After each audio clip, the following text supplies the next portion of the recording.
It has just gone 10, and we're all set to make a start. Dr. Ibrahim and Dr. Wissam will be giving us our first opening remarks. Dr. Ibrahim, the floor is yours. Thank you very much, Shireen. Dr. Shireen, dear esteemed colleagues and guests, ladies and gentlemen, Assalamu alaikum wa rahmatullahi ta'ala wa barakatuh. Let me start by thanking our colleagues, Dr. Wissam and her colleagues, the IDRC Canada, for the generous support that made this important and exciting project possible.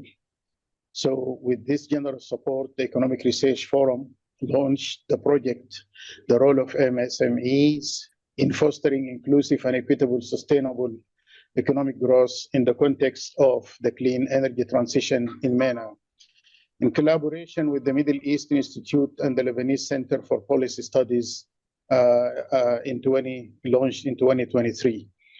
Led by local research teams, the project aimed to deepen our understanding of the role of MSMEs in the energy transition across 6 MENA countries: Egypt, Tunisia, Jordan, Lebanon, Morocco, and Sudan.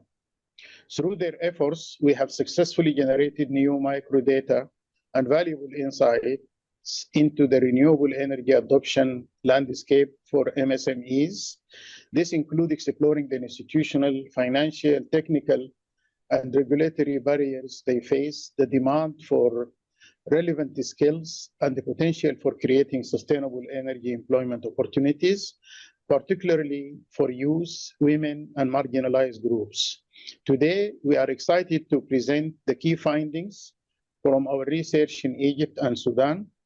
Our team will share insights from the quantitative and qualitative data collected, case study analysis, and key policy recommendations.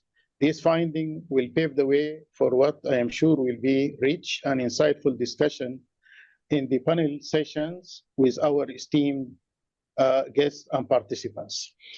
One shared emphasis that stands out in both Egypt and Sudan is the critical role of government support in fostering renewable energy adoption. In both countries, strong policy frameworks and government incentives have been identified as essential for overcoming challenges and ensuring a successful energy transition.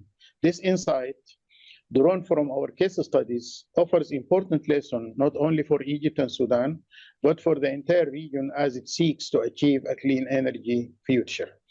Following today's conference, ERF and its partners will organize a series of national policy conferences across the targeted countries to present the final findings and explore future research and intervention areas. These conferences, as we believe, will further support the MENA region's transition to clean energy sources with contribution from diverse stakeholders.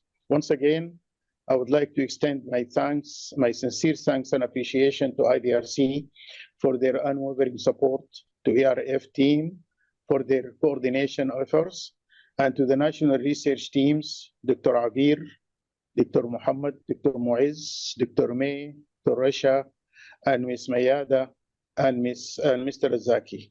Last but not least, a special thanks to our principal investigator, Dr. Atif Qobrusi, for his leadership and vision. Thank you.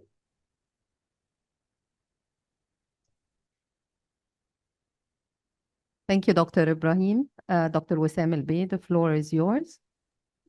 Thank you very much. Good morning, everybody. It's a pleasure to provide some remarks at this important conference.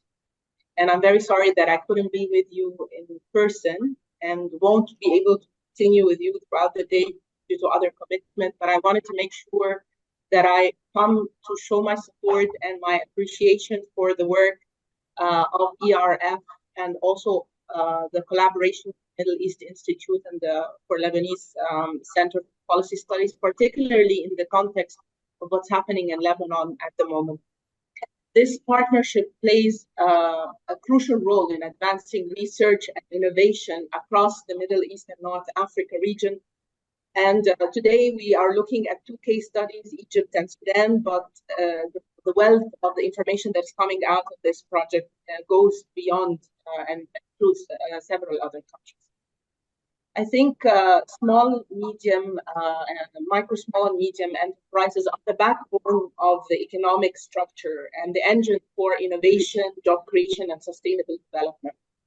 In Egypt and Sudan in particular, MSME account for a significant portion of employment and GDP, making them vital to the economic resilience and growth in those countries. It is really important to acknowledge, of course, without going so much into the details of what we will be hearing during the day, but that in the context of clean energy transition, MSME hold a unique position. They have the ability to adapt to new technologies and potential to drive forward the adoption of renewable energy solutions. This transition is not just about reducing carbon emission, it is about creating a more inclusive and equitable economy where everyone can thrive. For example, in Egypt, it's encouraging to see that firms owned by females are more likely to consider the adoption of renewable energy. Additionally, the large share that youth would have in a firm, the higher the probability that the firm adopts renewable energy. This highlights the importance of also removing impediments facing women entrepreneurs and providing youth with the necessary skills through education to enhance the role that they can play in the clean energy transition. In Sudan, of course, I have to place an emphasis and acknowledgement on the excellent work that is done by researchers under very challenging conditions due to the ongoing conflict. The challenges in energy accessibility marked by fuel price volatility, transportation disruption, and inconsistent electricity supply are significant. Adoption of renewable energy in Sudan depends on post-conflict conditions, including political stability, economic conditions, international support, and the commitment of the government and regulatory. As we move forward, it is really crucial to prioritize policies that support MSMEs in overcoming those challenges and leveraging the potential to drive inclusive and sustainable economic growth. We can ensure that clean energy transition benefits segments of society and contributes to a more equitable and prosperous future for Egypt and Sudan in this case, but for the rest of the MENA region as well.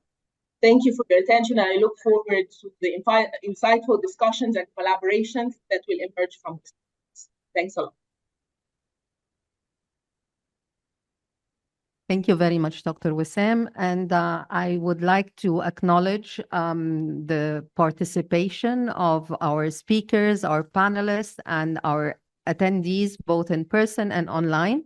And we're actually joined in person with our chairman of the Board of Trustees, Dr. Hassan Ali, together with the distinguished speakers and panelists. Perfect timing. In fact, we're 3 minutes ahead. So we can start with our first session, MSMEs and the transition to clean energy, new microdata and insights. The session will be moderated by my colleague, Yasmin Aurabi, and Dr. Maiga Dalla will be sharing her first insights on new firms level survey on Egypt, followed by in-depth insights from qualitative research in Egypt and Sudan by Dr. Rasha Hassan, Dr. Muaz Ali, who's joining online. Yasmin, the floor is yours. Thank you, Dr. Shireen. Good morning, everyone, to our attendees here and to our online speakers and attendees.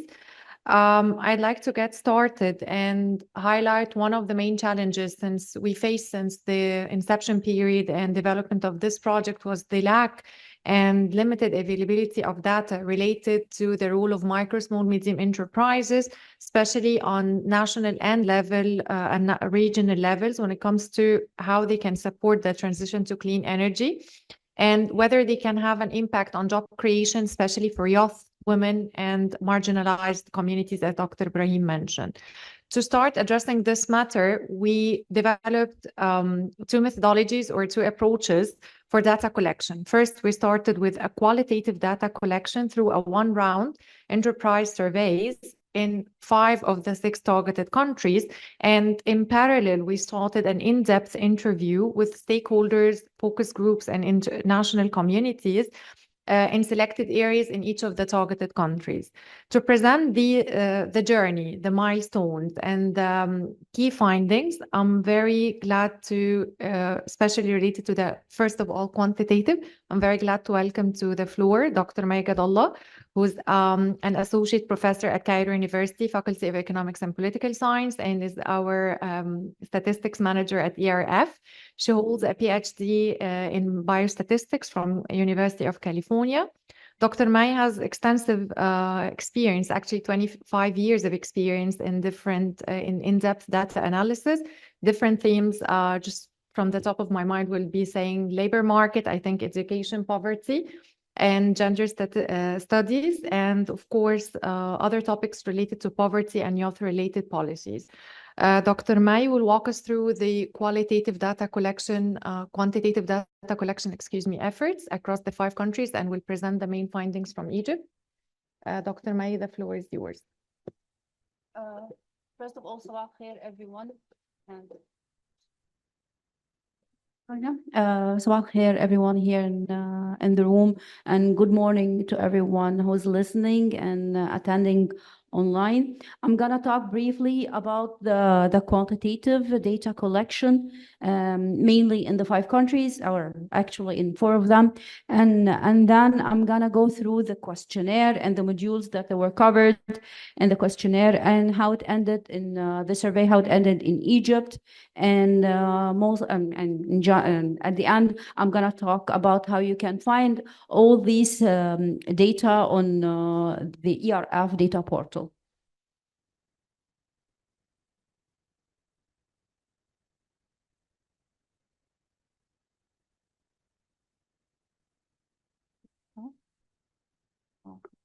Okay. I'm sorry, I'm just getting familiar with the laptop. Okay. Okay.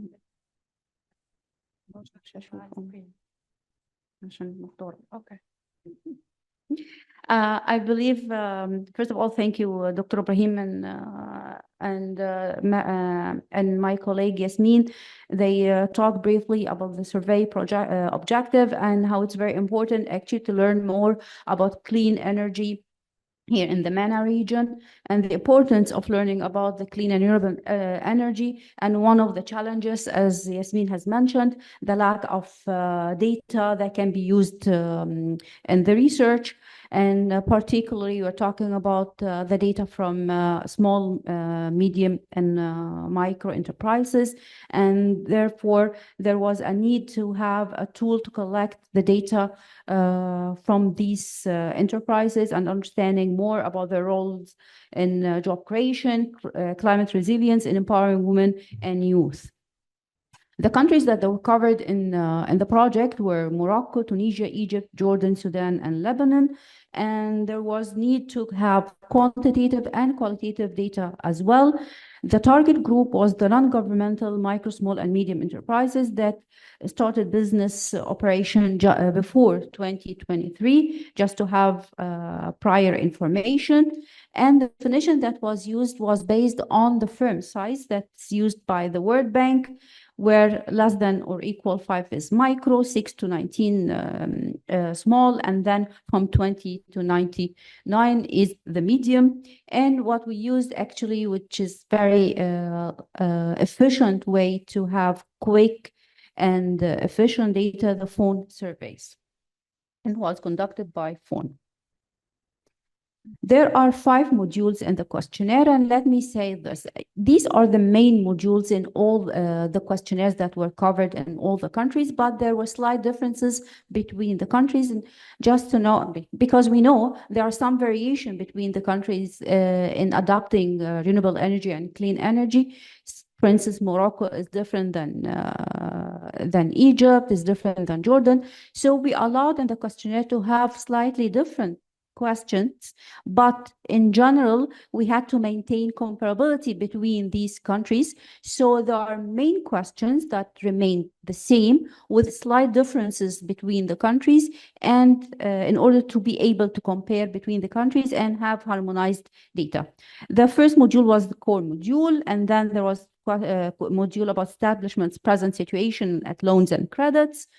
Definitely, we asked about electricity grid, and there were two modules about socio-political context and the willingness to pay for clean and renewable energy. These are briefly some of the main topics covered in each module. Definitely the core module, where we have to have information about the enterprise characteristics such as economic activity, formality status, location, years of operation. And there were questions about the manager. As mentioned before, the gender was important, education and age. And we asked also about the employees' characteristics, for instance, number of employees, number of female employees, just if you want to have gender perspective in the analysis, number of production workers and skilled workers, permanent and non-permanent workers. And the loan module, actually, we had questions about whether they have bank account, credit or loan, required collateral, access to finance and credit, and in order to include this in the analysis as well, and have an idea and insight about whether it is the way to have renewable energy or not. And we had questions about digitalization, such as internet access, the use of cash, sell or buy online, or online payments. There was an in-depth module about electricity, the grid connection, consumption and payment, the quality of grid, the usage, blackouts and outages, and the problems they face, and whether they have electricity backup, whether it's generator, battery, and so on. Willingness to pay module covered whether they ever considered using clean energy such as solar system or wind, and willingness to use the solar system at the same prices with an option to complete the payments in monthly installments. These were about the willingness to pay use module, and there were some questions about the acceptance of technology and unified theory of acceptance and use of technology. These are models that are known as TAM and UTAUT. Briefly, these they have like statements asking the enterprise about willingness to pay for clean energy solution and the potential adoption, and they answer whether they agree or till they disagree, and the perceived usefulness of using renewable energy. So these are around 14 statements that covering different dimensions of acceptance to use new technology.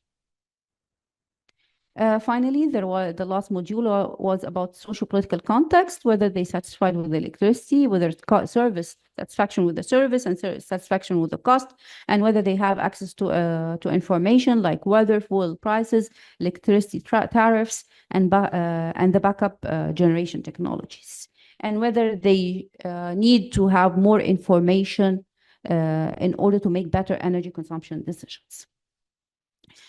As mentioned before, there were some challenges due to instability in Sudan and Lebanon, so only qualitative data were collected for these countries.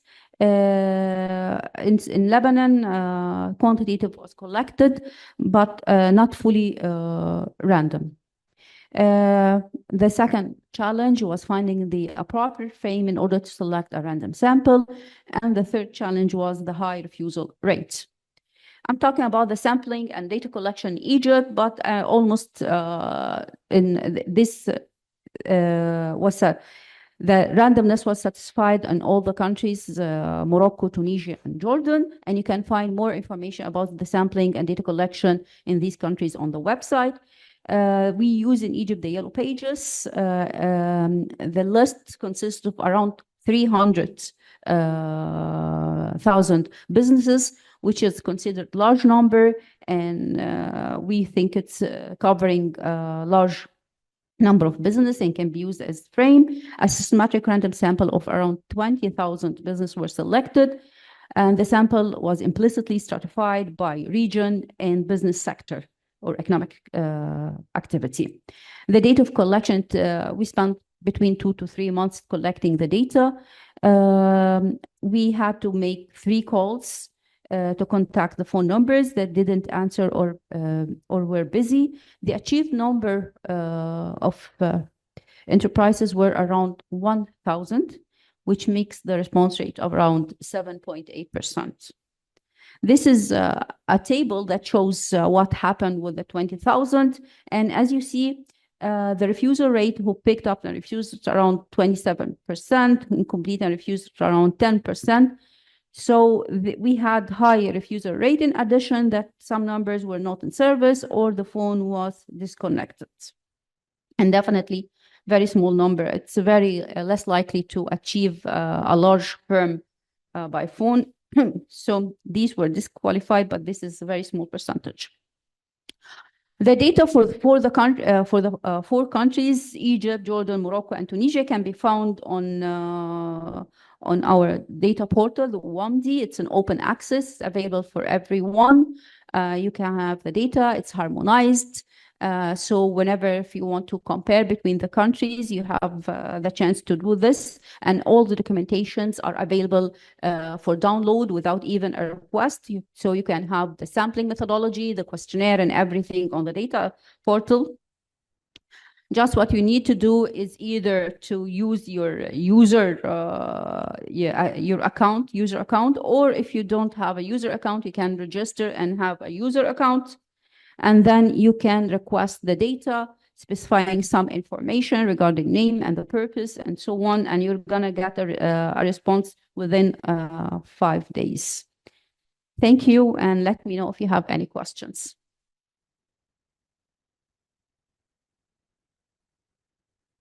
Thank you, Dr. May. I think we can have the questions at the end of the panel just to make it easier for the flow.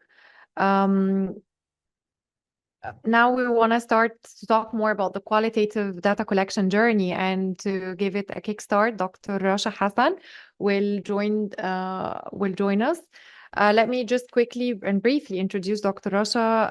It's tough to introduce an expert with 15 years of experience plus, but Dr. Rasha is a social science researcher with, as I mentioned, 15 years of expertise in qualitative data qualitative research. The main areas Dr. Rasha research focused upon is gender, vulnerability, refugees, employment, and digital economy, in addition to climate change. Mainly the research Dr. Rasha has led over the past 15 years has been focusing on the MENA region.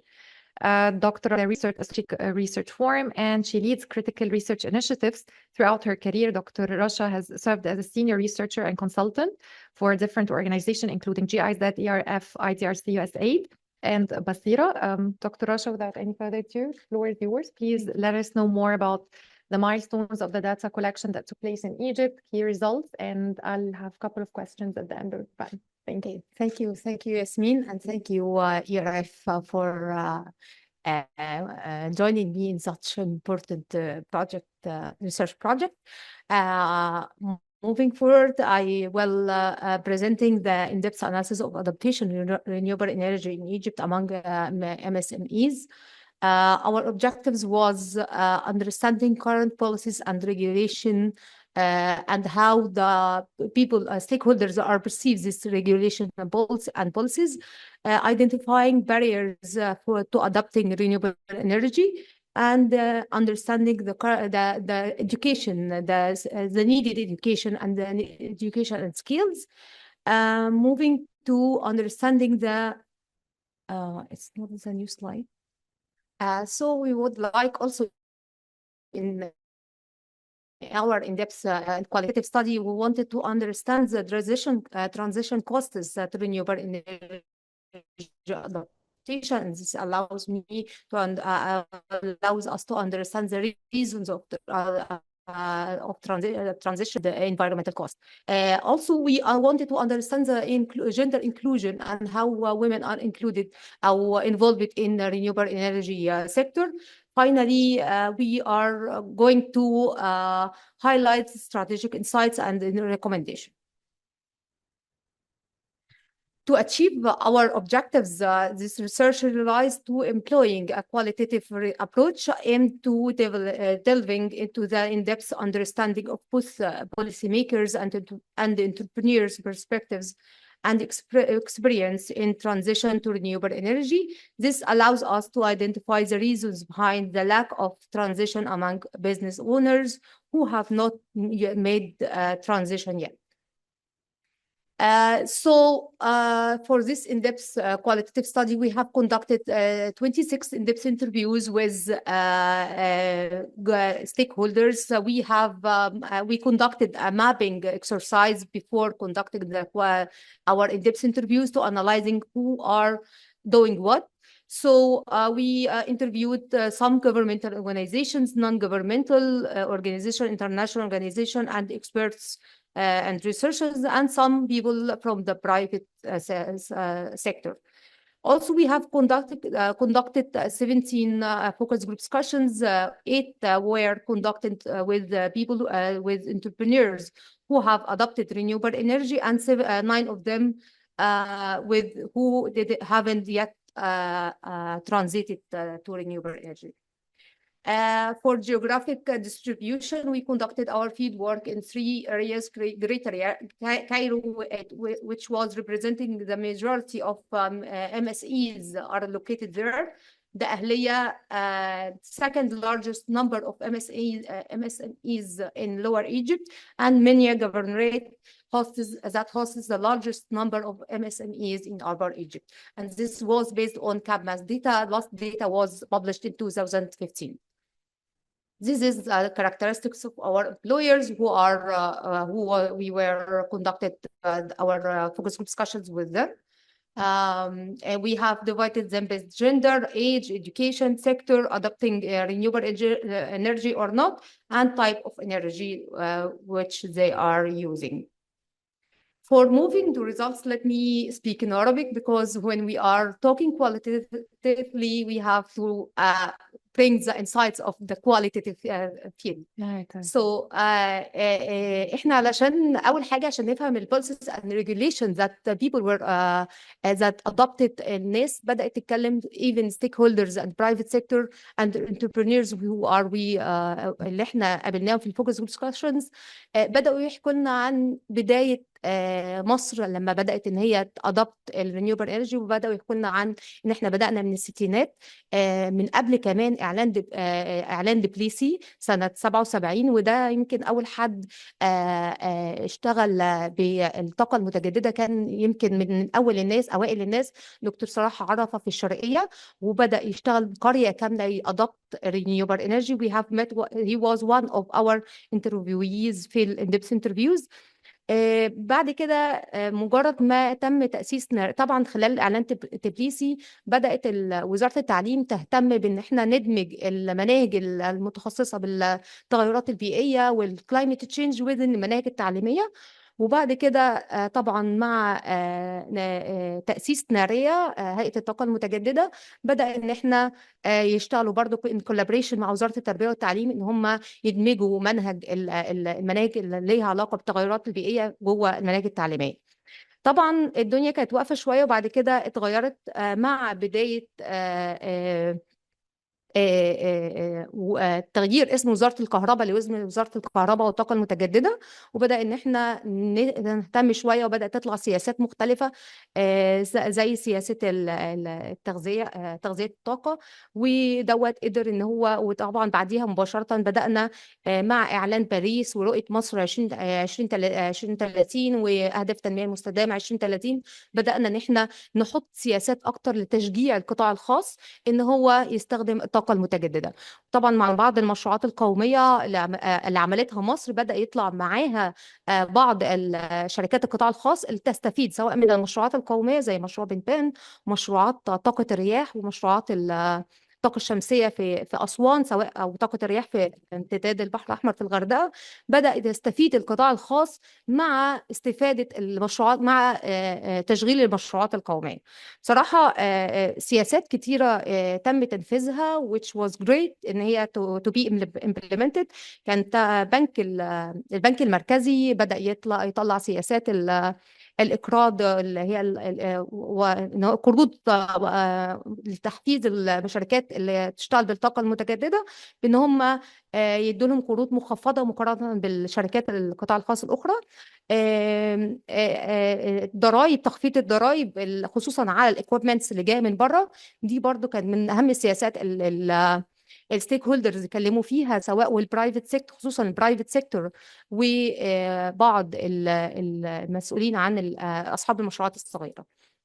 طبعا النت ميترنج ريجوليشنز وديت قدرت ان هي تخلي بعض شركات القطاع الخاص ان هي تقدر تعمل شركات ليها خاصه وتستفيد من التغذيه او تستفيد بتوزيع الطاقه المتجدده مع شركه توزيع الكهرباء.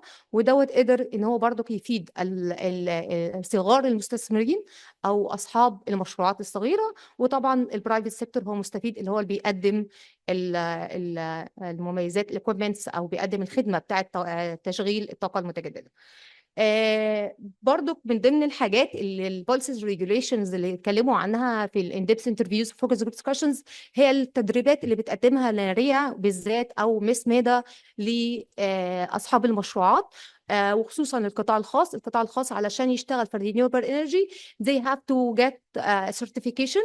والcertification دي ليها 3 أنواع، في شهادة ذهبية وفضية وبرونزية، وبيزد على كمية المشروعات اللي هم بيشتغلوا عليها على مستوى الجمهورية أو بره الجمهورية. برغم السياسات الهائلة واللي اتكلمنا عنها، وهي كانت سياسات محفزة جدا للقطاع الخاص وأصحاب المشروعات الصغيرة أو المتوسطة، لكن هم كانوا بيقابلوا بعض المشاكل. أول المشاكل كانت economic barriers. احنا عملنا الفوكس جروب ديسكشنز والاندبس انترفيوز مع البوليسي ميكرز والانتربرينورز بعد ازمه روسيا واوكرانيا، وكانت الناس مصدومه جدا، فكانت الازمه الاقتصاديه في شدتها طبعا. فكانوا بيتكلموا عن ان احنا في مصيبه او ان احنا في ازمه اقتصاديه، دي هتعمل ديفالويشن كبير، وبالتالي ده احنا لا قادرين نجيب ايكويبمنتس، ده البرايفت سيكتور، ولا قادرين ان احنا ناخد لونز لان الفايده بقت عاليه بالنسبه لنا، فمش قادرين نعمل حاجه. بلس ان الدوله اتجهت الى ان هي تقلل الحوافز اللي كانت بتقدمها للقطاع الخاص والمشروعات الصغيره. وده برضو بينقلنا الانفراستراكشر باريرز، ان احنا لما كنا بنعمل تخزين الكهرباء في بعض الشركات بتشتغل بالفيد ان تراف ريجوليشن، وكان بدأوا ان هم يخزنوا الكهرباء زياده مع شركه توزيع الكهرباء. لكن مع اكتفاء مصر واعلان مصر ان هي اكتفت من الطاقه باحتواء الطاقه، بدأ ان هي يرجعوا يعني ما يكونش في تخزين للطاقه. فبيقولوا لهم عندنا فيما معناه ما عندناش مكان لتخزين الطاقه، فبالتالي بداوا يلاقوا مشكله، لان برضو هم القطاع الخاص واصحاب المشروعات الصغيره بيلجأوا لتخزين الطاقه بدلا من شراء البطاريات، والبطاريات دي مكلفه جدا جدا، خصوصا في السولار انرجي او الويند انرجي. ثالث حاجه التكنولوجي ايفوليوشن، فكره التطور التكنولوجي الهائل، خصوصا في صناعه الماتيريالز المستخدمه في استخدام الطاقه المتجدده.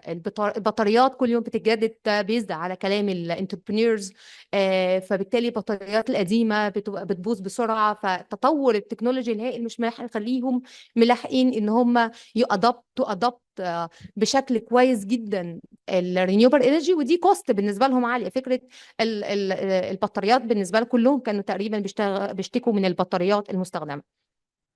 البيروقراطيه في بعض الاحيان اشتكى منها اصحاب المشروعات الصغيره والبرايفت سيكتور، لان في بعض الاحيان علشان ياخدوا الموافقات لازم يلجأوا لكذا جهه. يعني في حد من الناس قال لنا ان هو كان عايز يحول مدرسه لاستخدام الطاقه العاديه للطاقه المتجدده، فعشان ياخد الموافقات اضطر نروح لوزاره التربيه والتعليم ووزاره البيئه ووزاره الكهرباء وطبعا ناريه والتنميه المحليه. وباي ذا اند هي ستوب هيز بروجكت، هو وقف، ما قررش ان هو يعمل المشروع بتاعه وده كان من احد المؤسسات الكبيره بتشتغل في التنميه في مصر. ففكره الموافقات البيروقراطيه في ان احنا ناخد موافقات وفي صعوبه في بعض الحاجات، ده كان من اهم المشكلات اللي بتقابل البرايفت سيكتور والانتربرينورز. lack of awareness، وده كان واضح جدا في بعض عند كل الناس الانتربرينورز اللي مش adopted، اللي ما اشتغلوش بالطاقه المتجدده، ما تحولوش لاستخدام الطاقه المتجدده. معظم اللي استخدموا الطاقه المتجدده كان based on snowballing. انا عارفه صاحبي او صديقي في مشروع بيعمل مشروع بيستخدم طاقه متجدده، فانا عرفت ان دوت في benefits كتيره منه، فبدا ان هو يشتغل هو كمان ويادبت الرينيوبل انرجي. لكن المعظم اللي كانوش يعرفوا حاجه عن الرينيوبل انرجي هم ما يعرفوش، وبالتالي they didn't adopt الطاقه المتجدده. برضو من ضمن التحديات lack of skilled people أو skilled specialists، خصوصا في التركيب والتوريد والصيانة. ما عندناش كفاءات ليها علاقة بده، ما عندنا مش بس على مستوى التعليم الفني، لا ده كمان على مستوى التعليم العالي، لأن احنا ما عندناش ناس how to design الوحدة أو المكان بتاع اللي يتحط فيه الطاقة المتجددة. فبيزد على الديزايننج والانجينيرز الانجينيرنج بشكل عام، احنا كان في lack of skilled people also lack of data. احنا كنا كل ما الناس كلها يعني عشان البرايفت سيكتور ما عندوش داتا كفايه based on هروح لمين، مين التمويل اللي بيدين تمويل كويس، مين افضل مكان. برضو الحكومه عندها lack of data، وهم قالوا لنا بعض الناس في المؤسسات الحكوميه، قالوا لنا بعض البنوك عندها lack of data عن ال current policies and regulations، وبالتالي هم ما بيساعدوش ال SMEs في البروجكتس بتاعتهم. دي اهم الباريرز، وده يمكن واحد من الكوتس اللي بيتكلم عن الايكونوميك باريرز وهاو هي كانت ريبريزنت قد ايه الكرايسيس ايكونوميك كرايسيس كانت اثرت على شغله، خصوصا في استيراد الخامات المتعلقه بالرينيوبل انرجي. دي كوت تانية عن الانفراستراكشر بشكل عام. الترانزيشن كوست، عشان نفهم ترانزيشن كوست احنا حبينا نفهم الاول اسباب التحول للطاقه المتجدده او الانتقال لاستخدام الطاقه المتجدده، وايه هي السيكتورز الاكثر سيكتورز الموجوده عندنا في استخدام الطاقه المتجدده، والبنفيتس اللي بتعود عليهم من تحول للطاقه المتجدده. A reason of transition الناس كلها قالت الكرنت incentives، هي بتشجعهم طبعا ان في مشروع دونر جه المنيا، راح المنيا بدأ يعمل وحدات البايوجاز، فده بالنسبه لهم انسنتيفز اديها لهم فور فري، وهم ما عندهمش مشكله ان هم يفولو اب للتصليح او ان هو يستخدموا حاجات جديده والكلام ده كله. بس فكره ان في حد شجعهم ان هم يتحولوا ينتقلوا للطاقه المتجدده، ده كان كويس جدا. طبعا البانك انسنتيفز اللي بتتقدم والبوليسيز اللي بتقدمها كانت مقدماها الدوله في البدايه، فكره الفيت ان تراف بوليسي دي كانت مهمه جدا للبرايفت سيكتور ان هو يتحول للطاقه يستخدم ويتشجع ان هو يشتغل في الطاقه المتجدده. طبعا زي ما قلت فكره الاويرنس، ان انا عارفه بعمل مشروع عن الطاقه المتجدده، فاتكلمت فيه في مكان ما عن قد ايه هو مهم لينا وقد ايه هو مش مهم، هو مكسب ليا. لان الطاقه المتجدده احنا دلوقتي بندفع، لكن بعد كده على زي ما هم بالظبط قالوا لنا احنا دلوقتي بندفع لكن بنستريح طول العمر. فاحنا الشمس ببلاش والرياح ببلاش والبايوجاز ببلاش، يعني احنا بنتخلص من مخلفات الماشيه بشكل صحي واحنا مستفيدين. اتس وين وين جيم. فكلهم قالوا لنا كده، فبالتالي الاويرنس مهم جدا. الاكثر السيكتورز اللي احنا قابلناها في اللي اتحولت انتقل للطاقه المتجدده كانت اجريكلتشر، طبعا القطاع الزراعي، لان احنا طبعا اشتغلنا في المنيا والدقهليه، ده اكتر اماكن، وبرضك في القاهره في بعض الحاجات. كوميرشال سيكتور، وده كان بالنسبه لنا برضك مهم جدا، يعني محل بقاله صغير بيستخدم كشاف بيعتمد على الطاقه المتجدده بالنهار، هو مش محتاج بقى دلوقتي لا بطاريه، يعني بطاريه طبعا كشاف هو رخيص مش غالي ولا اي حاجه، محل بقاله، وده اللي هو متناهي الصغر، مشروعات متناهي الصغر. ست بتربي بعض الطيور على البيت بتاعها في البيت، فبالتالي بتحكي لنا قد ايه هو ده مهم جدا. الكشافات اللي كانت بتستخدمها اهم، لان هم الطيور ممكن تموت بالليل عشان ما فيش اضاءه، لان عشان توفر الاضاءه العاديه. فده برضو كان بالنسبه لهم مهم. اوكي 2 minutes. اوكي. اوكي ثانك يو. البنفيتس اوف ترانزيشن زي ما قلت لحضراتكم، فكره ان احنا نشتري دلوقتي وبعد كده هنستريح، دي كان مبدا اساسي كل اللي تحولوا لاستخدام الطاقه المتجدده. السوشيال طبعا يعني لقينا السوشيال امباكت ده كان مهم بالنسبه لهم. فكره الامان، ان انا بشغل انبوبه غاز او بشغل كهرباء، ممكن لو مطره مطرت خصوصا في المناطق النائيه او البعيده، المناطق الحدوديه، المطره لو مطرت هتلاقي كهرباء، ماس كهربائي حصل. وكان في حد ميبي بيتكلم في الكود دوت على قد ايه هو لما في مره من المرات زمان ابنه كان في المكان والناس اتصلت عليه عشان كان في كارثه وابنه كان هيتعرض لماس كهربائي شديد، لكن دلوقتي لما بيستخدم البايو جاز او الطاقه الشمسيه، لا هو الدنيا بالنسبه له بقت افضل. فبالتالي السيفتي اند سكيورتي، فيلينج سيفتي اند سكيورتي، ده كان مهم بالنسبه لهم جدا. الانفايرومنتال طبعا امباكت ده برضو من ضمن الحاجات اللي قالوها وكانت مهمه. الأهم الوظائف اللي هم شايفينها مهمة جدا في محتاجينها فور قطاع الطاقة المتجددة. ريسيرش، الريسيرش مهم جدا عشان الناس ازاي تعمل تقيس احتياجات المنطقة اللي محتاجين نركب فيها، سواء ريسيرش انجينيرنج ريسيرش اور ايكونوميك اند سوشيال ريسيرش. ديزايننج اند مانيفاكتشرنج انستوليشن، فكرة التركيب، احنا محتاجين تكنيكال بيبل يعرفوا ازاي يركبوا وازاي يصلحوا وازاي يتعاملوا مع الاكويبمنتس اللي ليها علاقه بالطاقه المتجدده. environment، راصد البيئي، ودي من ضمن الجوبس اللي كلمتنا عنها مثلا وزاره البيئه، قد ايه هي بقت مهمه جدا مع التوربينز بتاعه الرياح، طاقه الرياح، ودي مهنه من المهن اللي طلعت لنا. financing and marketing and constructions، بالذات constructions، لان التكنيكال بيبل يعني احنا ممكن يكون عندنا في technical education بيطلع لنا ناس بيعرف يبني وناس بيعرف يصلح، لكن how to use renewable energy equipments ده كان مهم جدا بالنسبه لنا. الجندر انكلوجن كان واضح الى حد ما، بس للاسف مش في مشاكل كانت او في باريرز، تحديات. كان في بعض الشركات البرايفت سيكتور قالوا لنا ان احنا لازم ندخل الجندر ايشو، ان يكون في نعين سيدات عندنا في المشاريع علشان تو جيت انترناشونال سيرتيفيكيشن، علشان بس يعني عشان احنا ناخد السيرتيفيكيشن انترناشونالي او تو ميت الستاندردز، انترناشونال ستاندردز، وي هاف تو هاير فيميلز. وده كان من ضمن الحاجات اللي احنا بصراحه يعني استغربناها شويه. أو maybe it's a win-win game. We can hire females to meet international standards, but we can يعني hire them بشكل كويس جدا، أفضل من كده. الكالتشر نورمز، إن إحنا كان واضح جدا بالنسبه لنا، او بعض البرايفت سيكتور قال احنا بنشغل المهندسات لكن ما نقدرش نشغل تكنيكال بيبل.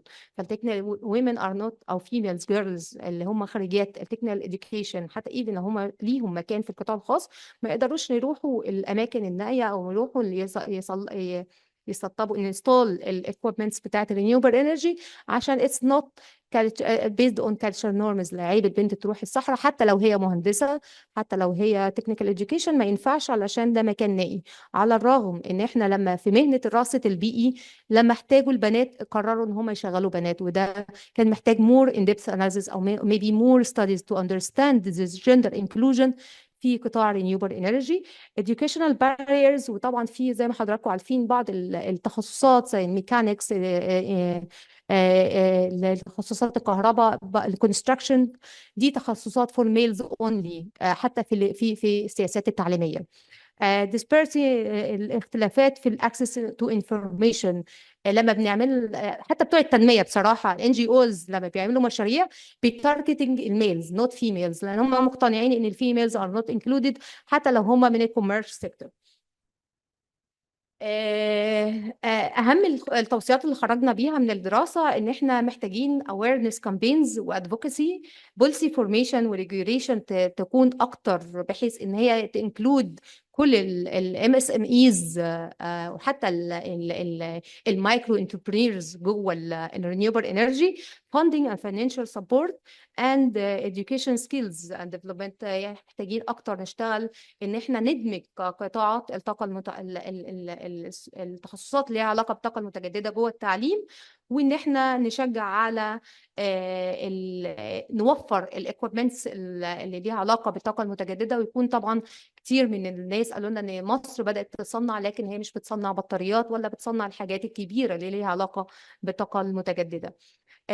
digitalization networking platforms and توطين الصناعات، ده مهم جدا اللي ليها علاقه بالطاقه المتجدده. واسفه على الاطاله وشكرا جدا. Thank you, Dr. Rasha. Thank you so much for the insightful actually recommendation, and you've opened or paved the way for a lot of discussion maybe in the later on. To conclude our qualitative journey in Sudan, Dr. Muaz Ali, Research and Policy Associate at Earthana, the Center for Sustainable Future at Qatar Foundation, will walk us through the qualitative data collection journey in Sudan, which was very, very challenging given the ongoing conflict. Dr. Muaz, the floor is yours, and of course you can control the presentation yourself from your end. Thank you, Yasmin. Can you hear me? Yeah, we can. Go ahead. Thank you very much, and it's good to be here again, although not physically. So, I mean, the whole project in Sudan was a bit tricky. I mean, we initially set out to, to answer this research question on the role of MSMEs in fostering economic growth in the context of the energy transition. And we wanted to adopt, and I think we agreed as a group that we would conduct firm surveys across the 6 countries that are part of the project. And we had plans to do that in Sudan, and we wanted to cover all 18 states. Obviously, the project was planned before the conflict started, and even after the conflict, we did consider still doing a firm survey and getting as much data as possible. But then it just proved, it was just prohibitive, both financially and security-wise. So what we ended up doing is we didn't really, necessarily lessen the scope, but we had to work with whatever was available at the time. So we decided to, instead of doing a firm survey across 18 states, we ended up doing focus group discussions in 8 states. And these are the 8 states that were accessible at the time. And then the 8 states we ended up collecting or conducting focus group discussions on were White Nile, River Nile, Sinnar, Kasala, Gadarif, Blue Nile, Red Sea, and the Northern State. We initially had Jazeera State as part of this list, but in December of last year, the conflict kind of spilled over from Khartoum into Jazeera State, so we had to change that kind of at the last minute. But thankfully, we worked with a very competent survey firm in Sudan, and we managed to conduct 2 focus group discussions in the 8 states that I just listed. And they were very adept at kind of changing the state in the last minute, and they ended up mobilizing a team. So we replaced Jazeera State with Blue Nile, and we eventually conducted the 2 focus group discussions there. And because we were conducting focus group discussions, what we focused on, and Sudan's transition question is a bit more different, or significantly different, than the other 5 countries in the MENA region, and primarily because of Sudan's rate of access to electricity and the state of the electricity infrastructure in the country. Where Egypt, Lebanon, Morocco, and Tunis and Jordan are all, I think, 100% electrified. Sudan's electrification rate ranges from 35 to 45%, depending on which source you check. So our interview guide or our focus group discussion guide mainly focused on energy access challenges that MSMEs face, their experiences with renewable energy, and their knowledge and benefits, their knowledge of and their knowledge of the benefits of using renewable energy. And that was mainly also based on the sampling that we ended up using. So because we wanted a not necessarily representative, but we wanted to know more from people who did use renewables and people who didn't, so that we can compare responses or get insights from their different perspectives. So the way we sampled the focus group discussions is that we wanted as much as possible to get a 50-50 split between use of renewables and not. And also we also chose to have a gender balance. So we aimed as much as possible to have 50% women and 50% male representation. And then we also conducted around 20 expert interviews. And that was mainly around the role of the regulatory and policy barriers for transition in Sudan in the short, medium, and in the long term.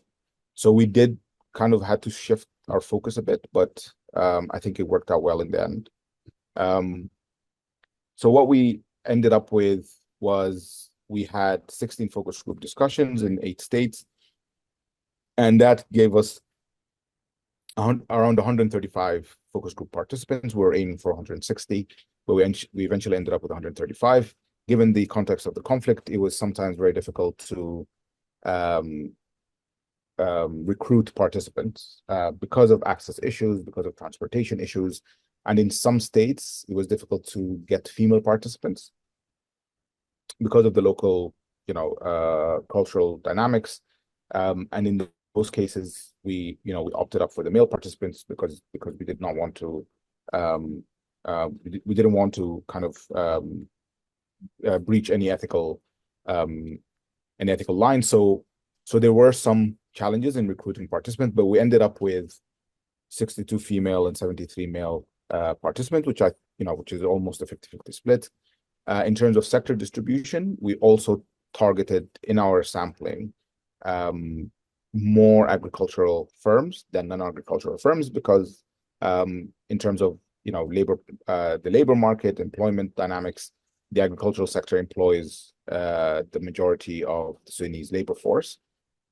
And also because we changed the scope of the study, the focus on the 8 states, which are mostly on the eastern side of Sudan, 3 or 4 of them were predominantly agricultural states. And then in terms of firm size distribution, there is no data on Sudan or accurate data on firms, but most of the estimates, either from the government's official publications or World Bank publications, estimate that micro enterprises are significantly larger, which I'm guessing which is the case in most developing countries, and so we tried to have more micro than small and medium. So we ended up with 50% micro enterprises, 36% small, and 10% medium. And in terms of access to grid electricity, most of the firms did have access to electricity. A lot of them did not necessarily. We didn't target firms employing certain percentages of women or youth, but I think because of the choice of representation of 50% women, 50% male, it ended up being that we had, I think, around 30% of the firms employing more than with half of their workforce being female. So, for example, male and female run firms were slightly different in terms of female employment. So, female run firms were much more likely to some degree. I mean, this data is not generalizable in any way. It's our small sample of 135 participants, but they're much more likely to employ females than the male run firms. We do not see any kind of difference in terms of female employment when we disaggregate by whether the firms use renewable energy or not. It's almost a similar distribution when you disaggregate by sector. We also had questions, for obvious reasons, about firm performance, because we did conduct all of these focus group discussions after the conflict or during the conflict. And we see what we kind of expected, that the costs of inputs have increased significantly, whether it's cost of energy or cost of labor, with very, very few firms claiming that the cost of inputs have decreased after the conflict. And for obvious reasons, revenues and profits have significantly decreased after the conflict for both male and female run firms operating in the agricultural and non-agricultural sectors. But sometimes, these differences can be, I feel like if we had conducted a broader survey, there would have been significant differences across states. But because here we have around 15 people per state, it wasn't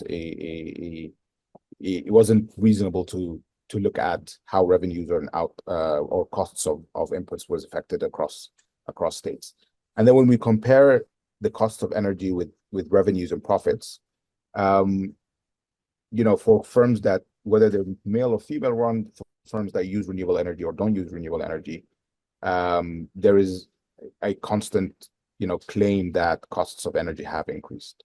So even for firms that do use renewable energy, the costs of energy have increased, and this might be due to the fact that some of the firms that use most of the firms rely on grid electricity, and some of them, just over half, rely on backup as well. And in Sudan's case, currently most of this backup would be diesel generators, which kind of explains the consistency that the cost of energy have increased despite some firms using renewable energy. So in terms of main findings, we tried to summarize here as much as possible. For obvious reasons, there were a lot of energy access challenges. A lot of firms were experiencing power outages, and this is the case even before the conflict, but it's become more severe after the conflict. And hence the firms, in order to, and I think they were operating, because we conducted these focus group discussions between October and December last year. So it was the first year of the conflict. A lot of firms were kind of still reacting to the changes in supply chains, the movement of people. But a lot of them said that, a significant portion of them were responding to these volatility in energy supply and energy access by downsizing, and which kind of makes sense. And the firms that cannot operate without electricity, who are highly reliant on electricity for their business, do invest in backup generation, but they do find that the capital costs of backup generation are significant, and it's a major impediment to their operations. And fuel prices they've affected people across the board, but they particularly affected the agricultural sector, because agricultural-based MSMEs need to plan somewhat long-term, because they need to plan for the planting season and the harvesting season. And within the agricultural sector, the firms responded to lack of access to electricity very differently. So the micro firms reduce output, whereas the small and medium firms hire more workers to maintain the same level of output. So if they have less energy inputs, they can't use their generators, or they can't use their or they can only use their tractors for a limited amount of time. Then they hire more workers to keep the same level of output, despite the lack of access. And when we spoke to the participants about renewable energy, we tried to gauge their views, whether they knew about it or not, and whether they thought it was a good idea. A lot of them did know about it, and most of them saw the benefits of shifting towards renewables, and that was communicated directly by those firms that did use renewable energy. And some firms operating in the non-agricultural sector, like pharmacies, for example, are heavily reliant on renewable energy because they need refrigeration, etc. So in order for them to be operational, they had to invest in renewable energy systems, and that was partially due to the fact that they needed to survive, and partially due to their view of the benefits of renewable energy. But for all firms across the board, and especially firms in urban settings, costs were a problem, and especially the capital costs of renewable energy systems. And the spatial requirements for firms operating in urban areas were also a problem, because you need, especially if you're investing in solar, you need space to kind of put up your solar PV array. And some firms, especially in the northern state that operated in the mining sector, did see the benefits of renewables, but they also thought that renewables, at least for the mining sector, had limited applications. The large machinery that they use in the more kind of heavy operational processes were still highly reliant on diesel generators. And so once we had those insights, we did some expert interviews about the general barriers to renewable energy transition in Sudan. And like most developing countries and especially countries in the MENA region, sub-Saharan Africa, there are significant financial barriers.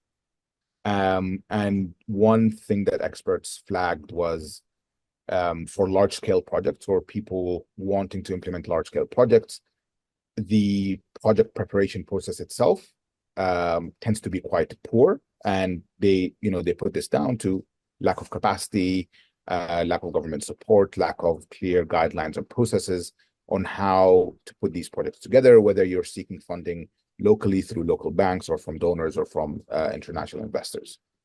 And within the sector, some experts mentioned that there's a high turnover of SMEs operating within the renewable energy sector. Yasmin, please stop me if I'm going past my time. I think I've gone off over 10 minutes now. But basically, there is a high turnover of SMEs operating within the sector. So these are providers of whether it's solar PVs or batteries or renewable energy systems in general, because the risks are high, and it's the electricity and power sector generally globally is very small margins, very dynamic sector. And in setting up an SME in Sudan in general, and this is not a sectoral problem, this is a broader Sudan problem, is that there are no specific regulations that are created to address the issues that SMEs face. So if you're starting up a small company, the regulations treat you just as you are a large multinational operating in Sudan. And most of the experts did not see the SMEs as an important player in the transition, and merely as providers of hardware, which was a bit, I'm not necessarily disappointing. I mean, it somewhat makes sense, but I think it's because this sector has not been operating at least profitably for too long, and this is something I will get into in my presentation later today. A lot of them did stress that government support and energy policy were and targeted energy policy were important, and that some experts highlighted the fragmented nature of government policy on increasing renewable energy adoption. That's mainly around the idea that the electricity sector regulations have embedded in them private participation in power generation, not very specific to renewable energy, but private participation in general. And then some renewable energy regulations were introduced, but they were not followed through.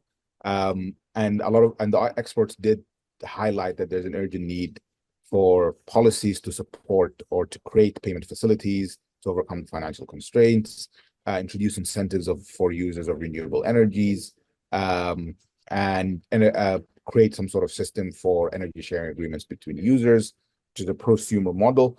But this is kind of, this is blue sky thinking. Sudan is probably nowhere near that. And then awareness campaigns of the benefits of renewable energy, which might have been necessary or not so much before the conflict. In the years just before the conflict, a lot of government regulations that were implemented in 2019, 2020, 2021, especially the removal of subsidies, made renewable energies much more profitable as a sector, and also cost competitive when compared to diesel generation. Moise, But yes. Can we wrap up? Sure. And they did highlight that there's a lot of support that there needs to be a lot of support for decentralized energy systems, mainly in recognition of limited state capacity to provide electricity and power to citizens. But again, that kind of conflicts with the view that government support is necessary.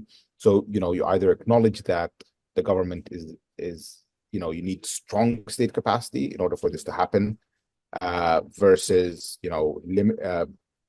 in response to limited state capacity, you need to promote decentralized energy systems. So there was a bit of conflict in this view of, whether, state capacity should be improved or whether policy should be implemented despite state capacity.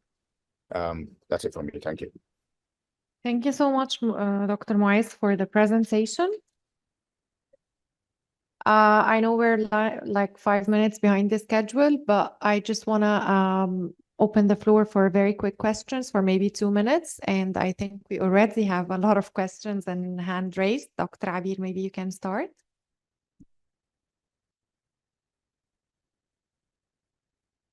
Can you hear me? Thank you very much, Dr. Moise, for your interesting presentation, and Dr. Rasha for your also interesting presentation.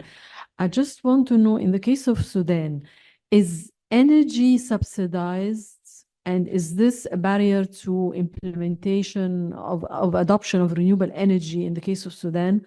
Also, I would like to know if there were differences between females and males in terms of likelihood of adopting renewable energy in the case of Sudan, because we found that this is significant in the case of Egypt. Thank you. Did I respond, or do you want to take another question? I think we can take a couple of more questions and then we move to answering the questions. Dr. Megid, do you have a question, please? The mic is on the floor. Yeah. شكرا.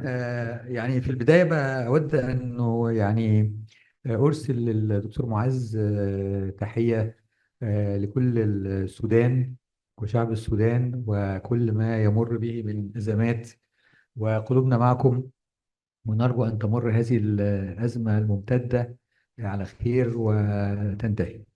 الحقيقة مداخلتي لن تكون على موضوع البيبر، سواء كانت على المشروعات الصغيرة أو على التحول في التحول الطاقة الجديدة، ولكن ما أجده في عرض الدكتور معز في يعني ثراء شديد جدا فيما يتعلق بصعوبات إجراء البحوث العلمية، البحث العلمي الاجتماعي تحت النيران، يعني في مناخ في حرب أهلية أو صراعات عسكرية إلى آخره. وأنا اقتراحي له أن يقوم ب يعني إعداد بيبر منفصلة عن هذا الموضوع، لأنه في كثير من الأحيان عندما يكون لدينا بحث اجتماعي مخطط ثم تحدث أزمات سياسية، فعادة بيلغى البحث وبيصبح أولوية متأخرة.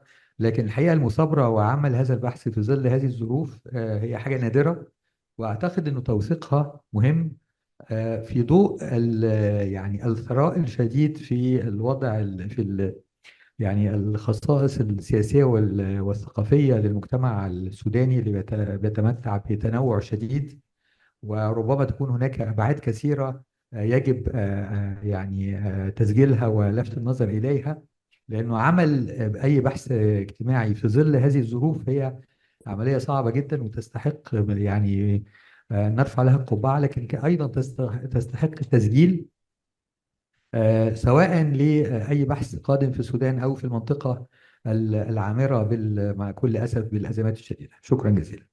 Thank you, Dr. Megid. And I think we can conclude with Dr. Ibrahim. Okay, we have Dr. Ibrahim online, and then we can take the final question from Dr. Ali Al-Mahdi. Dr. Ibrahim, the floor is yours. شكرا أستاذ ياسمين. يعني شكرا أيضا للمتحدثين دكتور رشا ودكتور معز على يعني المداخلة، أقصد الاستعراضات الهامة جدا.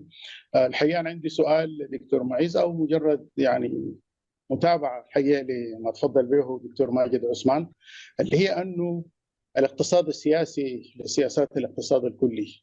يعني مثلا يعني عندما كنت أنا في الحكومة، يعني واحد من أهم أنا في رأيي الإنجازات كان مسألة توحيد سعر الصرف، واللي كان حسب ما فهمت من النقاش في مراحل يعني أولية للمشروع ده، أنه كان عنده أثر كبير جدا بالإضافة ل يعني إصلاح مسألة دعم الكهرباء من الموارد الغير متجددة من الجريد يعني، كان عنده اثر كبير جدا في تبني المنصات اللوحات بتاعت الطاقه المتجدده الشمسيه وكده. لكن للاسف يعني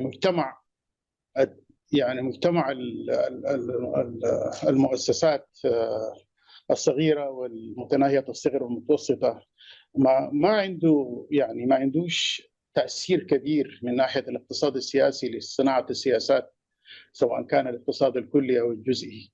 فالى اي حد ممكن الازمه دي بتاعت الحرب دي قد تنبه الناس، او على الاقل اصحاب هذه المؤسسات المنشات الى اهميه ان يكون عندهم دور يعني تجميعي في التاثير على سياسات الاقتصاد الكلي في اتجاه طبعا اولئك الذين يدعمون تواصل دعم الطاقه غير المتجدده للناحيه الاستهلاكيه وكده، حتى ولو كانت على حساب تبني مشاريع الطاقه المتجدده. Thank you, Dr. Ibrahim. A final question from Dr. Ali on the floor, please.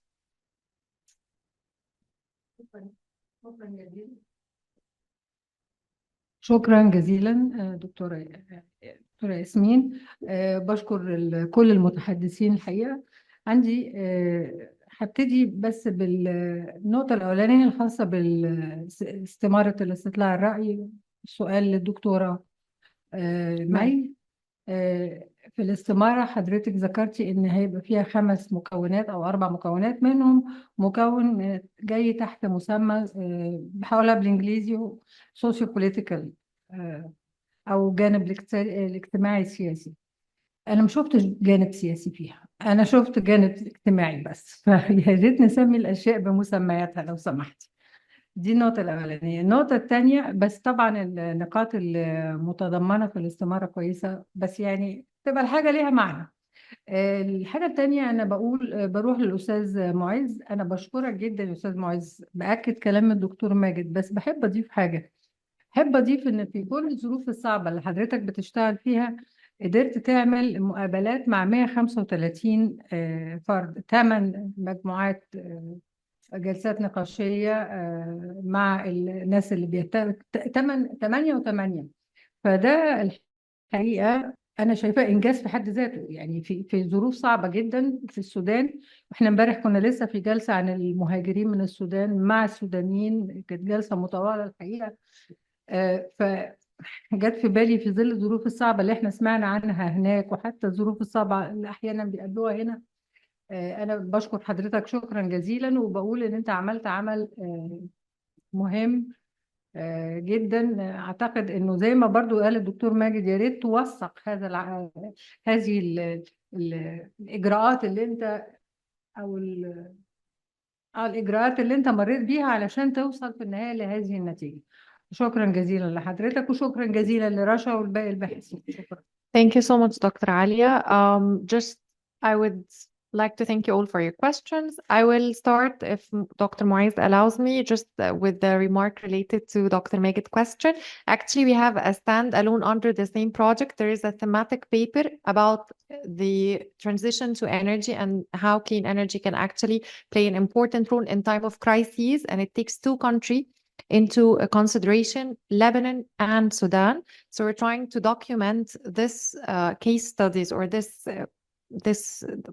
what we're going through right now in terms of analysis, in terms of context of the crises and ongoing conflicts. So there will be very soon, hopefully, a published paper on this, inshallah. Dr. Moise and Dr. May, we will start with Dr. Moise, if you don't mind, to answer the questions. But Dr. Moise, I would really appreciate if we can wrap the answers to Dr. Abir's question and Dr. Alia's remark, Dr. Ibrahim, in 3 to 4 minutes if possible. And then we can move to Dr. May to answer. Moise? Yeah, اتفضل. Can you hear me? Yeah, we can. Okay, thank you. Just to address Dr. Abir's question quickly, the subsidy for energy is a barrier, and there was an upsurge in renewable energy adoption and activity in the sector once the fossil fuel subsidies were removed, which made solar PV basically much more competitive against diesel. And then obviously, but that was the main factor. And then obviously the unification of the exchange rate, which Dr. Ibrahim mentioned, made that even more possible, because now it was easier for MSMEs working in the sector to import, and there was no kind of black market distortions that they had to deal with. Are women more likely to adopt renewable energy? We weren't able to infer that from the data that we collected because it was a small sample, but renewable energy did solve very specific problems for women in Sudan. So, for example, after the conflict, getting diesel or fuel in general was generally quite difficult, and it involved, having to go to the market, having to negotiate with sellers and providers, and so the women who did have solar energy at home or in their business did not have to go through that, and a lot of them did find that this solved that problem for them. So they did not have to go out in these contexts or in these settings, which tend to be very much male dominated. Thank you, Dr. Majdi and Dr. Alia, for your kind words.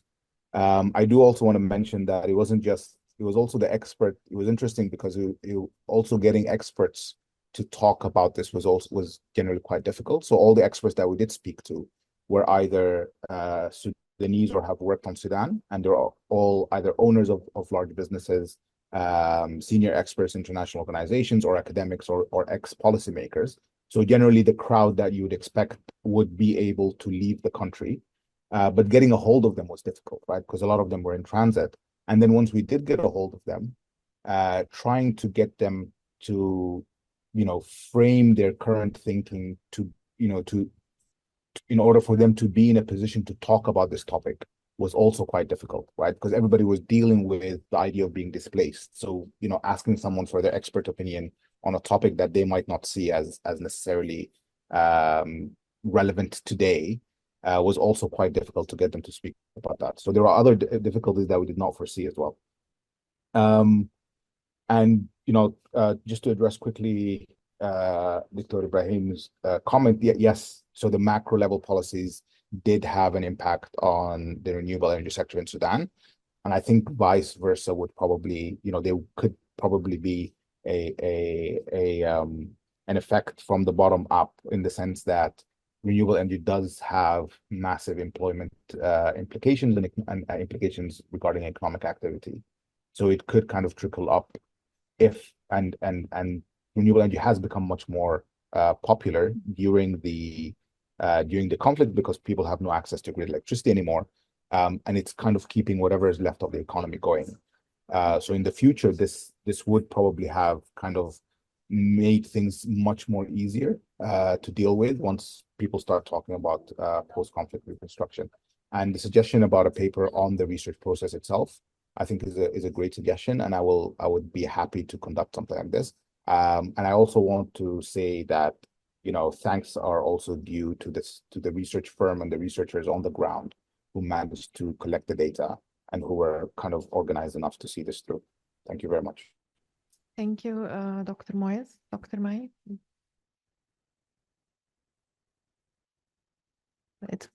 كده اوكي، شكرا دكتور علي على الملاحظه. هو بدايه هو عشان احنا بنطبقه في اكثر من دوله، فالموديولز بنفس المسميات في جميع الدول، ولكن slightly within كل موديول قد يكون هناك بعض الاختلافات في الاسئله، بس هنحضر. Thank you, everyone, and apology to the next panel for taking the extra 10 minutes. I just remind everyone and of online attendees and in person over here that the case studies and the data sets are already published on ERF portal and website, and we invite everyone to check them out and download them. And please feel free to share your comments, and we will share them with the speakers over here. Thank you, and thank you, Dr. Serene. The floor is yours. Thank you very much to our first panel, much appreciated. I think we're going straight into our next panel on the MSMEs as drivers of inclusive growth in Egypt. Our moderator is our Dr. Maged Osman. with the Egyptian Center for Public Opinion and Research. If you'd like to take the panel, please. And the first discussion is going to be around the Egypt case study, key findings and policy implications, Dr. Abir al-Shinawi and Dr. Mohammed Wadi. And followed by a roundtable discussion and roadmap for the future of green transition and MSMEs with Dr. Ali Al-Mahdi, Dr. Ihab Ismail, and Dr. Walid Darouche.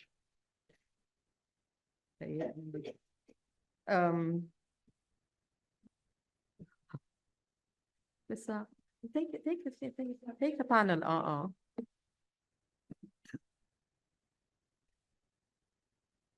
مساء الخير. ندعو البانل يتفضل دكتور علي.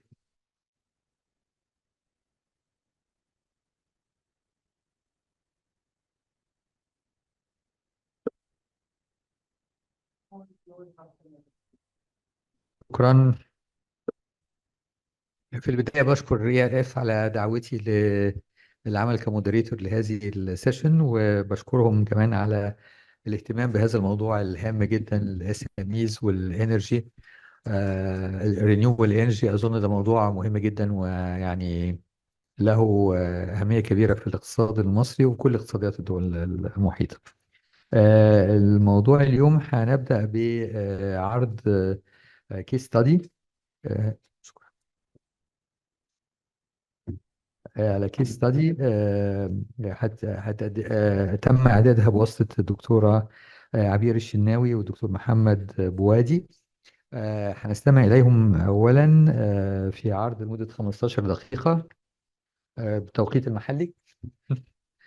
ثم ننتقل إلى راوند تيبل ديسكشن فيها الأستاذة الدكتورة عليا المهدي أستاذة الاقتصاد المرموقة، والدكتور إيهاب إسماعيل وهو طبعا يعني شخص بارز في الجهاز بتاع جهاز الطاقة المتجددة والجديدة، والدكتور وليد درويش وهو رئيس قطاع المركزي للتنمية المجتمعية والبشرية في MENA. أهلا بكم. هنستمع الأول للعرض للبيبر ثم ننتقل إلى الديسكشن. تفضلي دكتور عبير.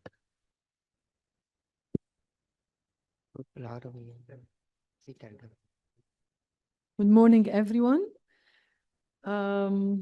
I first would like to thank ERF for this opportunity to present the work we've done, and for IDRC and ERF for funding this project. Now, the study is about the drivers of renewable energy adoption in small and medium micro enterprises in Egypt.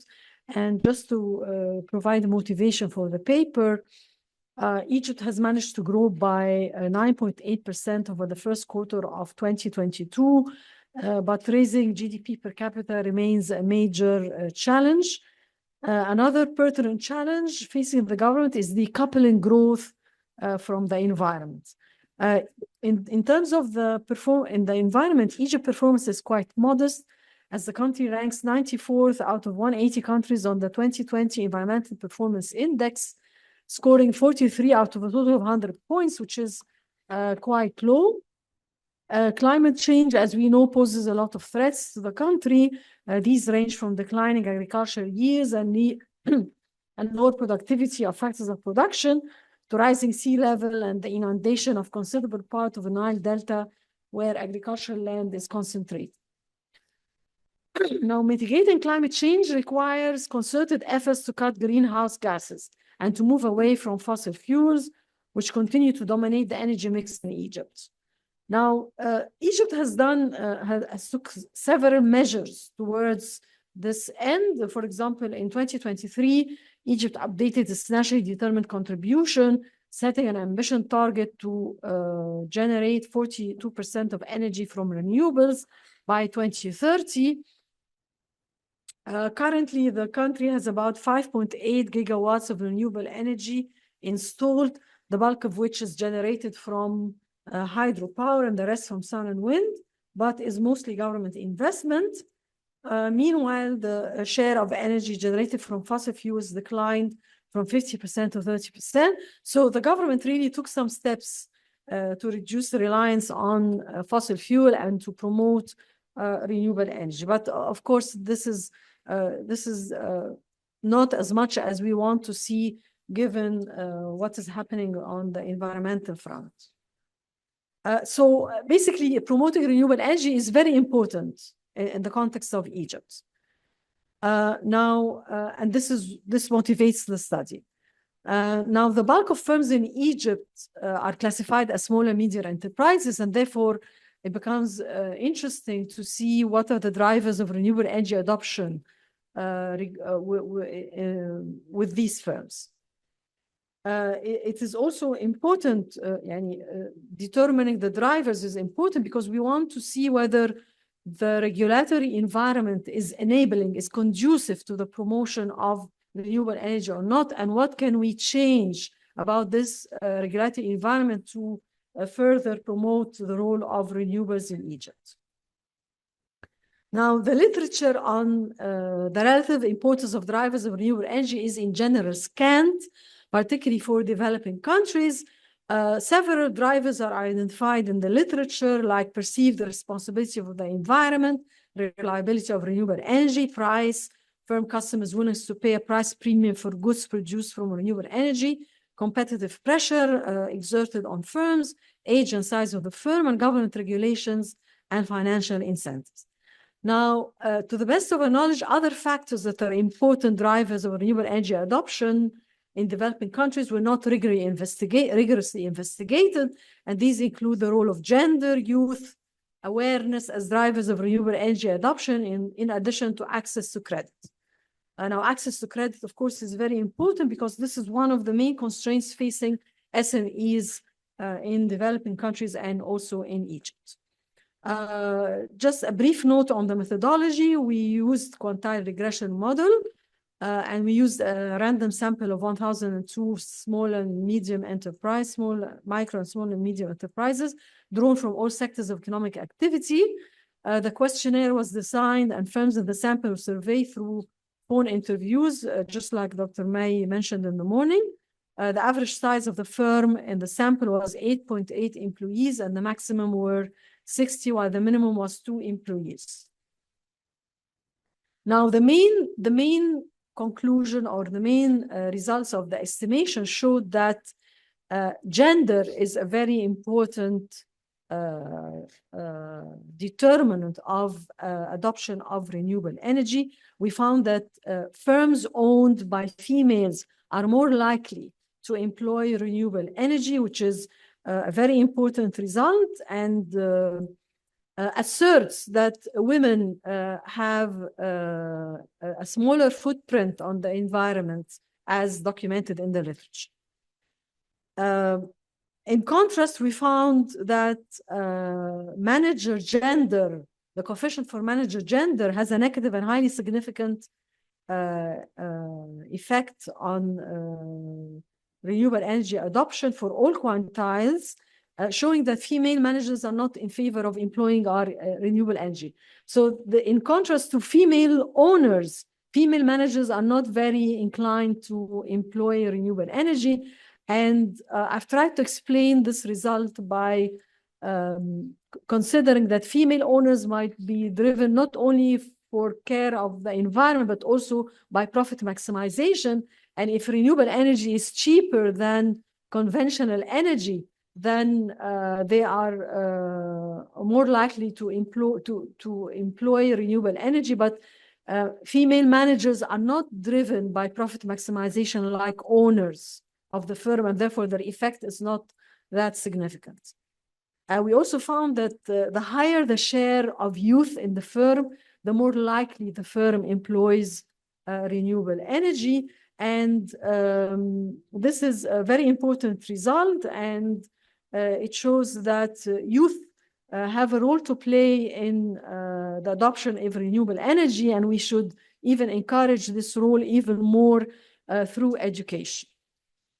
Now, youth appear to be more environmentally conscious in light of the growing emphasis on the environment in school curricula and the media, especially following the host the hosting of COP27 in Egypt in November 2022. Now, the survey took place in 2023 after COP took place, so we would expect that youth are becoming more environmentally conscious. Now, of all the other variables we considered in the model, 3 consistently appear with a positive and highly significant coefficient across all quantiles of the distribution. This is ICT awareness and access to information about generation technology. These were consistently significant across all quantiles. Certification positively influenced firm tendency to consider employing renewable energy, apart from the 25th quantile, where this was not significant. Except for the 75th quantile, firms that are inserted in global value chains, that is, firms that are both exporters and importers at the same time, do not consider employing renewable energy. And this indicates that environmental laws in Egypt are lax because it does not encourage firms engaged in international trade to employ renewable energy, although theory tells us that these firms are more inclined to employ renewable energy, provided, of course, the environmental laws are strict. Now, except for the 50th quantile, where the coefficient of ownership is negative and significant, and for the 95th quantile, where the coefficient is insignificant, our results show that foreign firms are more likely to consider renewable energy, which shows that encouraging foreign direct investment is important because these firms are environmentally conscious and are more likely to employ renewable energy. Government incentive positively influence firms' attitude for all but the 5th quantile. So, for conclusion, policy implication, as we saw that females are more inclined, firms owned by females are more inclined to adopt renewable energy, and the larger the share of youth in the firm labor force, the higher the probability that the firm adopts renewable energy. Then, of course, removing impediments facing women entrepreneurs should be a priority to policymakers in Egypt, since they are more inclined to adopt renewable energy, encouraging youth and improving the knowledge about renewable energy through education and knowledge about the environment in general, and encouraging them to be environmentally conscious is also very important, since they are drivers of renewable energy adoption.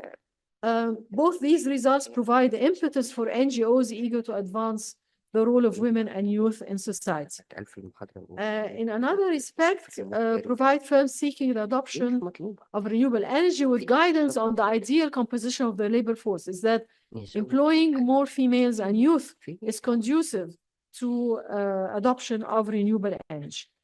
Now, we found that raising awareness is one important driver of renewable energy adoption, and this is a straightforward matter by which the government can encourage renewable energy, just by raising awareness. In a similar vein, access to information about backup technology can reduce the risks stemming from the intermittency of renewable energy and thus encourages its adoption. If firms know that they have options when they don't have access to renewable energy, then this will encourage them to adopt renewable energy. Government policy are conducive. As we can see, Dr. Rasha in the morning talked about government policies in place to encourage renewable energy, and we found the results of this research shows that asserts that government policies adopted in Egypt are conducive to renewable energy adoption, which holds lessons for other developing countries seeking to encourage renewable energy. And thank you.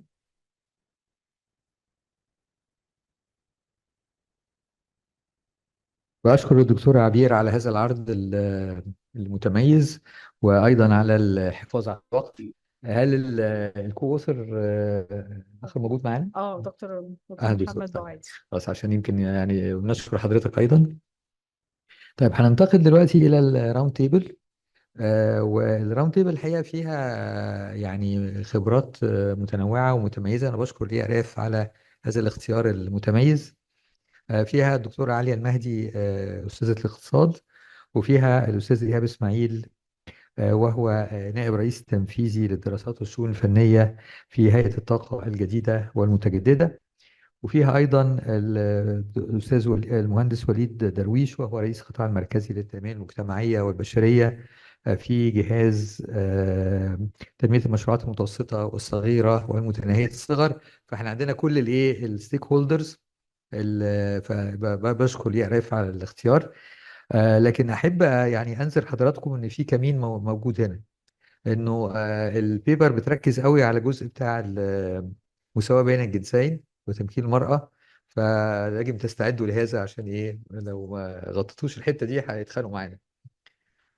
فبالذات تعرف هو طبعا البانل النساء أقلية، لكن هم طبعا أقوى بكتير من لو بتكلم عن البانل. طيب حضرتك تحبي تقعدي عشان بس حاسين كده انك يعني لا نجيب لي كرسي. ممكن كرسي بس.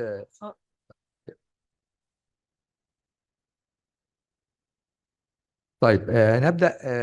اللي يمكن البانل بالدكتورة عليا المهدي. دكتورة علي مهدي طبعا أستاذ الاقتصاد في جامعة القاهرة، والتعريف بيها يعني هيكون طويل قوي، هياخد معظم الجلسة، فيعني هنكتفي بإيه بهذا القدر. اتفضلي دكتورة علي. ترجمة فزي ما أنت عايزة. عربي بما ان في ترجمة، كنت مجهزة كله بالانجليزي بس خليني نتكلم بالعربي. الحقيقة بحب في البداية أشكر دكتور عبير ودكتور محمد بوعدي على البحث القيم ده. بحث قيم ليه؟ لأن انتوا دخلتوا في مجال جديد في مصر، البحث العلمي فيه قليل، ولما الواحد بيدخل في مجال جديد بيبقى له السبق، ودي حاجة الحقيقة لازم نشكركم عليها. أنا هحاول إن أنا أختصر الملاحظات بتاعتي لأربع أو خمس ملاحظات مش أكتر، وجزء منها بناء يعني عن عدم معرفة قوي، فيعني هيبقى بستفسر منكم أكتر يعني. النقطة الأولانية اللي أنا قريت البيبر أو الورقة يعني بسعادة. ليه؟ لأنها جديدة، الفكرة جديدة. بس خضني أول كلمة قريتها كده في وسط في البداية في المقدمة. بيتقال فيها إنه تم اختيار الموضوع لأن قطاع الطاقة المتجددة هو عنده احتمال كبير قوي في خلق فرص عمل. أنا عايزة أقول إنه كان لازم الجملة دي يعاد صياغتها، وهقول لك ليه. يعني ليه؟ ممكن نقول إن قطاع الطاقة المتجددة عنده احتمال أو potential يعني قوي في إنه هو يقلل المساوئ البيئية أو الظروف البيئية السيئة، وبيحسن استمرارية واستدامة الموارد الطبيعية. أما عملية إن هو عنده قدرة هائلة على خلق فرص عمل، فأنا دي هقول لك ليه أنا مش مقتنعة بيها قوي. لأنه مبدئيا قطاع الكهرباء كله على بعضه بيخلق 1% من فرص العمل في مصر.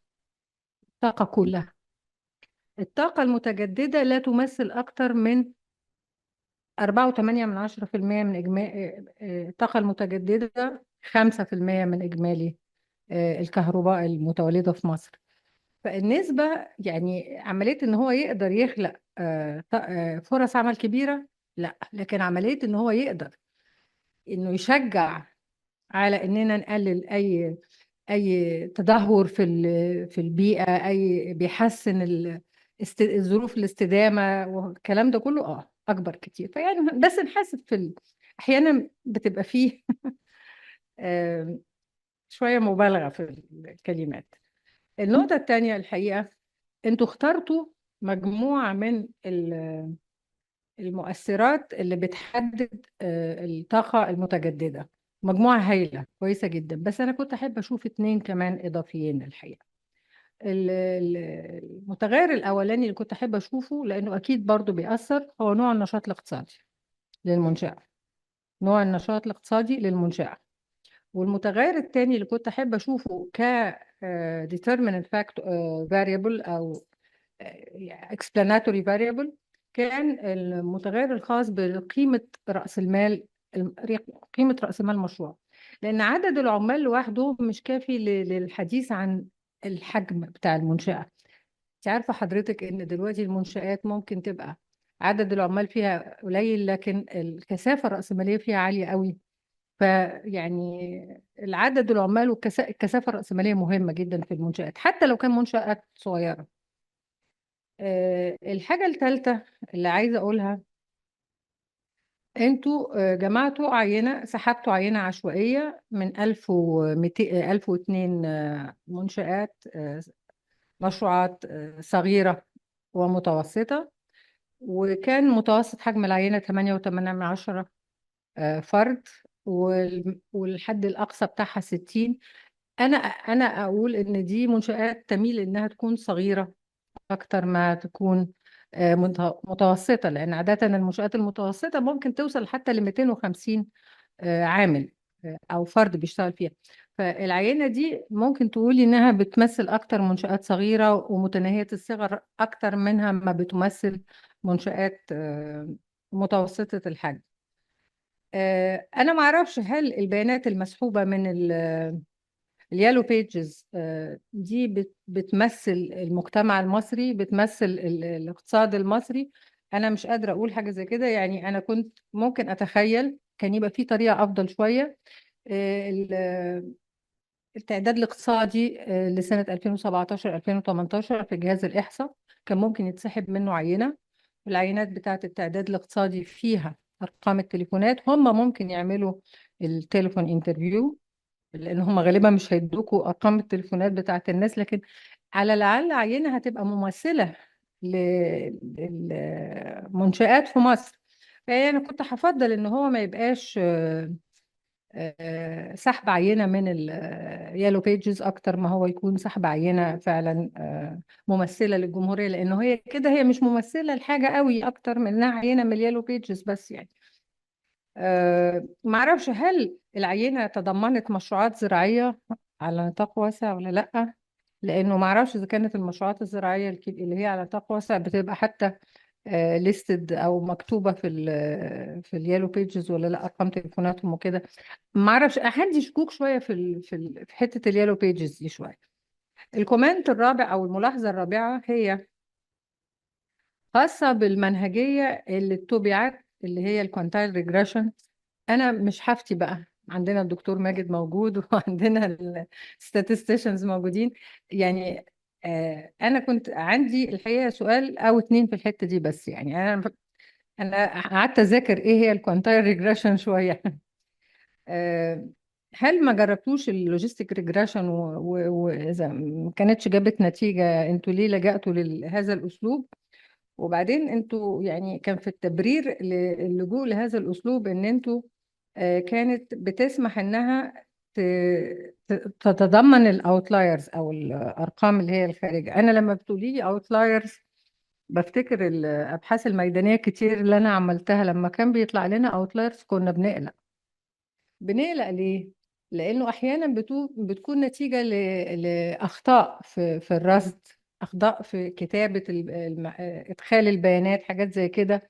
فاحيانا حته ان انا الاقي اوتلاير واتضمنهم لازم تبقى فيها دايما مراجعه جامده جدا في عمليه ادخال البيانات وعمليه كليننج، داتا كليننج، المراجعه بتاعت البيانات، لان احيانا بتكون نتيجه لاخطاء اساسا في الادخال او في جمع البيانات. فانا بقول ايه الحته دي، ما اعرفش انتوا راجعتوها صح قوي لو في اوتلايرز ولا لا. يعني دي حاجه طبعا الباحثين اكيد يعني بيدركوها.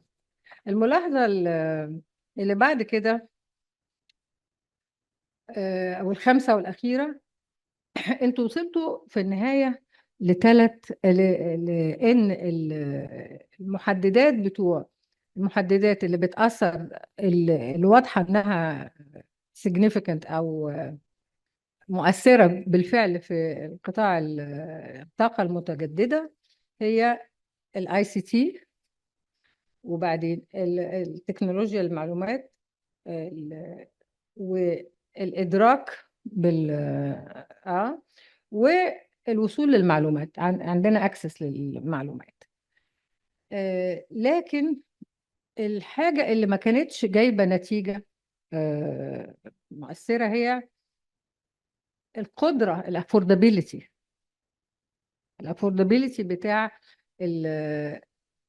استخدام هذه النوعية. أنا خلص بخلص الافوردابيلتي بتاعت هذه التكنولوجيا، مع إنه الكلام ده وده بيتناقض مع النتائج بتاع الليترشر ريفيو اللي انتوا عرضتوها، وبيتناقض مع الانترفيوز اللي هي قالت انه برضو التكلفة بتفرق في تحديد اذا كان هيستخدم renewable energy او طاقة متجددة ولا لا. لكن النتائج عندكم طالعة انها لا، مش فارقة خالص ومش مؤثرة ومش بتفرق. يعني احنا في نفس الوقت اللي حضراتكم عملتوا الشغل ده فيه، احنا كنا بنعمل مع مؤسسة بصيرة بحث آخر في نفس المجال تقريبا، وكان نقطة مهمة جدا اللي هي القدرة على يعني الحصول على تكلفة الطاقة المتجددة. فأنا ما أعرفش النتيجة دي بتتناقض مع النتائج الأخرى. خليني أقول في النهاية كلمة، بما أن عندي دقيقة بس واحدة باقية. الطاقة المتجددة مهمة جدا ومهمة، لكن لحد النهاردة المشروعات متناهية الصغر والصغيرة والمتوسطة دورها فيها محدود للغاية. الطاقة الجديدة مهمة لأنه الدولة مهتمة بيها، لأن اتعمل كذا مشروع كبير، مشروع بنبان والطاقة الرياح، ويعني في مشروعات، وفي حتى مشروع ديزرتك ابتدوا يحيوه تاني، بيفكروا اللي هو مع الاتحاد مع دول أوروبا وغيره. يعني في مشروعات فعلا شغالة جامد في المجال. لكن أين هو دور المشروعات متناهية الصغر والصغيرة والمتوسطة؟ لا، لسه محدود جدا. الدور ده ممكن هيكون واحد من الاثنين. الدور الأول هم كمستخدمين، والدور الثاني هم كمنتجين. دورهم كمستخدمين هو إنه لو المشروعات الكبيرة دي بتاعت الطاقة المتجددة قدرت إنها فعلا تزود نسبة مشاركتها في إنتاج الطاقة من 5% إلى 40% زي ما الدولة بتستهدف، ممكن ده يخفض تكلفة إنتاج الكهرباء، وبالتالي توصل للمشروعات دي وتحسن لهم تنافسيتهم وغيره. وهم كمستثمرين، لو إن السولار بانلز أو اللوائح الشمسية وكل التكنولوجيا اللي هي الخاصة بتوليد الطاقة على مستوى المشروع بقت رخيصة وقدروا إنهم يستخدموها بالفعل، وبقت الإصلاح بتاعها والصيانة بتاعتها في متناول أيديهم، وبالتالي هم كمستخدمين، هم كمستثمرين ممكن إن هم يستفيدوا منها ويبقوا أكثر تنافسية. فأنا في النهاية أنا بشكر دكتورة عبير. أولا أنا عايزة أقول دكتورة عبير كانت تلمسي في كلية الاقتصاد والعلوم السياسية. والدكتور محمد بوعادي، أنتوا عملتوا حاجة كويسة جدا، إن أنتوا دخلتوا في مجال الحقيقة ما حدش اشتغل فيه قبل كده، أو الشغل اللي فيه قليل قوي في مصر. فأنا بشكركم في النهاية، وما تزعلوش من أي كومنتس، دي حاجات بس ملاحظات بسيطة، الورقة كويسة قوي. شكرا جزيلا.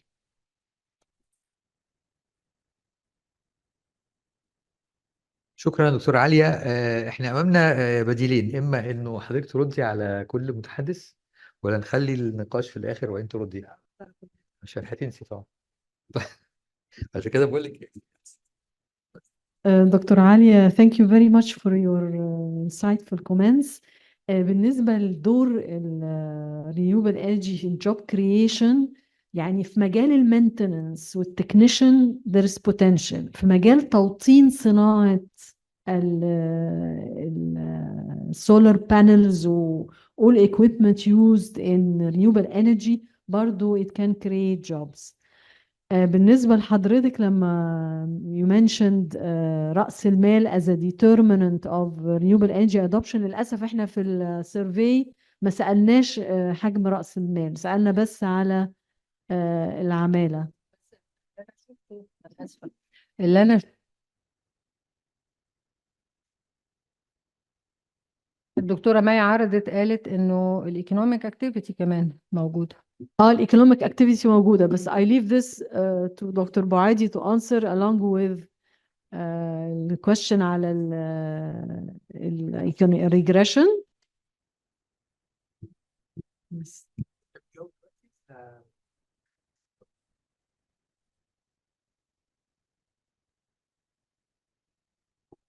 معلش عشان يعني بالمرة يعني الحقيقة الإطار برضو بتاع اليلو بيجز ده عايز كواليفيكيشن شوية، لأنه هل ده بيوصل للمشروعات الصغيرة ولا ما بيوصلش؟ يعني برضو يا ريت حضرتك تنورنا في الحتة دي. وبرضو خصائص العينة، لأنه خصائص العينة مش موجودة في البيبر، خصائص ال1002 اللي تم اختيارها. فيمكن دي برضو يعني لو تسمح لي اقترح حاجة، انه الخصائص العينة تضاف ويناقش الإطار ومدى يعني استخدام هذا الإطار، أي تحيز ممكن يكون موجود، لأنه كل دراسة لها ليميتيشنز، فممكن أحط فيه. شكرا. Uh, I will answer the question of quantiles. So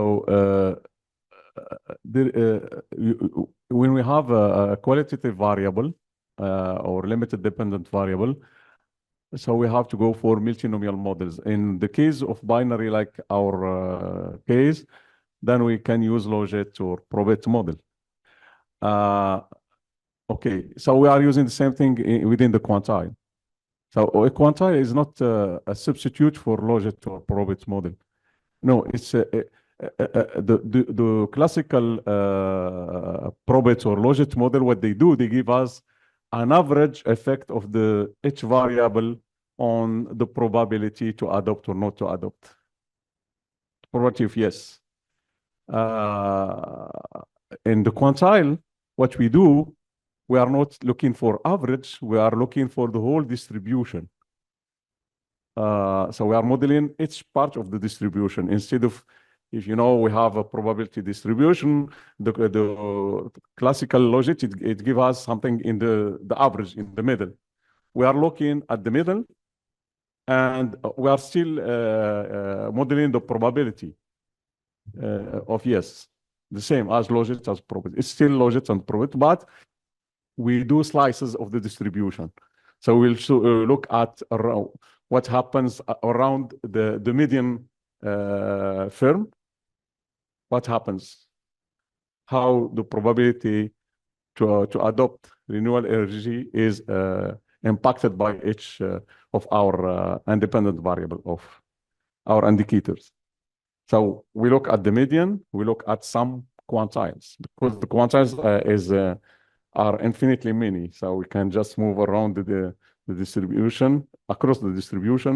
So here we take 5% to mean the lowest quantile and 95 top quantile, and we take the two quartiles, 25 and 75. So we are still modeling the probability. So we are in the context of logit and probability. Okay. Thank you. ثانك يو دكتور محمد. طيب هننتقل دلوقتي. مش باينه هنا. هنا دكتوره مي اتفضلي. انا اسفه بس عشان في الجنب هنا هو بالنسبه لسؤال حضرتك بالنسبه موضوع اليلو بيجز والتعداد الاقتصادي، طبعا هو احنا بنحاول ان احنا نجد افضل اطار ممكن. طبعا زي ما حضرتك قلت بقى ليها ليميتيشن، لان هي بتعتمد على الانتربرايزز هي مسجله في اليلو بيجز، فده ممكن ان شاء الله يعني يتضاف بالنسبه للبيبر، بس هو ده موجود يعني على الويب سايت بالنسبه للديتا. بالنسبه للتعداد الاقتصادي، والتعداد الاقتصادي اعتقد هو اصلا قائم على عينه كذلك، وليس يعني وليس تعداد اقتصادي شامل. ده نمرة واحد. نمرة اتنين، كان 2017 في بيانات التليفونات بتاعته كانت قديمة شوية. نمرة ثلاثة، كان في مسوح قبل كده استخدمته، وكان في خلل برضو في أرقام التليفونات بنسبة كبيرة. عشان كده في الآخر استقرينا إن احنا نستخدم اليلو بيجز انستاد. بس شكرا. هو توضيح بس بالنسبة للتعداد الاقتصادي، التليفونات طبعا مش محدثة وكتير من التليفونات مش موجودة. النقطة الثانية انه التعداد الاقتصادي على الرغم من اسمه تعداد، لكن بيتم بالعينة بالنسبة للمشروعات الصغيرة والمتوسطة. بالنسبة للمشروعات الكبيرة بتتاخد كلها اذا جاوبت، فبرضه في سيلكتيفيتي كرايتيريا. فبشكر حضرتك. اعتقد هذه الامور محتاجه انها يشار اليها في البيبر اللي هتبقى مفيده برضه للقارئ. طبعا برضه المشكله الثانيه في تعداد 2017 ان هو كان قبل الكوفيد. طبعا بعد اثناء الكوفيد في مشروعات كتير قفلت. ننتقل بقى إلى المتحدثين الآخرين، وإحنا لدينا حسب الترتيب المذكور في البرنامج المهندس إيهاب إسماعيل، هو هيبدأ الأول من هيئة الطاقة الجديدة والمتجددة. وحضرتك عندك 10 دقائق، ويعني أنا بعتقد يعني لو حضرتك تقدر ترفلكت على التوصيات اللي موجودة، ومثلا تصورك للحكومة ممكن تعمل ايه وايه الصعوبات وايه التحديات، لانه احنا عايزين ناخد طبعا هذا البحث العلمي الى النطاق التطبيقي على قد ما نقدر. اتفضل يا فندم. بسم الله الرحمن الرحيم. يعني أنا بشكر حضراتكم، يعني الدعوة لتاني مرة. يمكن شاركنا في البيبر لما اتعرضت المؤتمر في المغرب في مايو الماضي وناقشنا البيبر. كون إن إحنا نندعي في حاجة بحثية عن الطاقة المتجددة في حاجة كبيرة قوي، فمعنى إن في وجود طاقة متجددة في مصر. قد نتفق وقد نختلف ايه اللي موجود في البيبر وايه اللي موجود تحديات او توصيات، لكن دلوقتي احنا بنتكلم على حاجة بالفعل موجودة. يمكن عايز اتكلم من حيث انتهت الدكتوره عليا، بحيث هي العماله كام، وهي في فرصه للعماله ولا ما فيش فرصه للعماله. يمكن الطاقه المتجدده النهارده بنتكلم تقريبا في مصر بنتكلم 12% تقريبا من اجمالي القدرات المركبه. في الوضع الحالي احنا حوالي وصلنا ل 7000 ميجا وات، واجمالي القدرات المركبه في مصر حوالي 60000 ميجا وات، فبنتكلم تقريبا من 12 ل 13% من القدرات. الطاقات المتجددة ملي أو خلق فرص العمل أو الموضوع البحث النهاردة في الاس ام ايز أو الميديوم والسمول بروجكت، هي ملي بنتكلم على الطاقة الشمسية. ده المين فوكس أو اللي هم شغالين فيه في النهاردة. بنتكلم الخلايا الفوتوفولتية المركبة على مستوى مصر، القدرات الكبيرة والصغيرة إجماليهم حوالي 2000 ميجا. النهاردة بنتكلم في حوالي 2000، منهم 200 ميجا اللي هو المشروعات الصغيرة، إذا كنا بنتكلم عن نيك ميترنج الصف القياسي والسيلف كونسامشن او الاستهلاك الذاتي. ف 200 ميجا من حوالي 2000 ميجا، بنتكلم على 10% تقريبا من اجمالي القدرات المركبه في الطاقه الشمسيه من السمول والميديوم. ما هو معناها ان ده كويس قوي. احنا 200 ميجا وات، يعني لو قلنا الميجا وات اجمالي استثماراتها ممكن بنتكلم 750 الف دولار، يعني بنتكلم حوالي 150 مليون دولار حجم استثمارات بس في المشروعات دي. دي طبعا حاجة مش بسيطة، يعني بنتكلم في كاستثمارات. الشركات اللي شغالة نفسها اللي هي بتأهلها من هيئة الطاقة الجديدة والمتجددة، اللي بنتكلم تقريبا 150 شركة مؤهلة للعمل في هذه القدرات. يعني بنتكلم في القدرات الصغيرة والكبيرة 150 شركة. يمكن زي ما الدكتور عليا برضو بتتكلم على رأس مال الشركات، هل هي موجودة ولا مش موجودة. الشركات الكبيرة هي متصنفة زي ما في البرزنتيشن الأولانية، في بلاتيني، ذهبي، فضي، برونزي. إذا كنا بنتكلم في البلاتيني، حجم رأس المال بتاعه بيبقى أكبر من 3 مليون جنيه، فطبعا ده استثمارات كبيرة. برضه مدين فرصة للصغير البرونزي اللي هو عايز يبتدي، ما هو برضه حقه ان هو لازم يبتدي، بعض الشركات لازم تبتدي. فده كله بنتكلم ان في ناس بتشتغل، في موجودة وفي موجودة.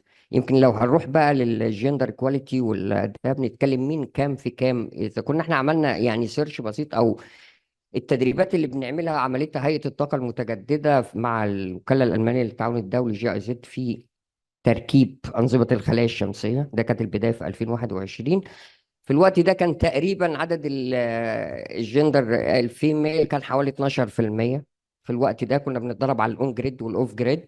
بعد كده بدأنا نطور في 2024، لا بدأنا في البيزنس ديفلوبمنت كمان، لأن عامل مهم جدا انك انت البيزنس ديفلوبمنت ان الناس تتعلم ازاي تعمل مشروع، دراسة جدوى للمشروع، هو ينفع ولا مش هينفع، كام من كام. فالبيزنس ديفلوبمنت كمان بقت حوالي نسبة عدد الفيميل فيه كان حوالي 30%، تلت بالظبط. الاوف جريد واليوتيليتي سكيل بقى الكبيرة برضو وصلنا ل 20% في 2024. فمعنى ان في زيادة في الفيميل اللي هم بدأوا في مجال احنا بنتكلم الطاقة المتجددة او بنتكلم في أنظمة الخلايا. بنأمل ان السنة الجاية يمكن الرقم ده هيزيد. فبس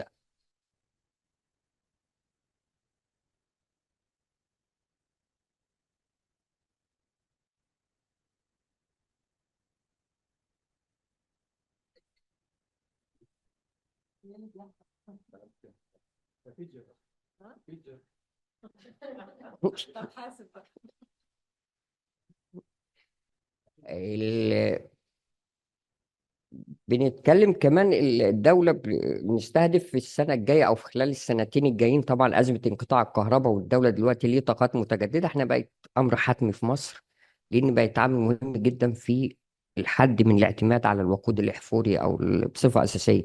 إذا كنا بنتكلم في الغاز الطبيعي فده توفير وقود، بالإضافة من الناحية البيئية هو خفض انبعاثات الكربون طبعا والبصمة الكربونية، وده حاجة مهمة جدا.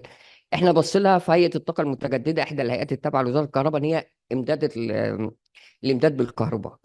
فده جزء مهم جدا، كل واحد بيبص لها من وجهه النظر الخاصه بيه، لكن هي بقت بتساهم بحل مساهمه كبيره في الامداد بالكهرباء. عايزين بنبص لها بقى كلارج سكيل بروجكت، وده اللي الدوله تبص عليه على المدى الشورت تيرم. في نفس الوقت احنا بنشجع السمول والميديوم بروجكت ايضا من خلال البناء الكوادر. وايضا برضو عايز يعني نذكر احنا كنا في دلوقتي يمكن بنبان، المشروع اللي اتعمل في بنبان اتعمل بجانبه في نفس البلد مدرسة ثانوية فيها صناعية فيها فصلين دلوقتي للطاقة الشمسية، ده موجودة. في الغردقة كان موجود في كان مع اليوسيد ان احنا بنعمل فصل في مدرسة ثانوي صناعي ايضا للرياح. كنا بنتكلم في شهر يوليو اللي فات، كان عملنا برضو ورشة عمل مع وزارة التربية والتعليم الفني. هو احنا محتاجين نعمل مدرسة ثانوي متخصصة للطاقة المتجددة ولا فصل في مدرسة ثانوي صناعي؟ مين عشان ايه فكانت النقاشات كبيرة قوي، ووصلنا وجمعنا الستيك هولدرز كله، لكن دلوقتي اتفقنا او اختلفنا ان لازم يبقى فيه فصول او مخصصة للطاقات المتجددة. بعض التعديلات، هو في ميل ولا ميل، لا هو هنشتغل والناس هتطلع التربينه ولا مش هتطلع التربينه. ما هو مش شرط ان انا اطلع التربينه للفتيات، ما هو في حاجات تانية جاء تحت، في السكادا سيستم، في الكنترول سيستم، في الديزاين، في المتابعه، في ده كله، في البيزنس نفسه. ده ما في حاجات كلها دلوقتي خدناها في الاعتبار. يمكن بعض التحفظات يمكن مش دورها النهارده، بس انا بحب انقلها لحضراتكم. بعض الشركات، ما المدارس دي محتاجه يبقى في تدريب عملي، ما هو مش هعمل واحد في الفصل بس. بعض التحفظات من الشركات قال لك انا مش هدرب حد اقل من 18 سنه يدخل الفيلد، يعني يعني دي من ضمن الاوبستكلز او التحديات لما بنيجي نتكلم في حراك في السوق. في حراك في نبتدي، اذا كنا بنبتدي في تعليم، في بنتكلم في المنهج، في المنهجيه ايضا، وفي بعض الكليات دلوقتي من جامعه عين شمس فيها طاقه متجدده، قسم طاقه متجدده بقى في دلوقتي موجوده دلوقتي الحاجات دي كلها. انا اللي موجود، انا متفق طبعا مع حضراتكم في اللي اتذكر في البيبر، وان يعني انا متشكر طبعا ان احنا بنذكر في حضراتكم حاجات ممكن نبقى نعمل ابديتد مع بعض، يعني او يبقى في تواصل هنا بقى. ده يعني يمكن الغرض ما بعد البيبر نفسها، يعني بعد البيبر ايه اللي بعد البيبر، دايما نقول ما بعد التوصيات اللي موجوده. طب ناخد نقطه او نقطتين نشتغل عليهم ونكمل عليهم، ده بتبقى عامل مهم جدا بقى. ازاي اللينك ما بين الاكاديميين والباحثين بقى والجهات التطبيقيه او العمليه اللي احنا بنمثلها هنا، يمكن وزاره الكهرباء يعني اللي بنمثلها هنا، اللي احنا بنشكر حضراتكم عليها يعني. يمكن انا السياسات والتشجيع للطاقات المتجدده، سواء سواء ما حضراتكم ذكرتوا هنا في البيبر الفيدين تاريف، كانت الفيدين تاريف يعني كانت البدايه في 2014. فكان في الوقت ده لازم الدوله تشجع، لازم تحط تعريفه مميزه او بيسموها كده.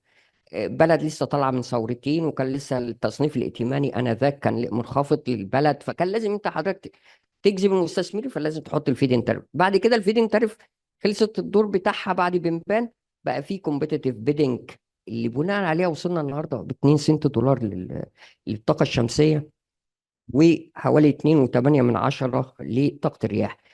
احنا نعتبر من ارخص الدول على مستوى العالم في تكلفه في التكلفه او في الطاقات المتجدده. ليه؟ عندنا معدلات سرعات رياح عاليه جدا، الطاقه الشمسيه عاليه جدا، بالاضافه مش كفايه لوحدهم، ثقه المستثمرين نفسهم في المناخ في مصر ده عامل مهم جدا، وده اللي شجع يعني. ما هو هي بتنعكس في الاخر، والقرض اللي هياخده، لان الراجل المستثمر 30% راس مال، 70% قرض، او يعني او بتقل او بتزيد شويه، لكن هي في الاخر ما هو المقرض او الجهات التمويل الدوليه هي العامل الاساسي. فاذا كانت ادته هتدي له قرض ميسر، قرض بسعر منخفض، ما ده عامل مهم جدا في خفض التكلفه.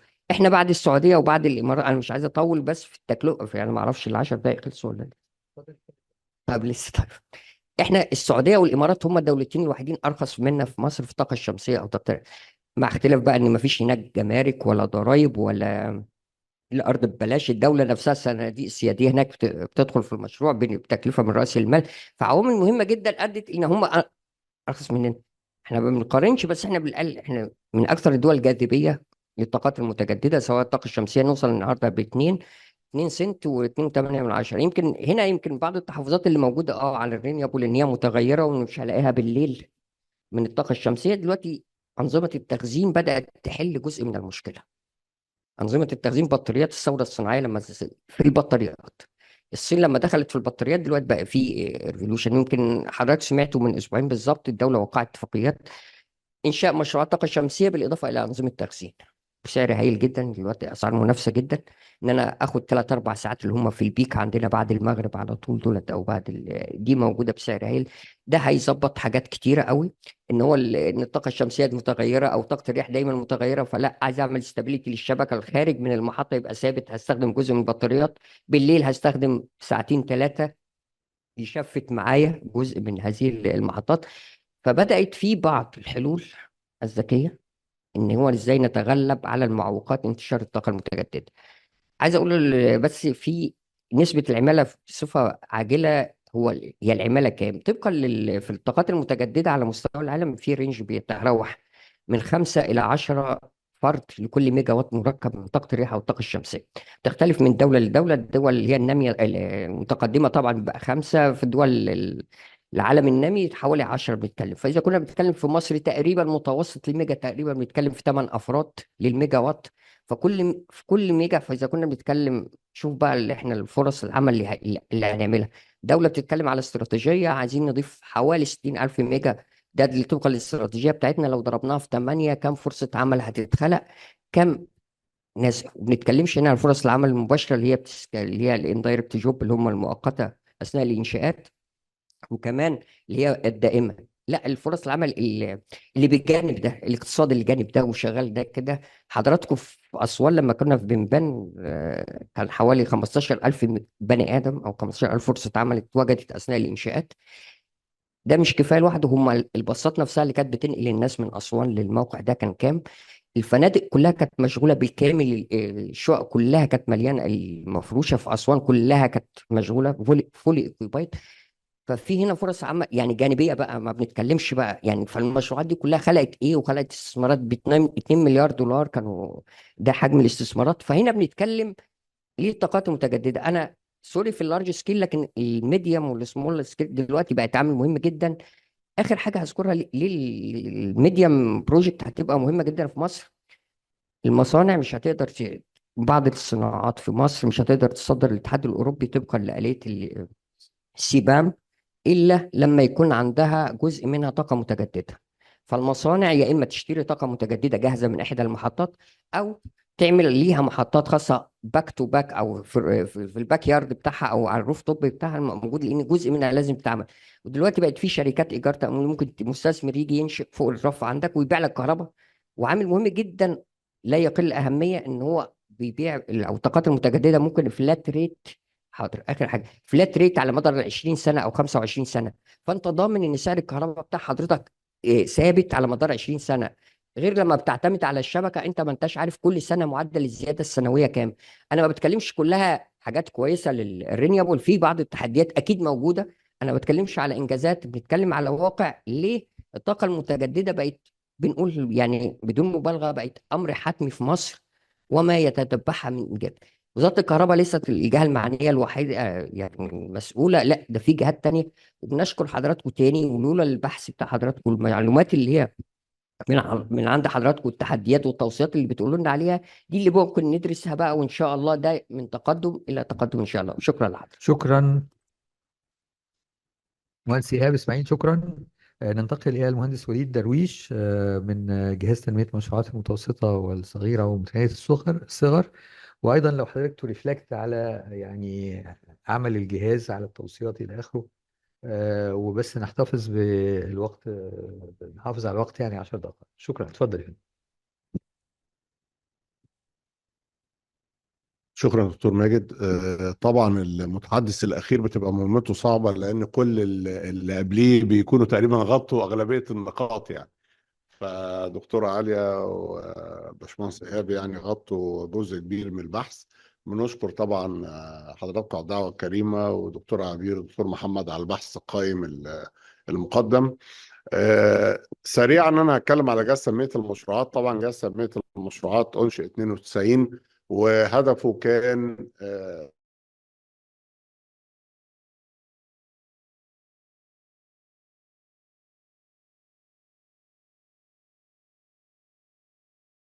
يشغل اسم الصندوق الاجتماعي، دلوقتي في 2017 بقى اسمه جهاز تنميه المشروعات. نتكلم بسرعه على اهميه الطاقه الجديده والمتجدده. طبعا التوجه بتاع الدولة إن إحنا الطاقات الجديدة والمتجددة تمثل 42% من الإنرجي ميكس بتاع الطاقة. ده طبعا توجه مهم جدا، وده المفروض نوصل له على 2035، وفي أهداف طموحة لتبقى في 2030. فده طبعا هيستدعي إن إحنا نبتدي نشتغل في مجال الرينيوبلز كلها بكثافة في الفترة الجاية. هدف الطاقات الجديدة والمتجددة هي طبعا ان انا اوفر الطاقة بسعر رخيص، وفي نفس الوقت في بعد تاني لازم ابص له، ان انا اقلل من الانبعاثات الكربونية اللي بتنتج عن استخدامات الطاقات التقليدية. يعني محطات الكهرباء التقليدية بينتج عنها انبعاثات كربون دايوكسيد، طبعا بتؤدي لظاهرة التغيرات المناخية، وكلنا عارفين موضوع التغيرات المناخية ومؤتمرات الكوب كلها بموضوعاتها اللي بتتناقش فيها ومفاوضات والى اخره.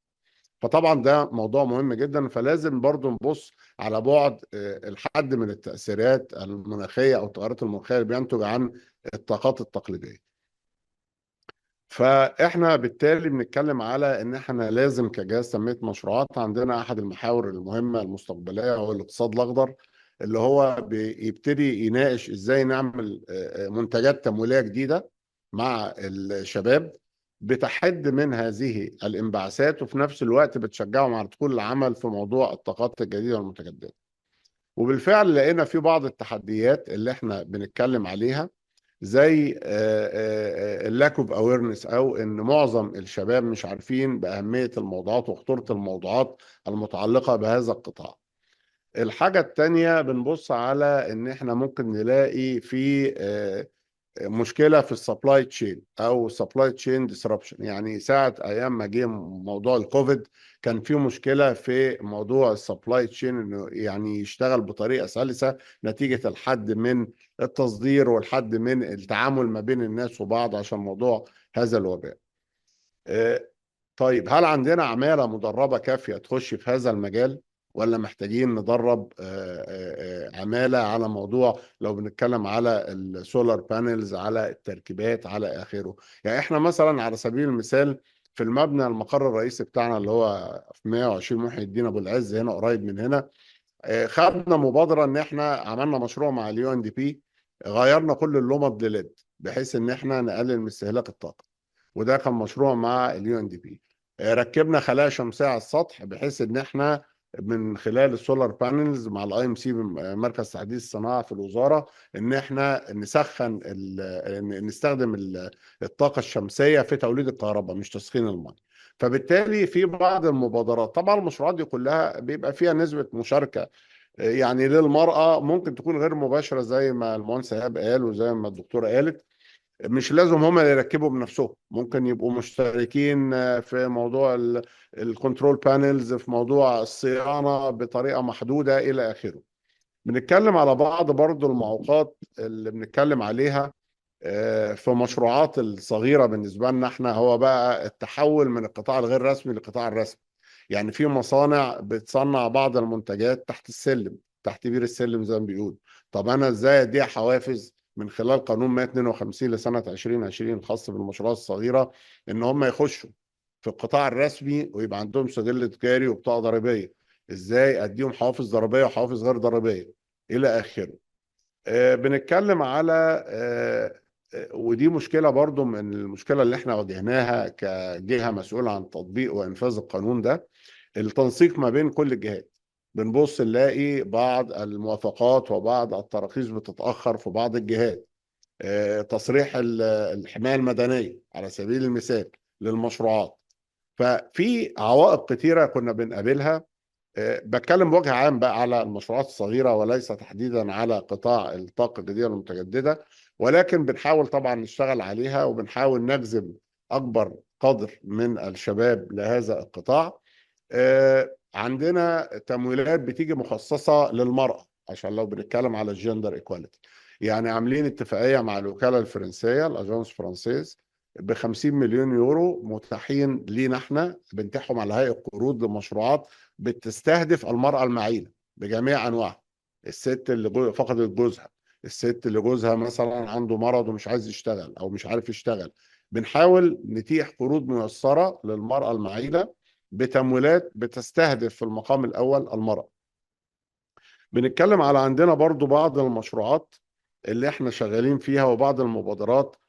في مبادرة مثلا مع مؤسسة ساويرس عشان موضوع رفع كفاءة العمل الحر. في مبادرة اسمها مستقبلنا بإيدنا. في مبادرة تانية مع اسمها باب رزق. في مبادرة عزيزة. طبعا دي الحاجات دي بقى مع اليونيدو مع وزارة التعاون الدولي ومؤسسات تنموية كتيرة جدا. بنتكلم على احنا طب بنعمل ايه المنتجات التمويلية اللي معنية شوية بالمنتجات الخضراء اللي هي ليها علاقة بالتغيرات المناخية والطاقات الجديدة المتجددة. على سبيل المثال احنا بنتيح قروض مثلا في الفيوم للمزارعين ان هم يستبدلوا الطرمبات اللي بتشتغل بالطريقة التقليدية تشتغل بالسولار بامب. كويس. فدي حاجة طبعا رينيوبل انرجي في المقام الأول، وفي نفس الوقت ليها تأثير على التغيرات المناخية وبتتيح فرص عمل. بنتكلم على مشروعات البايوجاز اللي بنشتغل فيها مع وزارة البيئة من خلال مؤسسة الطاقة الحيوية. بنعمل وحدات هاوس هولد للبيوت أو بتبقى وحدات مركزية باستخدام طبعا زي ما حضرتك عارفين التكنولوجيا. نستخدم روث أو مخلفات الحيوانات وننتج بيها طاقة نظيفة الأماكن الغير مخدومة يعني.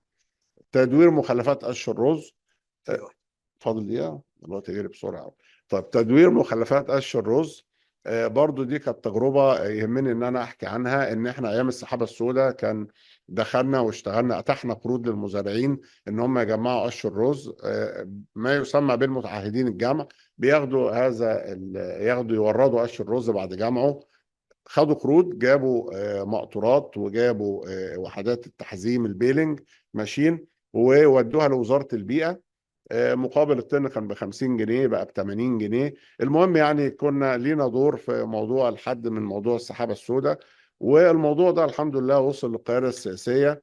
ويعني أمر فخامة الرئيس إن أصل القرض اللي الفلاحين أو المزارعين واخدينه من الجهاز يسددوه بس، لكن الفايدة بتاعت القرض صندوق تحيا مصر يسدده. فدي كانت أحد النماذج الناجحة اللي طبعا بتدفعنا للأمام إن احنا نكمل في الشغل بتاعنا.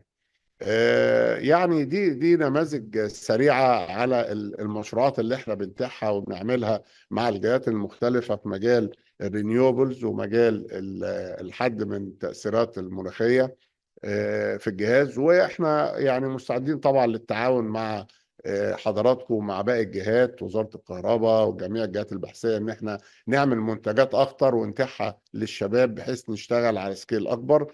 وبرضو اخر نقطة هقولها ان احنا طبعا المرأة ليها دور كبير قوي معانا مثلا في معرض تراثنا اللي بنعمله كل سنة في الحرف اليدوية اللي هي بياخدوا برضو بعض المخلفات زي مخلفات النخيل والجريد والكلام ده كله بياخدوه يعملوا بيه هاند كرافتس.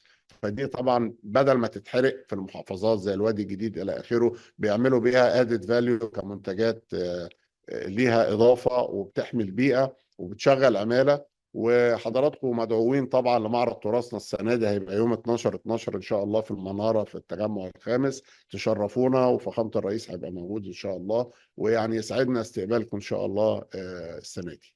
شكرا لحضراتكم. بشكر المتحدثين لان هم الحقيقه في ستوري لاين كده اتقالت اعتقد انها مفيده جدا النقل من البحث العلمي الاجتماعي الى التطبيق. فنتمنى طبعا انه مثل هذه البحوث تجد صداها في السياسات وفي البرامج اللي بتتم. يعني احنا كده على مشارف انتهاء الجلسة، بس بحب أدي لدكتورة عبير ودكتور محمد لو كان في يعني كل واحد كده 30 ثانية، لو كان في حاجة مهمة أوي عايزين تقولوها. خلصوا ال 30 ثانية خلاص. اتفضل يا دكتورة، في حاجة ولا؟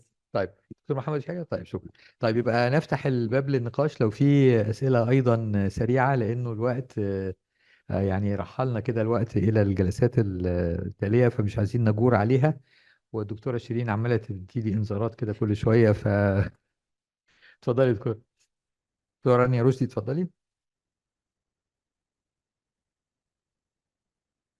شكرا يا دكتور ماجد وكل المتحدثين صراحة.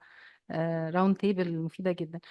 عندي بس أسئلة بسيطة، الورقة بتاع الدكتور عبير ودكتور محمد.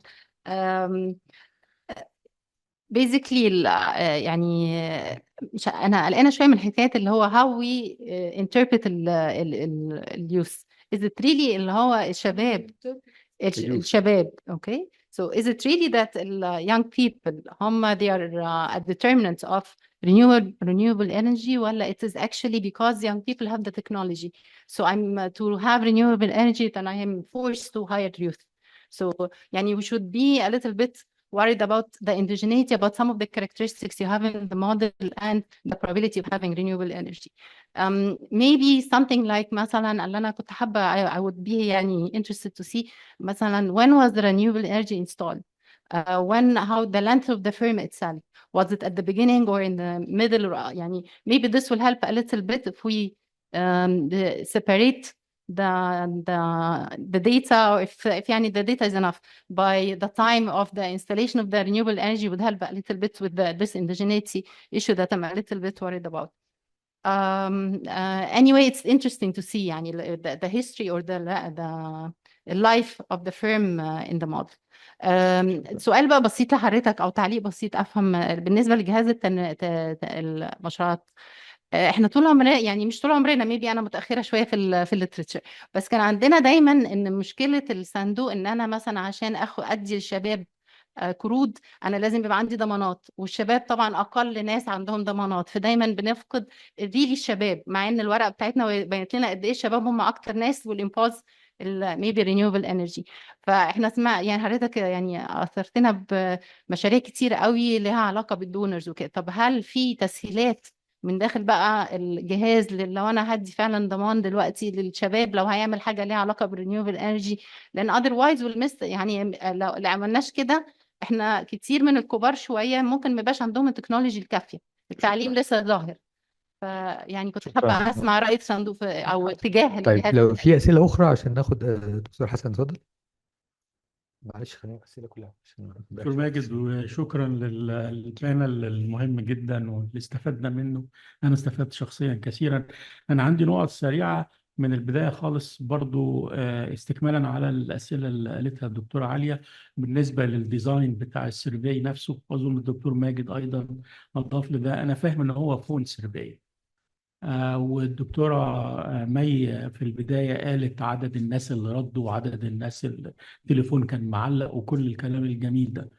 اللي بيستفزني فيه انه فعلا السيرفي is very organized very structured في 5 أجزاء. مين اللي بيرد على التليفون؟ يعني اللي بيرد على التليفون ده إذا كان one individual there is no way in heaven إنه يقدر يرد على كل الكلام ده. فلا بد انه يبقى انا عايز اعرف علشان فعلا مفيد جدا ان الواحد يعرف who was asked and where the information coming from. وبعدين السامبل، قالت الدكتوره مي في البدايه انها stratified sample، وطبعا it's very great. اعتقد انه الاستراتيفيكيشن كانت في الاوريجينال سامبل اللي هي حوالي 22,000، اللي تم استخدامها في الاخر كانت 1000 وشويه. هل الألف وشوية دي ما زالت stratified؟ I have a little bit of doubt على إنه السامبل اللي استخدمت كانت stratified. برضو من ضمن الحاجات اللي أنا ما شفتهاش هو خصائص السامبل عشان نعرف إذا كان فعلا كان في بايس ولا لا. أنا النقطة التعليق على الكلام اللي قاله الباشمهندس إيهاب، نقطة مهمة قوي. دايما اشعر بان الناس مش عارفاها، ان اللي عنده برودكشن لسولار انرجي از برايفت هاوس بيقدر ان هو يدخلها على البابليك جريد. عملية المحاسبة اللي أنا فاهمها is very complicated و it's very يعني disincentivize. هل ده تم علاجه؟ هل فعلا في incentives إن أنا دلوقتي أقدر أحط على السطح بتاعي سولار انرجي وأدخلها وأقدر إن أنا أبيع والفائض؟ هل الكلام ده موجود ولا لسه إحنا بعيد عن النقطة دي؟ والتعليق الأخير للجهاز تنمية المشروعات، وطبعا بيقوم برضه بيستفزني موضوع انه جالنا من الفرنسيز 50 مليون يورو واحنا مخصصينهم لكده. امتى فلوسنا احنا هنستخدمها لتحقيق اهدافنا؟ شكرا جزيلا. شكرا يا دكتور حسن. طيب هل في اونلاين في اي حد طالب كلمة؟ لان انا مش شايف الاونلاين. طيب خلاص مش حد، يبقى هندي فرصة بقى 30 ثانية برضه عشان حكاية 30 ثانية دي جابت نتيجة. Okay, regarding Dr. Rania's question, احنا dependent variable عندنا have you considered employing renewable energy؟ وفي السامبل طلع لنا only one firm that said yes. احنا we excluded this firm from the sample. Yes they used it. دي we ف we don't know date of installation.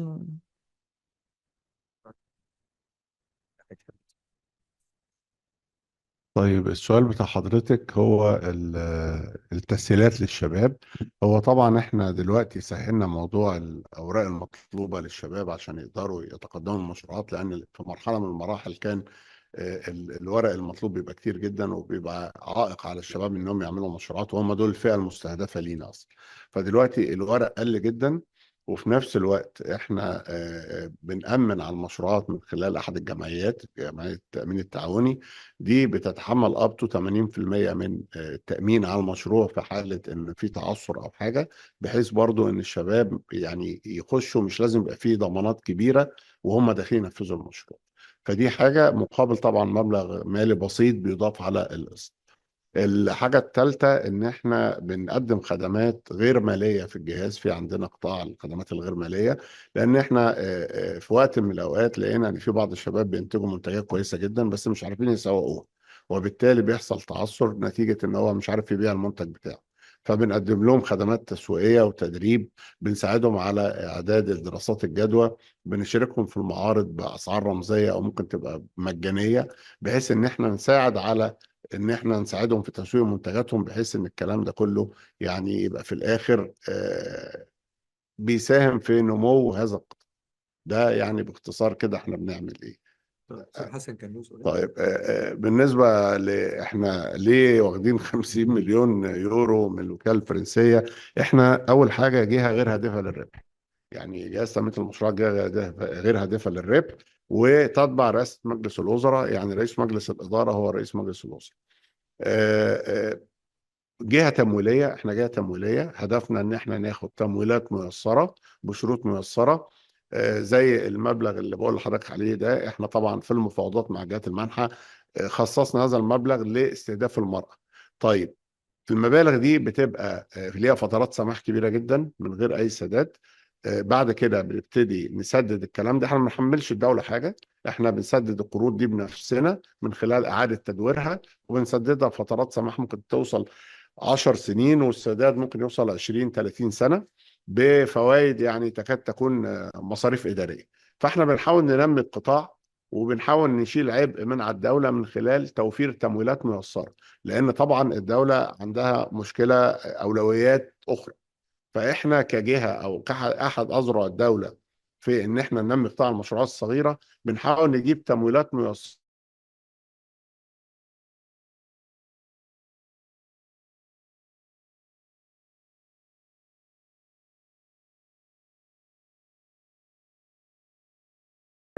نتاحها للقطاع.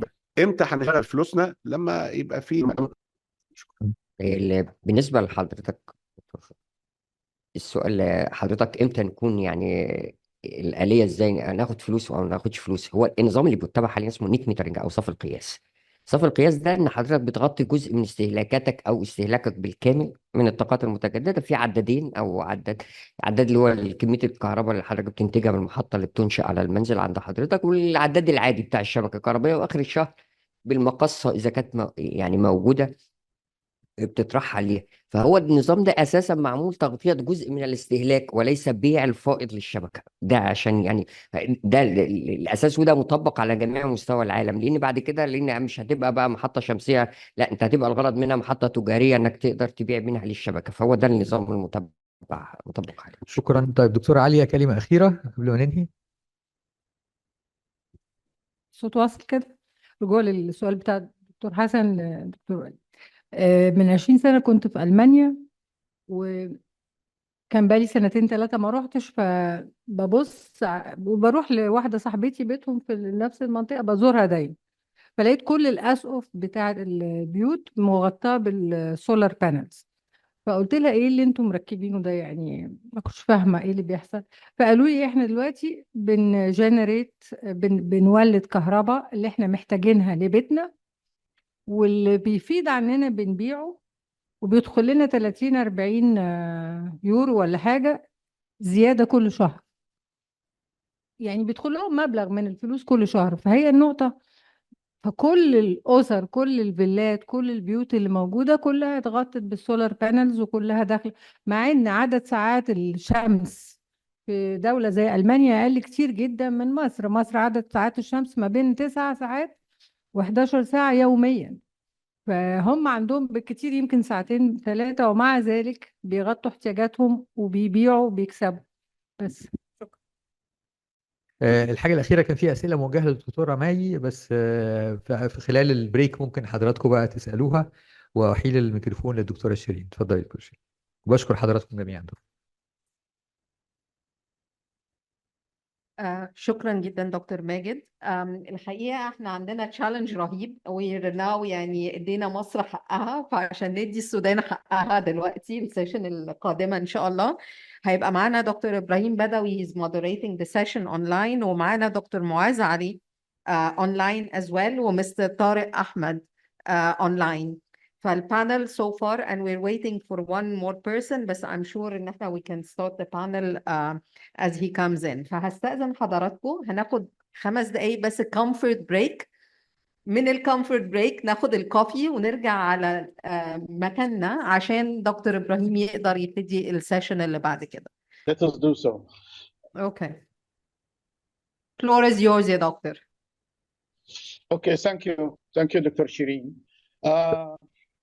This session will be just like the one before it. There will be a presentation of Sudan case study, key findings and policy implications by Dr. Muiz Ali on behalf of the team. He will have 15 minutes, and then it will be followed by a roundtable discussion with two distinguished professionals in this area, in the area of energy, Mr. Tariq Ahmed and Dr. Muhammad Sayyid Abdel Mumin. I think Mr. Tariq is present already physically, and I think Dr. Muhammad will join us virtually. So,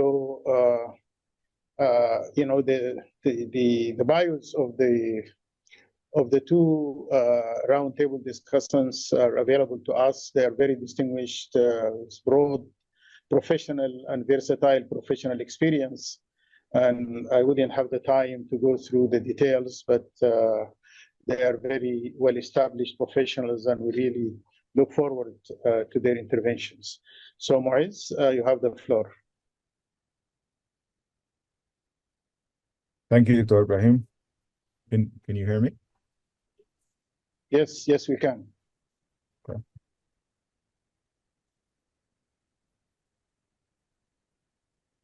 Can you see my screen?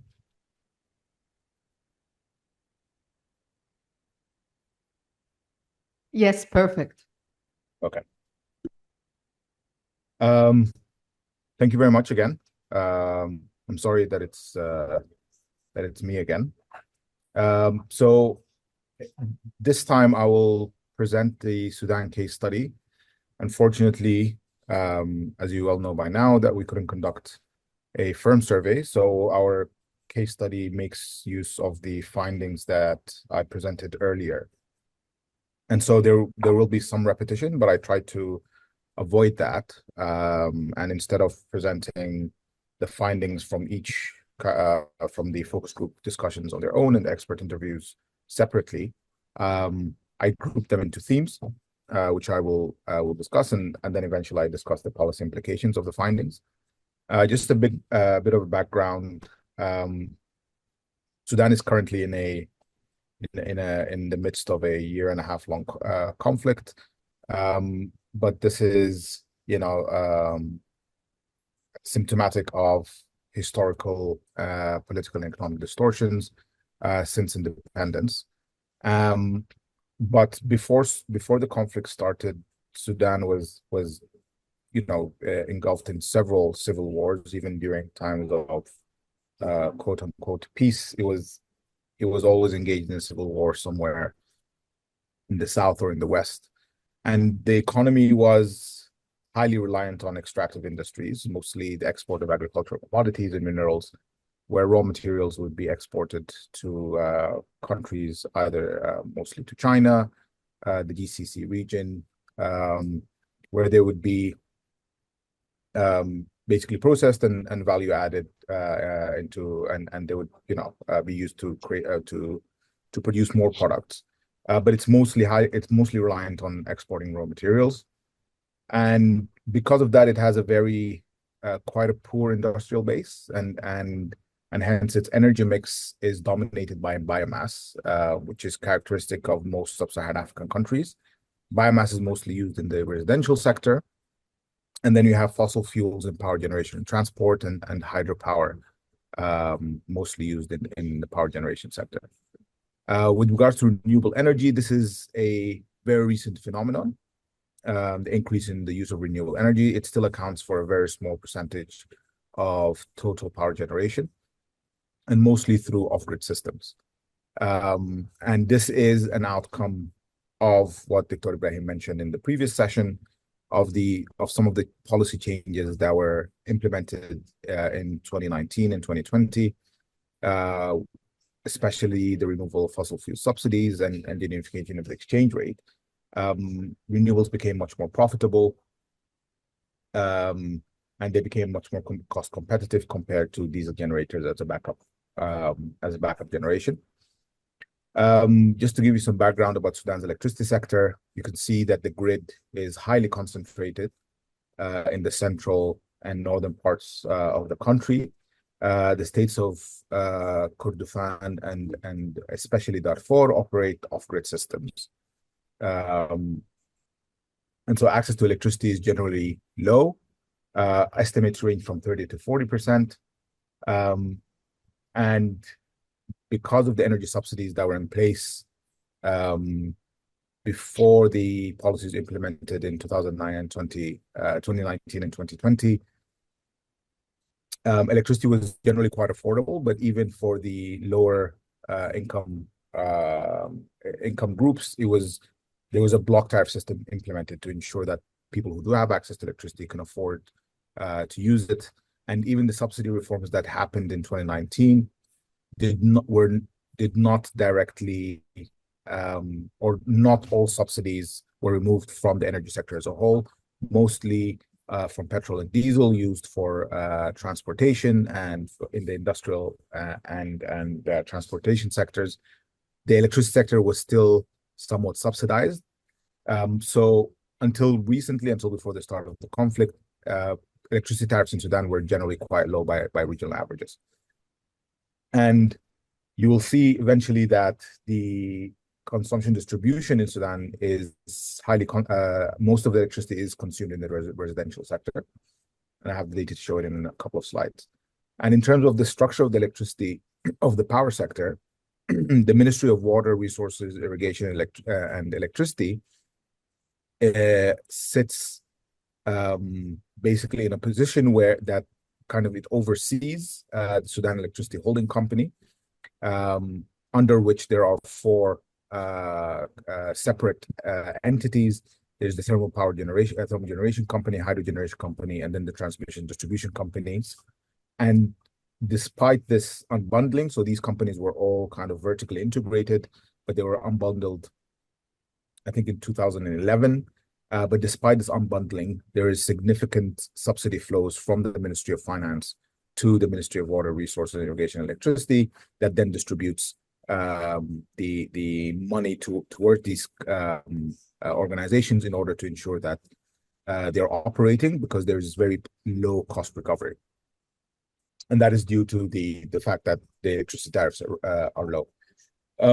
While Sudan does have a regulatory authority, and that was part of the 2011 legislation to unbundle the sector and to introduce an independent regulatory authority in order to attract private sector participation, Sudan was left in this state of limbo where it was not fully liberalized. There wasn't a lot of private sector participation. So this is the current structure that this sector has been operating in under for the last 10 to 15 years. Sudan's electricity access is generally quite low. You can see here the dotted black line. Sudan is, significantly below the lower middle income average, while it is in line with the regional average in sub-Saharan Africa. It still has a long way to go. Its electricity production mostly comes from either water, hydro generation or thermal generation. It's almost a 50-50 split. And the thermal generation is mostly dominated by steam. And electricity consumption is mostly in the residential sector. You can see that between 2010 to 2015 and 2016 and 2021, the residential sector was the only sector that saw an increase in electricity consumption. And that is obviously symptomatic of an economy dominated by the agricultural sector. So industrial consumption of electricity actually decreased during that time. We've been through this in the previous session where I described the research method. So the outcomes of the research, given this background, given the fact that Sudan is a developing country, given that the fact that it has a very poor industrial base, it's mostly an agricultural economy, and the fact that the grid does not reach 60 to 70% of the population, a lot of respondents did say that they have energy access challenges, and that the electricity supply was a major impediment for them in terms of from the perspective of firm productivity and the affordability of energy in general, whether it's electricity or diesel to power generators or for tractors, was specifically problematic in the agricultural sector. And the shift towards renewables was generally recognized that as a good thing, and that women particularly benefited from off-grid solar because they did not need to engage with the energy supply chain. And especially specifically for the agricultural sector, renewables address immediate needs, especially in irrigation, where traditionally farmers would use diesel generators. But the feasibility of the transition is not consistent across sectors, and this is what we found when we spoke to participants in the focus group discussions from the agricultural sector and non-agricultural sector, and a lot of them who did not see the benefits of renewable energy or resisted investment in renewable energy were mostly unaware of the benefits, or did not have direct experience, or did not know someone who used it, who could kind of portray the benefits which is something that they could then try out. And the recent conflict, it has made the transition more urgent because it kind of highlights the benefits of having off-grid energy systems, but it has also made the transition much more likely. So now, because the electricity grid is almost not functional, a lot of people are looking towards renewables, especially solar PV, to address their power needs. And this is likely to continue in the future. And as I mentioned earlier, the experts we interviewed really stressed on the need for robust regulatory frameworks and stable policies in order for the sector to flourish and to kind of, to develop enough to attract investment or to incentivize firms to invest in renewable energy.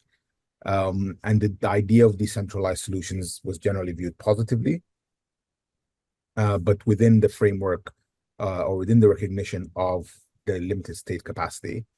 And one expert really made the point that, since the oil boom of the late 90s, Sudan's energy policy has been mostly focused on fossil fuels as opposed to renewables.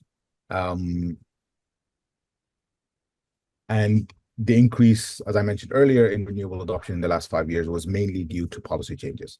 So we have some experience and some knowledge, although it's a bit limited and there hasn't been any of this progress documented. It's very hard to get data on renewable energy use in Sudan. But we have some observable kind of anecdotal evidence that policies do make a difference. But some do feel that renewable energy is not necessarily sufficient for ensuring universal electricity access, especially for areas where there is potential for industrial, some form of industrial development. So as part of this exercise, I was asked to provide some policy implications. And these policy implications are, I think they're pretty obvious. And they're the case across the board, whether it's Sudan or Egypt or the MENA region or Sub-Saharan Africa, even in Europe. To incentivize renewable energy adoption, you have to have robust regulatory frameworks. You need to target finance towards MSMEs, increase awareness campaigns of the benefits of renewables. And in Sudan's case specifically, there's a more urgent need of increasing access to electricity. And that can be done through off-grid systems. And in order to ensure affordability, the use of block tariff systems where the first couple of kilowatt hours consumed in a month are at a subsidized rate, and then the rate increases as consumption increases. But while I was working on this paper, I kept kind of asking myself the question of energy for what, right? And renewable energy for what? So what is the kind of guiding principle behind this? Is Sudan supposed to be, working towards shifting towards renewable because everybody else is, or because it's a climate emergency? So, Sudan's contribution to global CO2 emissions, and this was a point made by Dr. Atif in our report, it's negligible, right? Sudan contributes 0.06%. It has not been part of the problem. But despite that, it has made some significant commitments to reduce, its greenhouse gas emissions by 2030 across different sectors. And Sudan has also made commitments to increase renewable energy capacity to both satisfy local demand and export the surplus. And this commitment, especially the renewable energy one, is similar to other commitments in Sub-Saharan Africa. And especially the part about exporting the surplus. And what this kind of tells you is that a lot of these countries are implementing or have set ambitions to increase their use of renewable energy.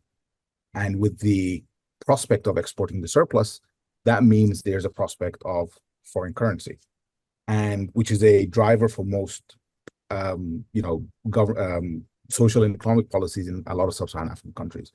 But what this tells you is that these countries are desperate for foreign currency in order to pay off their debts, right? So, making decisions about your infrastructure when you have, a severe debt crisis sometimes leads you to implementing policies that are not necessarily sustainable, right? And so when I asked this question of renewable energy for what, the idea is what does Sudan want to use renewable energy for? So, for example, Rwanda has expanded renewable energy use off-grid systems, especially solar home systems, and they've incentivized it through something called the results-based framework, which they've collaborated with the World Bank on to increase the use of solar home systems. So they would give a subsidy to providers of solar home systems if they can hit a target of distributing, I don't know, 1 million solar home systems a year, right? So their target is universal electricity access. Lebanon has, the people of Lebanon, not necessarily the government, have a incentive of access to electricity, right? The state grid, the national grid is not doing well, so they resorted to off-grid systems, and that's working well. And we discussed it in our comparative paper that mean renewables in order to achieve its economic growth targets or to ensure long-term sustainable economic growth in light of regulations like the carbon border adjustment mechanism in Europe, and in light of Draghi's recent competitiveness report, which are basically industrial policies, or they call for industrial policies which increase tariffs or create trade barriers. And so a country like Morocco has to increase its renewable energy adoption in order to reduce the carbon intensity of its products so that it becomes competitive in Europe, right? But what is Sudan adopting renewables for? And what I find is a more important policy implication is that, for obvious reasons, Sudan should be prioritizing long-term growth and development, and that renewables should be part of a broader kind of a strategy of energy sovereignty or energy security in order to achieve that broad development strategy, as opposed to, does it make sense for Sudan to say, oh, I'm going to reduce my emissions by 2030, while it was, it was not responsible for any emissions, and while it is still struggling with electricity access and is highly vulnerable to climate change. And another implication is that perhaps Sudan's development outlook should also combine its energy and climate change questions. So as opposed to energy being a separate policy that Sudan kind of looks at in order to either achieve a certain level of renewables or reduce emissions, and climate change, Sudan looking at that from a renewables reduction, greenhouse gas reduction perspective, there should be a kind of cohesive energy, climate change, and development outlook, right? Because Sudan is highly vulnerable to climate change, and the effects are being felt whether through this war or before that. A more cohesive outlook that combines both all energy, climate change, and development will make sure that Sudan's, future development strategies embed energy as part of the question, embed Sudan's vulnerability to climate change, and then within that, you can then try and fit in where renewables will play a significant role, how renewables can ensure energy sovereignty, how renewables can ensure energy security, and how do you kind of design these policies in order to avoid situations where you're deciding on exporting electricity to pay off debts as opposed to installing renewables to power whatever industrial development you have in mind. That's it for me. Thank you. Thank you very much, Moise, thank you very much for keeping time and for the very informative and succinct overview, and also placing the presentation, the findings in a broader context, and raising some issues which are very important for discussion. We will start with Ustaz Tariq Ahmad, who is present with us. I think you are present in the... Yes. In Cairo, yes. So, in fact, I would like to maybe, pose 3 questions for your consideration in the next 10 minutes. And then hopefully, if Muhammad Said is also, is participating, there will be another 3 questions for him. Obviously, the 3 questions draw from your tremendous experience and background in IRENA and other institutions. So the first question is, does IRENA have any programs or guidelines for renewable energy adoption in conflict settings? The second question, in the post-conflict era, what strategies could IRENA employ to help the country develop comprehensive renewable energy policies that promote long-term investment in decentralized energy system for MSMEs? And the third and final question, in your experience, can low-interest loans or subsidies help MSMEs overcome the financial constraints of affording the upfront cost of solar energy installations? So these are the three questions, and if you like, I could repeat them if you like. If you already got them, please go ahead and answer. Sure. Thank you. Thank you very much, Doctor. And first of all, let me also congratulate ERF and IDRC for this great work, doing it during this very difficult time. I'm sure that it must have been very difficult for the team to pull off all this information and to do all the interviews and manage to present it in this very good manner. And actually, with the unfortunate challenges that Sudan is going through now, it is adding a lot of additional burden on the ordinary people. Of course, those people who are even the owners of these small and medium enterprises, those who are struggling for their livelihood even before the war, and as also highlighted by Moise, that like energy access even before the war was a big issue. Like we have almost half of the population that doesn't have access to good electricity, and so this is now multiplied challenge with the war, and that comes from the limits that work brings, which limits the options for energy access, for capital access, and especially for medium and small enterprises. However, at the same time, renewable energy, and especially solar technologies, prove to be one of the solutions, one of the flexible solutions to rapidly respond to the needs. Like people found a refuge when they don't have access to electricity and they don't have access to petroleum or generators. Solar energy is easy to be installed in the decentralized setup. So let me come back to, I think the report provides an excellent background to the electricity sector and energy sector in general in Sudan. Unfortunately, with the current situation, the most of the background that is presented is might not be as it stands in the report currently. And also taking into the consideration the fact that there is a couple of infrastructure affected by the war itself, and also the migration of experts, and also the capital owners, especially like the medium enterprises, wherever they feel unsafe, they will find somewhere else to go to invest and to continue their businesses.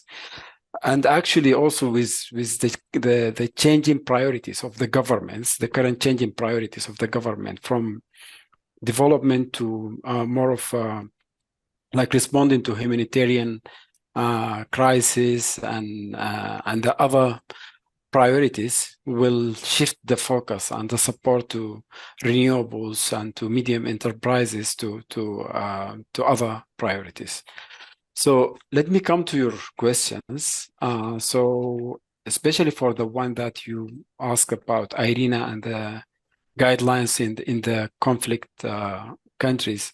So let me just briefly mention that maybe for the benefit of everyone here, is that IRENA is an intergovernmental organization that is has more than 170 member countries plus the European Union and 16 other countries in accession.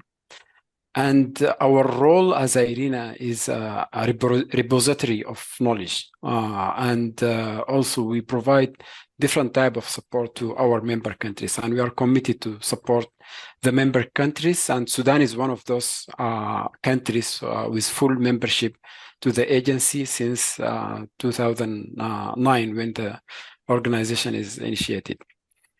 However, the support that we can provide to countries under active conflict is somehow limited by the fact that the security situation also limits how we can provide the support.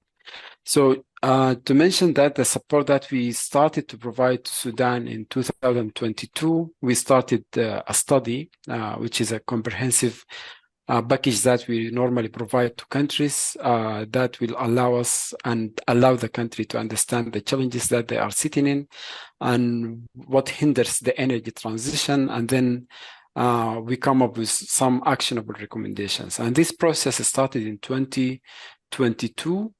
And it reached the stage where we are planning to do the consultation workshop, because the process of the renewable readiness assessment is a country-owned, country-driven, and consultative process with stakeholders, mainly from the government, private sector, and also international organizations present. And the aim of it is to see all the barriers that block the country or affect it in terms of policies, infrastructure, and we look at also all the sectors. Like, is it utility scale, big projects, industrial projects, or even medium and small enterprises? So we're trying to come up with this type of reports where it's not just for IRENA to understand, but for the country to take actions, and for other international organizations to find the entry point where they can come and support. So unfortunately, the war happened at the time that we were planning for the consultation workshop.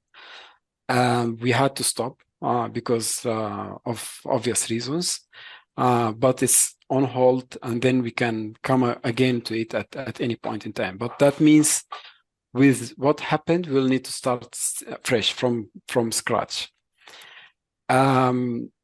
And this type of study, we've done it for many countries. Like for example, also I'll link this to the second question you mentioned about the post-conflict part. Currently, we are doing the same study to Somalia, which also undergone like a very severe conflict situation, and we are finalizing this report. Still, the country is fragile, and still there is many security challenges in Somalia. But what we are trying to do is kind of like to create a tailor-made solution for them, to look into what would work better for them.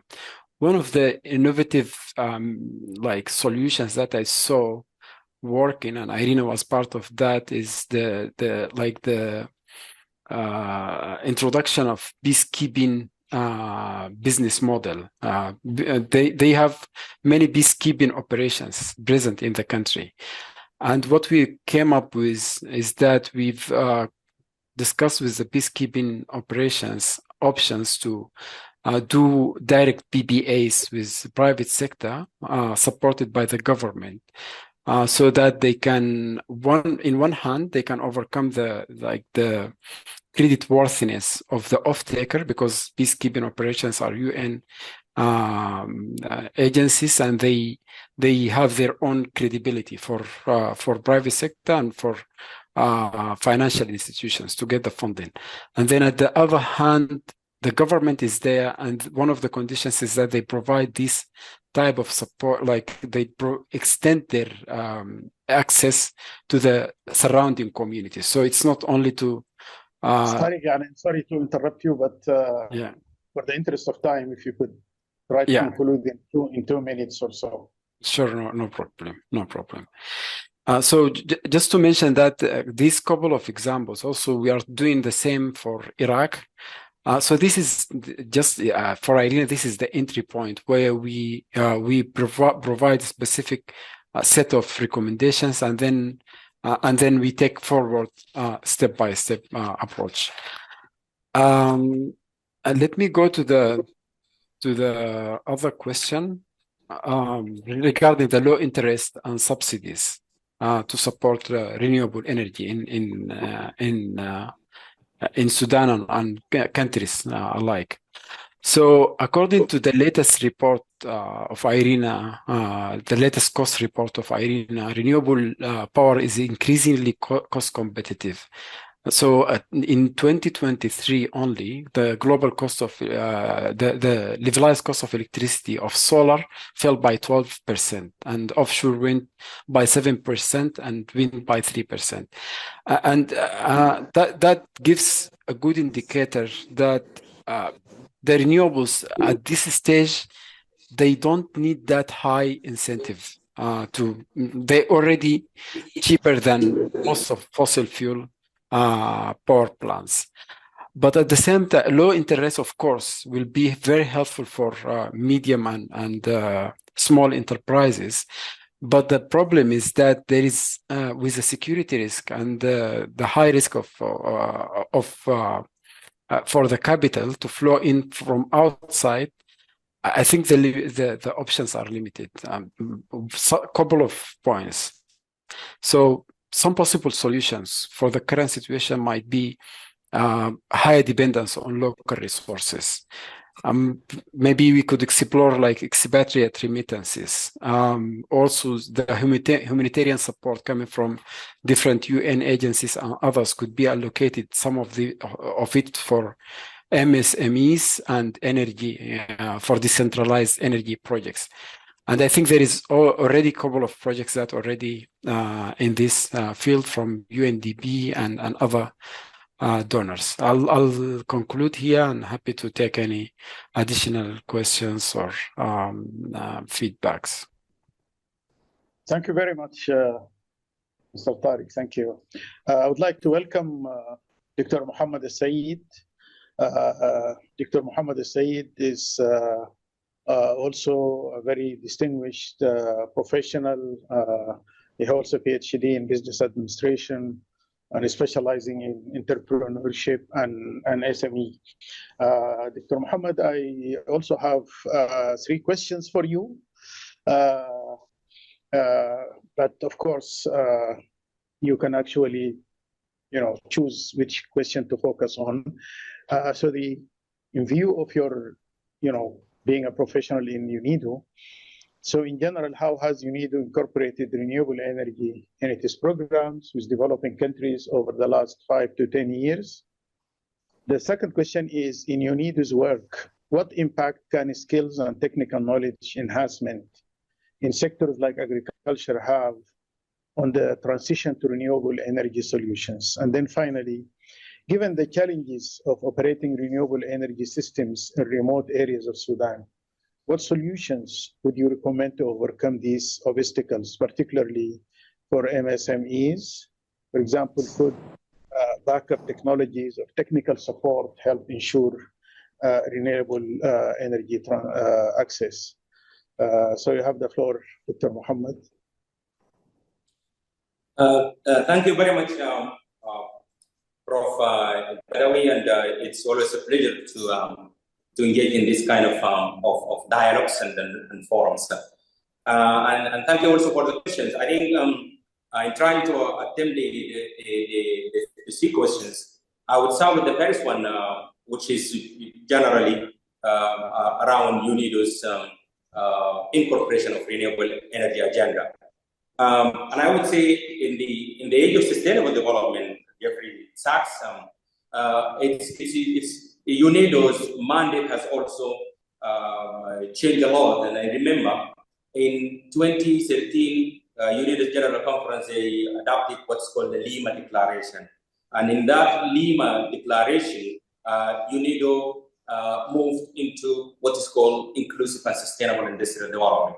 So you have the inclusivity and the sustainability within the mandate of the organization. Of course, Goal 9 is known to be UNIDO's areas of focus, where it looks at resilient infrastructure and inclusive and sustainable industrialization, in addition to fostering innovation. This is the core mandate of UNIDO, and this is a very big but, UNIDO's activities contribute to all the sustainable development goals. So we in UNIDO, we have a vision where we are looking at the world without poverty and hunger, and where we also see industries are driven with the low emissions economies that are some of the areas we try to look in a big vision of UNIDO. Of course, there are a lot of data and statistics and cases and stories for everyone to maybe interested to see more of what UNIDO was doing for the last 5 to 10 years in terms of supporting many countries to move into renewable energy solutions. Now, if I move to the second question, again, for the interest of time, skills and technical knowledge, of course, they have direct relations, not only correlations to production and productivity of the agricultural sector. When I say the agricultural sector, I'm talking about the general term of agriculture, including livestock and fisheries. Now, if I take UNIDO's experience in various projects, and I would say thanks to our development partners, Italy, EU, Canada, of course, Japan, and the rest of the donors, we were able to reach thousands upon thousands of farmers, smallholder farmers, through provision of 2 types of skills. So this is our model in terms of the type of skills. One is the technical skills covering aspects of best practices in farming techniques, extension services, as well as technology. And here I'm talking also I'm taking into consideration renewable energy solutions. This is over and above also provision of seeds and fertilizers. One could ask me and say, well, what seeds and fertilizers has to do with renewable energy? This is an element of production and productivity. So the more you improve the production and the productivity, that means you decrease the utilization of energy, and that's a saving in itself, and it contributes to the greater concept of utilization of renewable energy. So this is the technical knowledge we provide. In addition to that, we also have the second type of knowledge, which is entrepreneurial skills and knowledge.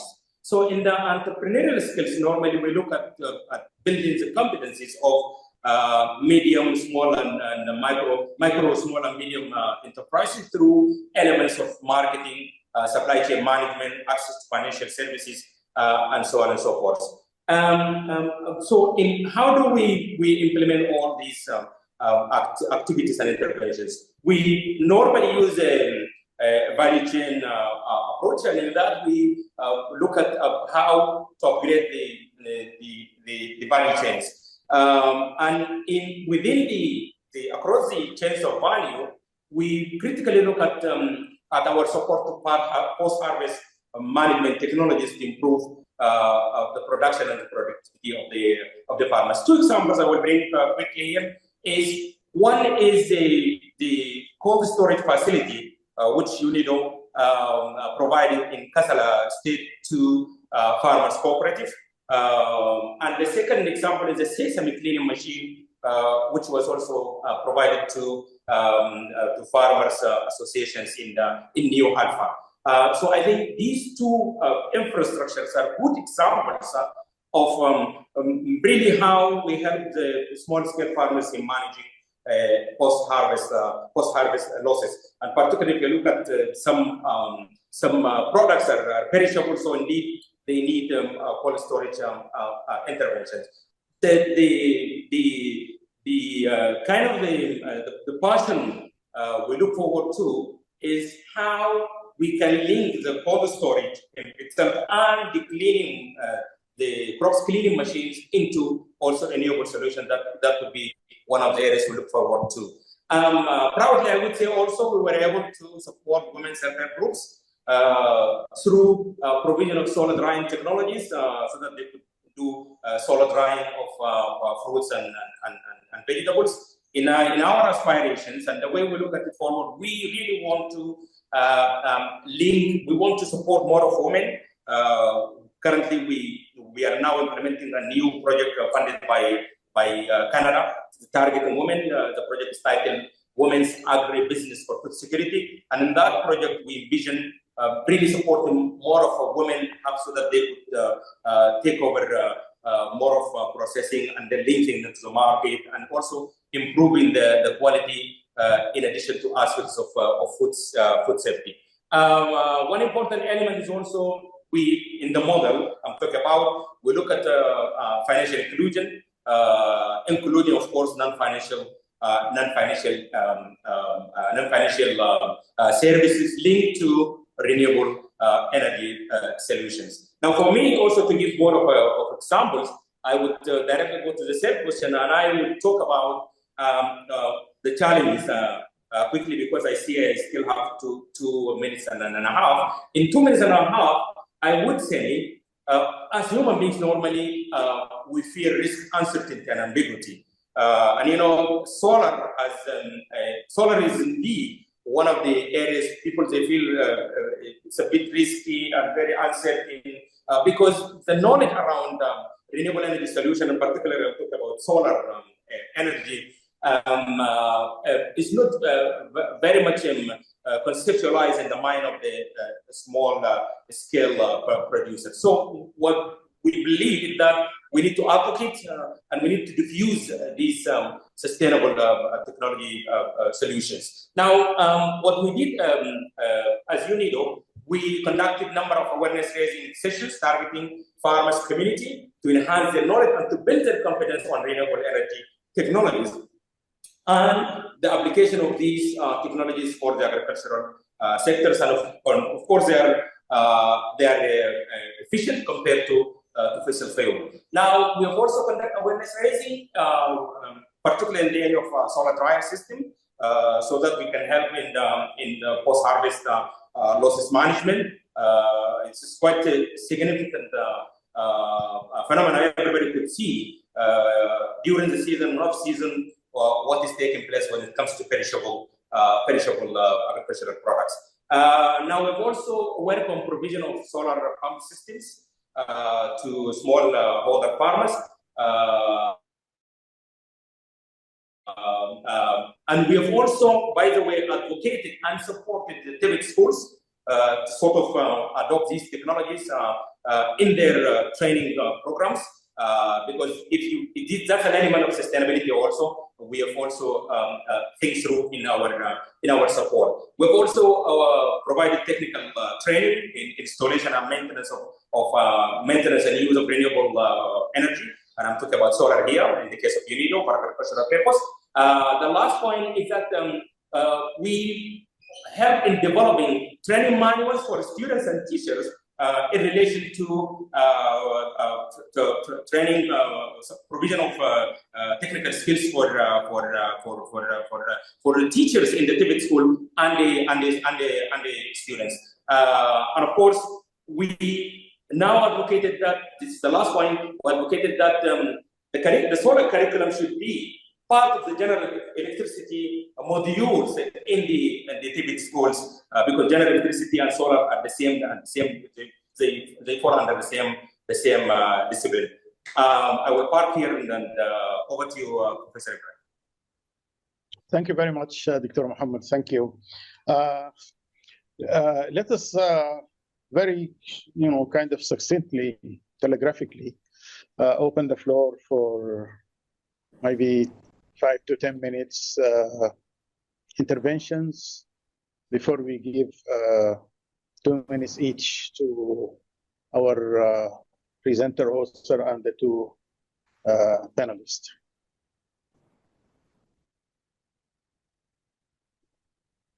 Dr. Ibrahim, if you don't mind, I have a question.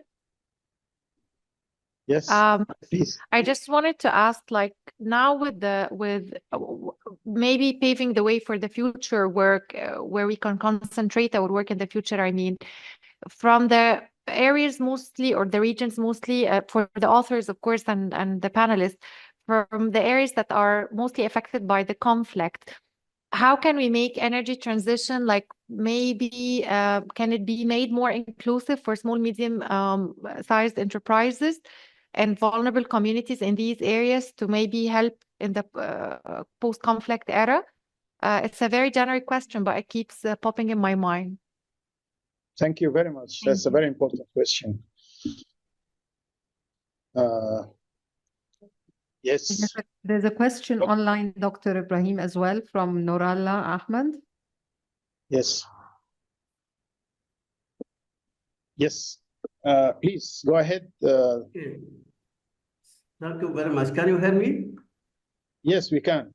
Okay, thank you very much, Dr. Ibrahim, and for the presenter, Muiz, Tariq, and Muhammad Sayed. I have just, I think, few comments. One of which is that we look in this study mostly on the maybe supply side approach of the energy, and I think demand side is also most important. And one of the factors that drive the energy need and energy access is the population.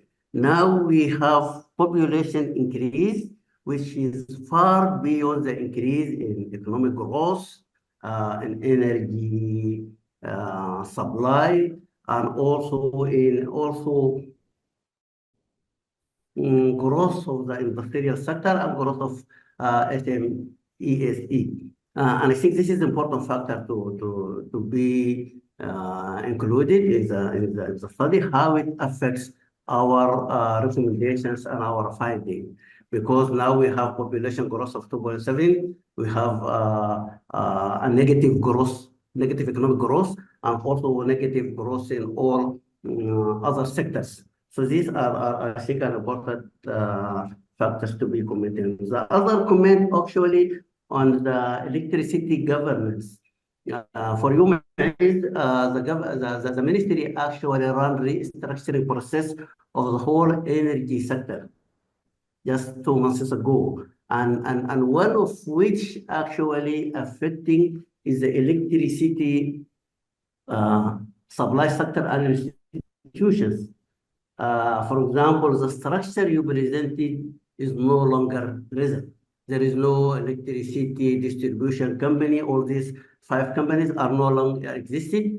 The electricity holding companies also no longer existed, and the sectors all dragged back to the time of the electricity corporation, and all these companies are now became an administrations under this electricity sector corporation. So this is just to have in mind. We are working on you as well in a very changing environment. So every day there is change in policy and structures and rule and استاذ نور الله معلش يعني بس اختصر شويه عشان لو سمحت واصل بس اختصر. Yeah, this is just خلاص أنا I will try to be and also and I think one of the important things that also we have to consider in our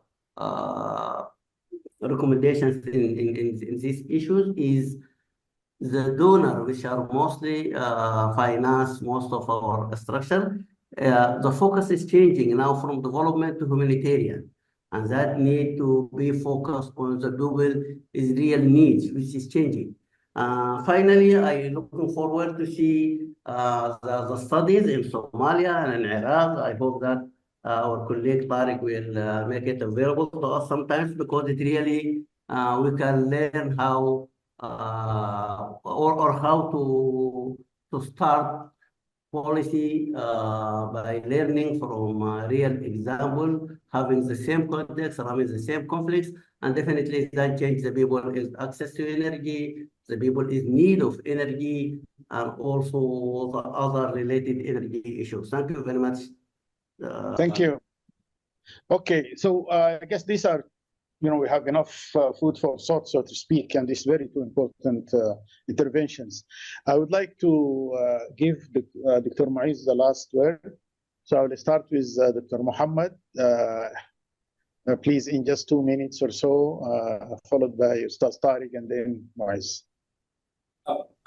Thank you, Prof. Ibrahim. If I understand the first question correctly, is around sustainable energy or renewable energy solutions during and post-war in Sudan. I think one of the things that we observed, particularly in what we call safe states where there is no significant conflict, there is an increase in the number of private sector renewable energy providers. And this significant increase is an indication of the utilization, because normally private sector entities, they move into areas where there is demand. Nobody could keep a shop when people are not coming to buy from that particular shop. So I think this is quite significant. The second point, in particular, I'm talking about the industrial sector. Now there are a lot of efforts from the side of the government to sort of rethink the way they want to see the industrial sector post-war.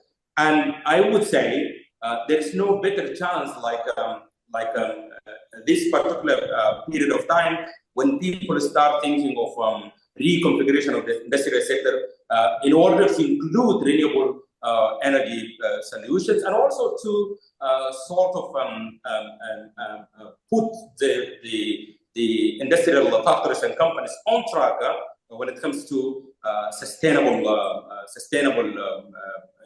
aspects of how they provide their product and their support. So I think there is an increase in demand.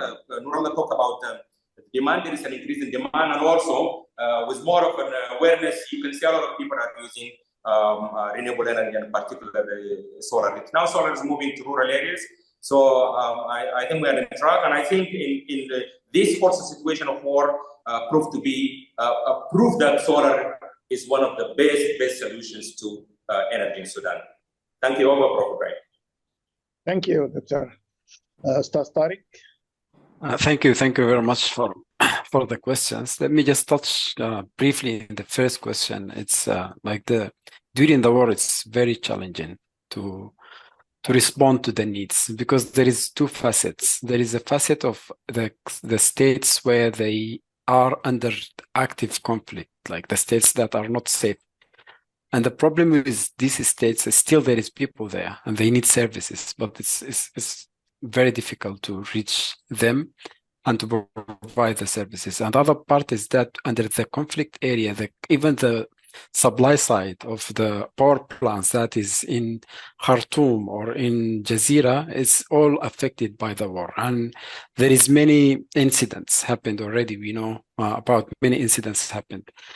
The other facet is the pressure that also this touch is Dr. Nurullah question. The pressure comes from the displacement of the communities that already went from the conflict to more safe cities, is that there is higher pressure of people and there is need for real solutions. And this is where renewables, or especially solar, can play a greater role. Because it is easy to implement, and it can touch on, like in many cases, especially for like the humanitarian projects that comes, we could, as professionals in these organizations, we could push for like a component on energy access and renewable energy for displaced communities. I think this type of projects will work much better than anything else in creating the demand itself, because just I remember in the previous like in my previous work, even with Dr. Nurullah, for the projects that we've done for solar pumping for agriculture in northern state. In the past, that project, when it came, like it was initially 28 pumps for 28 farmers. But just 1 year after, the demand peaked. Like people didn't want even the incentive. They said, "Let's have it. We want to buy it. We are ready to buy it because they will avoid paying for fuel, and they will have constant water supply that they need, and then they will sell these products, and they can repay their debt." So I think some of these solutions, especially for productive uses in the safe cities and in the villages, is easy to implement, but we need to push to redirect the funding coming for humanitarian, or at least portion of it, to this type of solutions, and then the cycle will follow. I stop here. Thank you, Ustaz Tariq. Thank you very much. Now over to you, Muiz. Thank you, Dr. Brahim. I mean, I have nothing to add to Dr. what, Ibrahim and Dr. Moaz, sorry. if I may just disturb, because I know that this is Dr. Moaz's last intervention, but there's a comment or a question from Dr. Sayed Abbas Ahmed as well. So I thought I'll just bring it in case you'd like to respond to it as well. For the Sudan case, is the power gap and the use of RE too early to relate to MSMEs? Sudan is now working under informalization. For your kind attention. Thank you. Thank you, Shireen. I mean, this comment is, I feel like it's relevant. I was going to say I have nothing to add to what Tariq spoke about regarding Yasmin's question. And I think the Dr. Sayed's comment relates to what Nurullah mentioned about demand, right? So even if you do the demand forecasting that the World Bank usually does, you take things as they are today and you forecast demand based on that.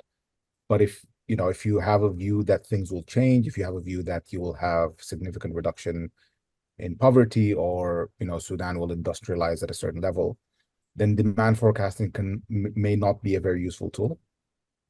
So, for example, I mentioned Rwanda's fight for universal electricity access and mainly using solar home systems for that.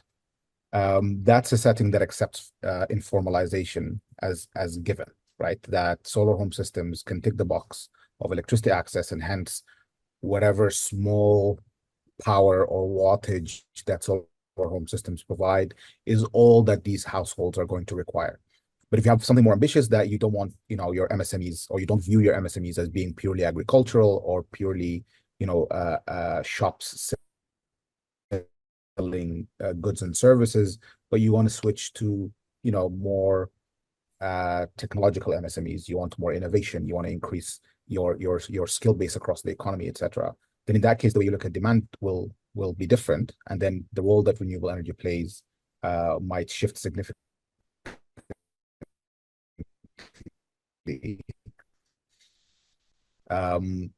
Informalization, I think that kind of gets us to kind of rethink what we want to use renewable energy for, and to what degree can renewable energy help Sudan achieve its development aspirations, whether it's post-conflict or in the long term. And I do agree with Tariq that renewable energy is most likely to provide the needs for power and electricity in the short term, because of its modular form, because of it's mobile, it can be plugged and unplugged, and there is a way of supporting at least immediate needs in terms of electricity within even conflict settings. And we all hear of examples of civil society organizations on the ground or community-based organizations using renewable energy today to provide services during the conflict. So 100%. I mean, I'm sure Tariq can speak more about how IRENA can support that, and he already mentioned. But yeah, good question, Yasmin. But from the demand side, I think it's a much more complicated question. Thank you. Well, thank you so much. And actually, we could continue on both sessions, the previous one and this one, because it raised so many issues and very interesting discussions. But I think all of these issues are well documented and could be a basis for us to pursue this important research in the future, accounting for the unfinished agenda. Thank you. Over to you, Shireen. Dr. Ibrahim, thank you very much. Round of applause for the session. Very grateful. I think we'll go straight into our final panel on leveraging international support for MSMEs in Egypt and Sudan, the role of funding institutions and IGOs in the green energy transition. Yasmin, if you'd like to take the floor. And Yasmin will be moderating this upcoming session. And we have Dr. Stephen Gitonga from UNDP with us online, and Dr. Alia Hassan, the World Bank. She's also with us online. Yasmin, the floor is yours. Thanks, Shireen. I'm sorry that we have gone over time for this session, but that's usually a sign of good engagement, so it's still good. So to our speakers online and here in the room, thank you for sticking till the end. We really appreciate it. Let me start by introducing our speakers first, and then we'll be asking them a few questions and hearing their answers. I'll start by Dr. Alia Hassan, who's an energy specialist at the World Bank, East Africa region. Dr. Alia holds a PhD in engineering from the University of Khartoum. With 12 years of experience in oil and gas, electricity utilities, and renewable energy, Dr. Alia have worked for both private sector and government of Sudan before joining international organizations. Thank you for joining us. And next, Dr. Stefan Kitonga. He's held several posts on energy and climate change in his career.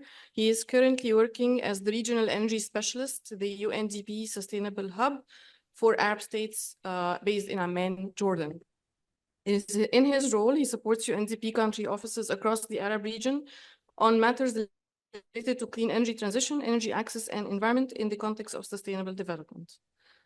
He has extensive experience in energy and climate change policy programming, coordination, and policy support at community, national, regional, and the global level. Thank you for joining us, Mr. Stefan. I'll start by addressing my questions to Dr. Alia. Dr. Alia, can you shed light on the importance of collaboration between local governments and intergovernmental organizations or international organizations at large to ensure that the energy projects in post-conflict regions are sustainable, scalable, long-term? Because as we have seen from Moise's presentation, and it's fully described in his paper, the conflict may have boosted the transition to address the energy deficit or the energy gap, but the ad hoc solutions may not be very sustainable long term. So can you please give us your take on that? And then I'll address my question to Mr. Stefan, and then I'll come back to you. The floor is yours.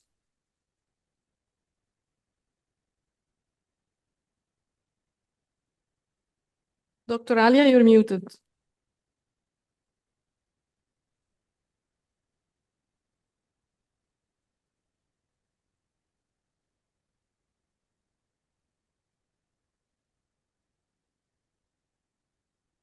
You're still muted. We can't hear you. Can you unmute yourself?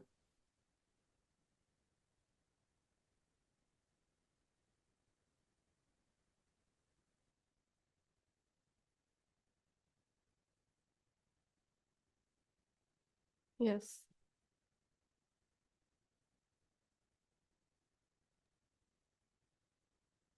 Can you try and speak now? I think you're unmuted yourself.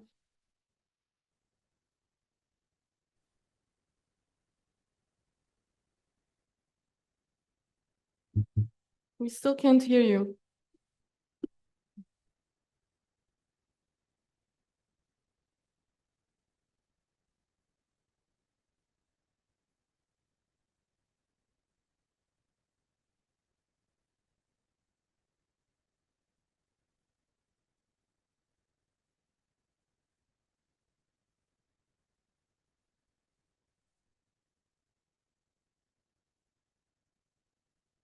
Can you try again?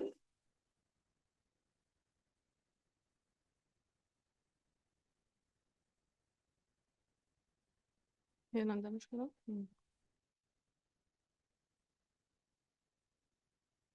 طيب, Dr. Alia, it seems that there's like a technical issue, so I suggest that I turn to Mr. Stefan with another question, and then see whether you can fix the situation. Perhaps you have your mic mute from the settings that needs to be fixed, and you can do a test. Okay, Mr. Stefan, my question for you is based on your experience in renewable energy transition in decentralized economies. And what kind of lessons can Egypt and Sudan learn from these experiences? And I'm also going to ask you my second question in case Dr. Alia cannot rejoin us, which is what role can the international community play building on UNDP's experience in raising awareness, since Dr. Dr.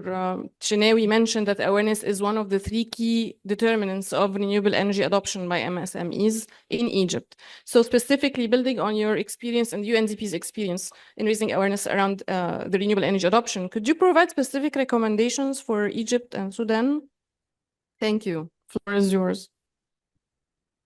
Thank you very much. I'm very happy that I'm coming after the session that just ended, because some of the discussions, some of the points that were raised in that session are very important in this particular one. But let me first of all talk about the first question, which was about based on UNDP activities and experiences, what are the lessons in relation to renewable energy?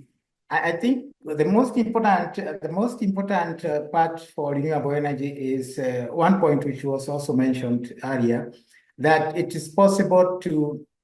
It's the easiest when it comes to deployment, because you can deploy it anywhere, and because of that, it has this what personally I call.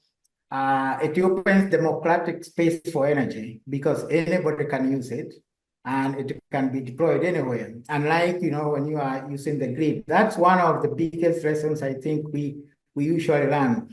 And we have observed that actually, when countries like Sudan, for example, when you have conflict, for example, renewable energies tend to go higher. You find that people tend to start deploying renewable energies faster.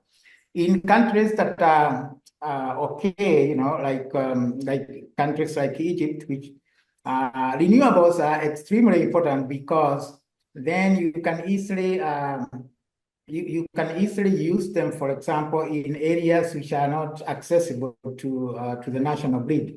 Even though the national grid is almost 100%, still we need renewable energy to complement.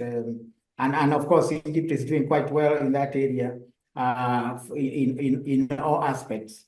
So in terms of lessons, that's one of the lessons. It's very accessible, and it can be, in fact, it is the only technology, as it was mentioned earlier, that you can easily move from humanitarian to development. So it is that technology that is quite agile when it comes to energy for development.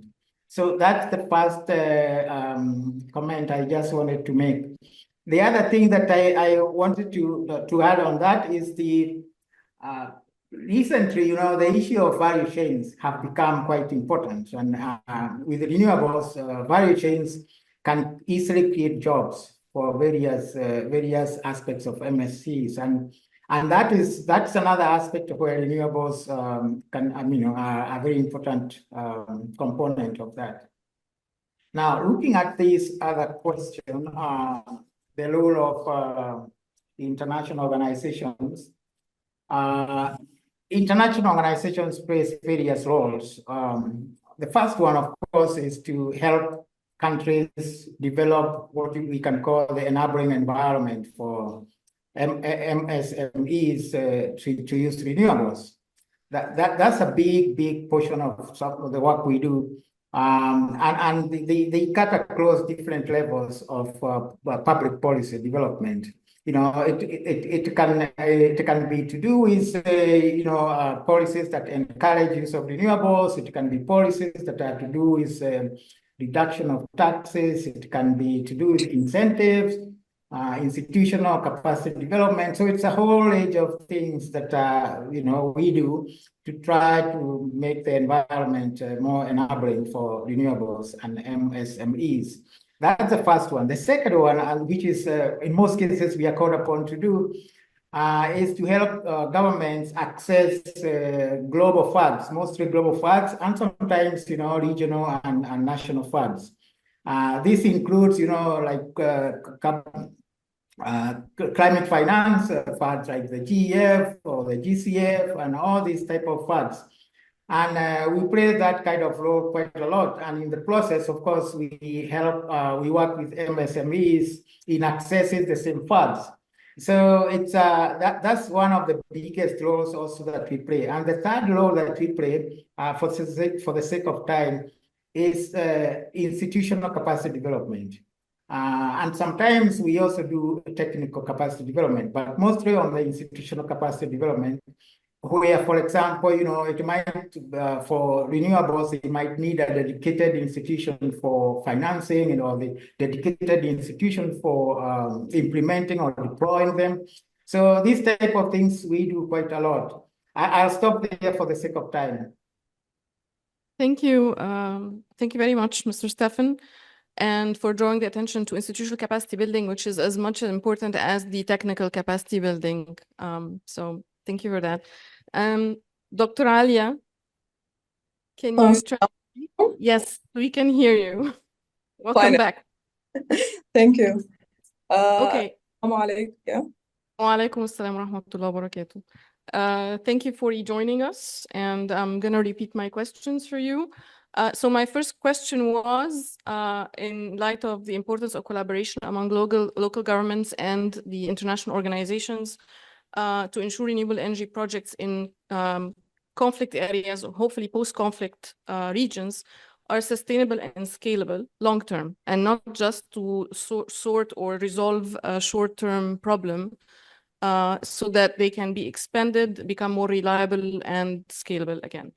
That's the first question. And if you could tell us if you have a success story in mind and what lessons we can learn from it for our countries, Egypt and Sudan, that would be great.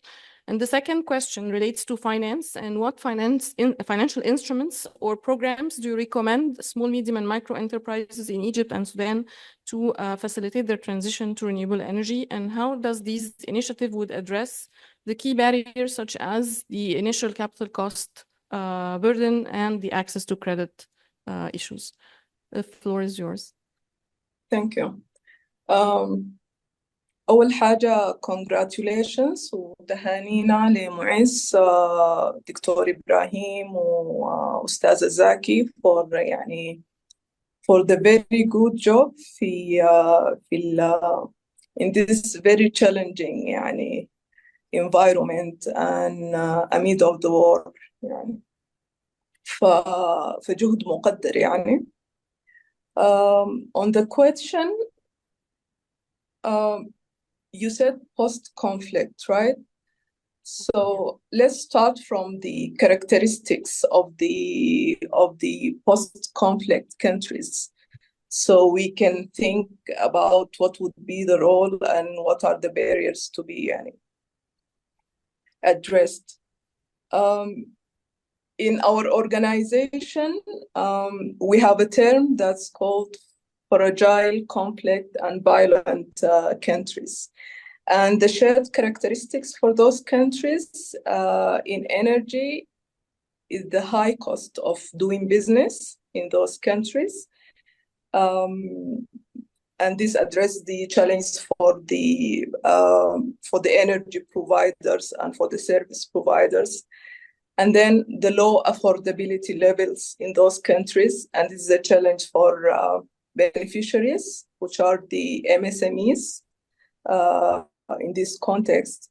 And then the small market size, which will not be attractive for international private sector and will not benefit from the economy of scale as well. The third thing is the weak institutions.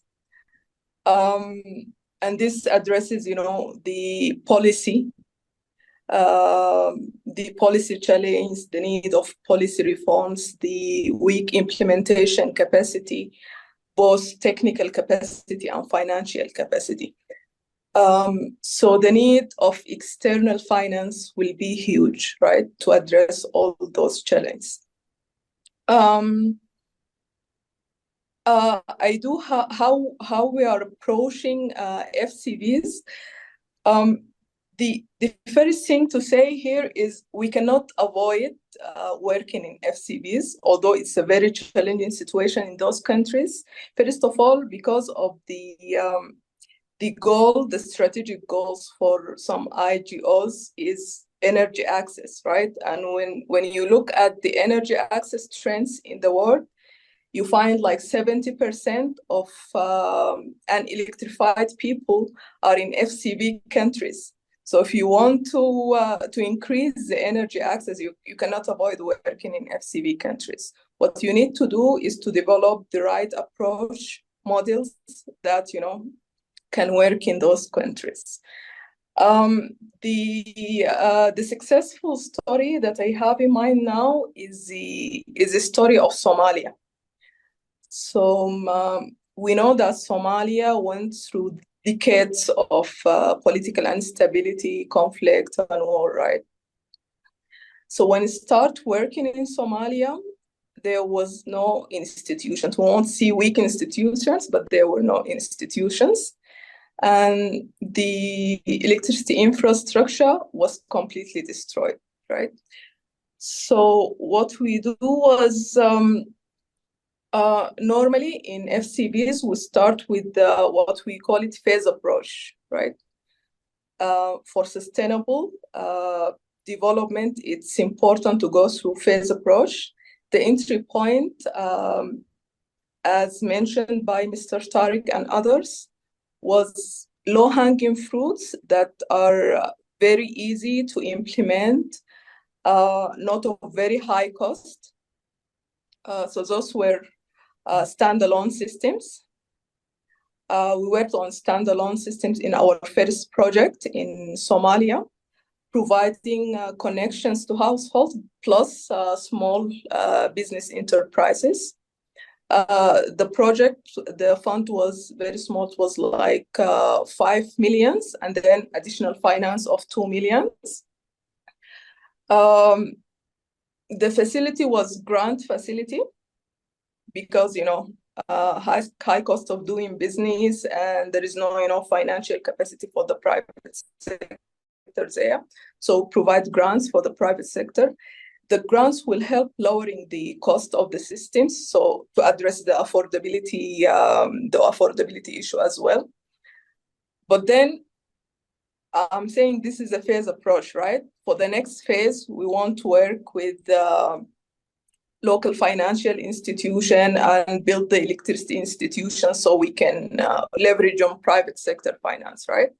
So we did this as an investment part, but we also start analyzing and doing analytical analysis for the next phase, right? And we're providing technical support to build the capacity for private sector, for public institutions, and for financial institutions during this project. Then for the next phase, the first project was 5 million. The next phase was 50 million. Now there is a level of confidence about the implementation capacity in the country after the first project, as we were able to build some capacity there. And we were able to familiarize the private sector there with the international standards. You know, we do have environmental and social safeguards standards to work with IGOs, right? And you have to fulfill all those requirements. So through the first projects, you'll build all these instruments, the procurement systems, financial auditing, right? Then for the second project, the 50 million project, we do have the confidence, and we started working on mini grids. So it's upgrade, right, from standalone systems to something bigger. That's mini grids, and I think MMEs are actually a solution for mini grids, because mini grids are challenging and are costly. And they do have a problem of building a demand and the risk of demand in mini grids. So when you have a productive use load, you can anchor the load of mini grids on the productive use, and then you can connect household and neighboring, you know. So that was key after all the analysis done in phase 1 to start developing the mini grids with the higher capacity. And now now we have institutions. Now we have policy, we have legal framework, we have electricity law in Somalia that was built in phase 1. And we have helped Somalia to join regional institutions like East Africa Power Pool, COMESA, and other institutions which can, provide some technical assistance, and they can learn from their electricity systems and institutions there, right? So now we're preparing for 100 millions operation in Somalia. And and now Somalia is part of the regional program of we call it Ascent Access to Clean Energy, right? It includes like 20 countries.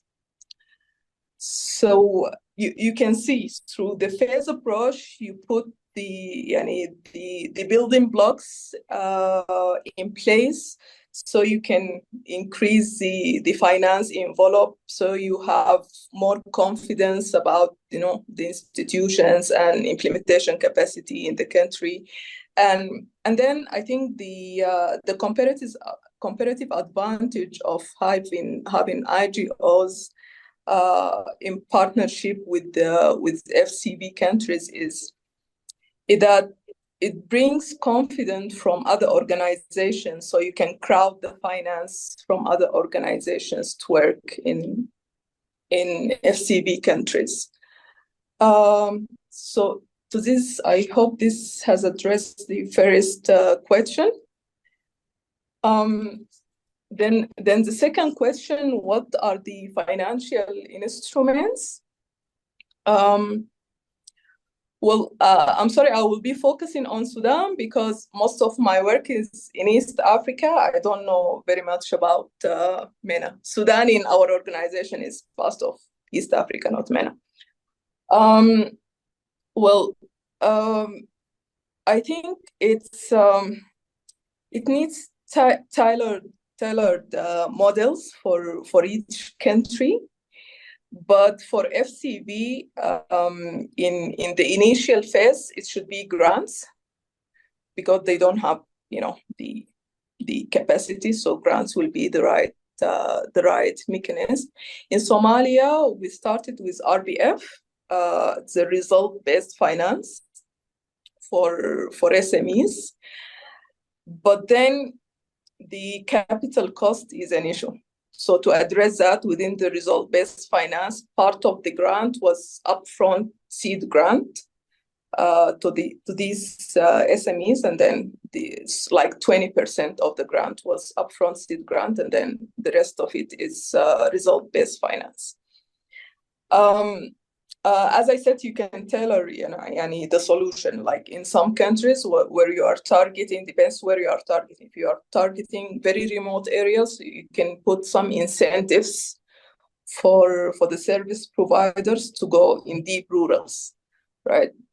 So you can work on that. You can provide end user subsidies through microfinance institutions for MSMEs.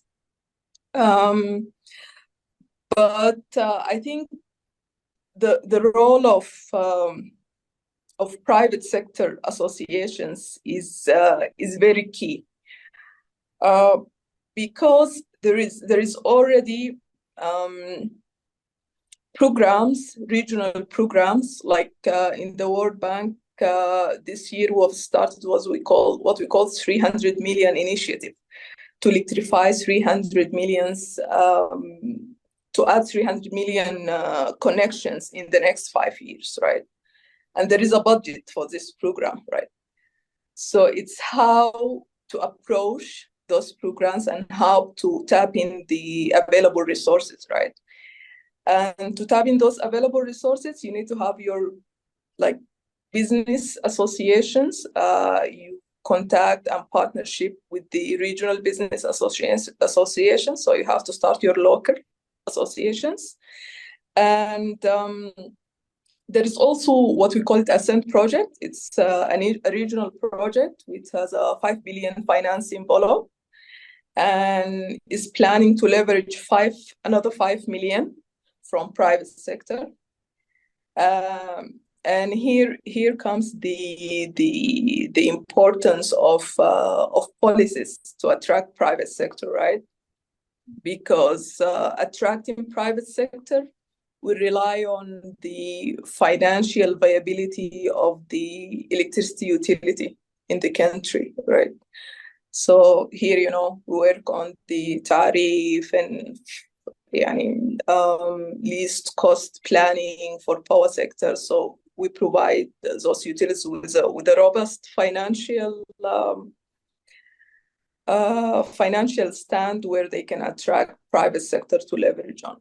Because everyone knows that government doesn't have enough money to electrify for what we call it, universal access. And even concessional finance, IGOs, they don't have that amount of money, but the big amount of money is in private sector, right? So all we do, we're trying to de-risk private sector by starting the first of kind projects in those FCVs should be started by IGOs or concessional finance to give private sector comfortableness, and then guarantees from those IGOs to private sector, and then building institutions, including utilities and financial stability for utilities. So we're in a good place to attract all the big money from private sector. And it's also important to align the development strategies for countries with the development strategies for IGO, so they can tap onto the available finance. I'll stop here. Yeah, all good. Thanks.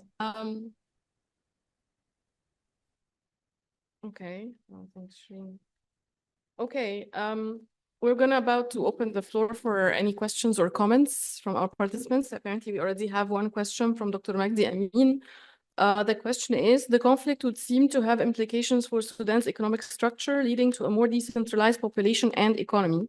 Yet the limited grid reflects the status quo ante. How do the development agencies weigh grid expansion against decentralized solutions, such as mini grids, in providing access? And the question is not addressed to a specific speaker, so I'm going to give you both a chance to answer very briefly in 30 seconds. Mr. Stefan, would you like to go first? Yes, I'll be happy to go first. This is an important question, but usually when conflicts happen, usually for development agencies like UNDP, international development agencies, there are sort of three phases that we implement activities, and this question addresses, asks. It sort of addresses these type of things that we do.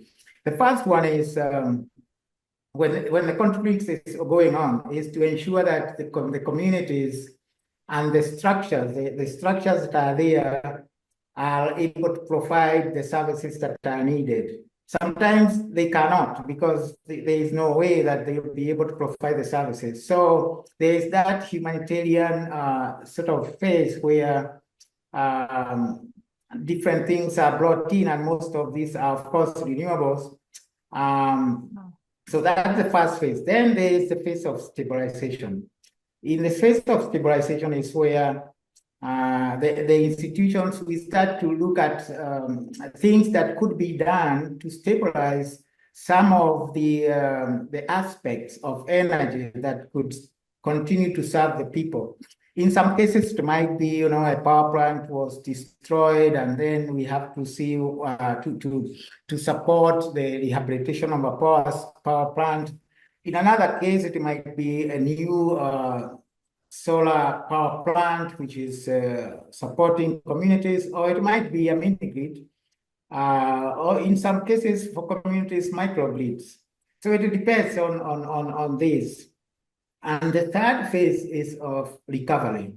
And this is where now we start in injecting what you can call long-term structures to sustain what was started during the rehabilitation, the stabilization phase. And these are things that are regular development activities that you can think about. There you start looking at what can you do with the local, if there is a small or not completely functioning authority that is there. So you combine all these things, and by the end of that process, you have a structure. And I thank you very much for the previous presenter.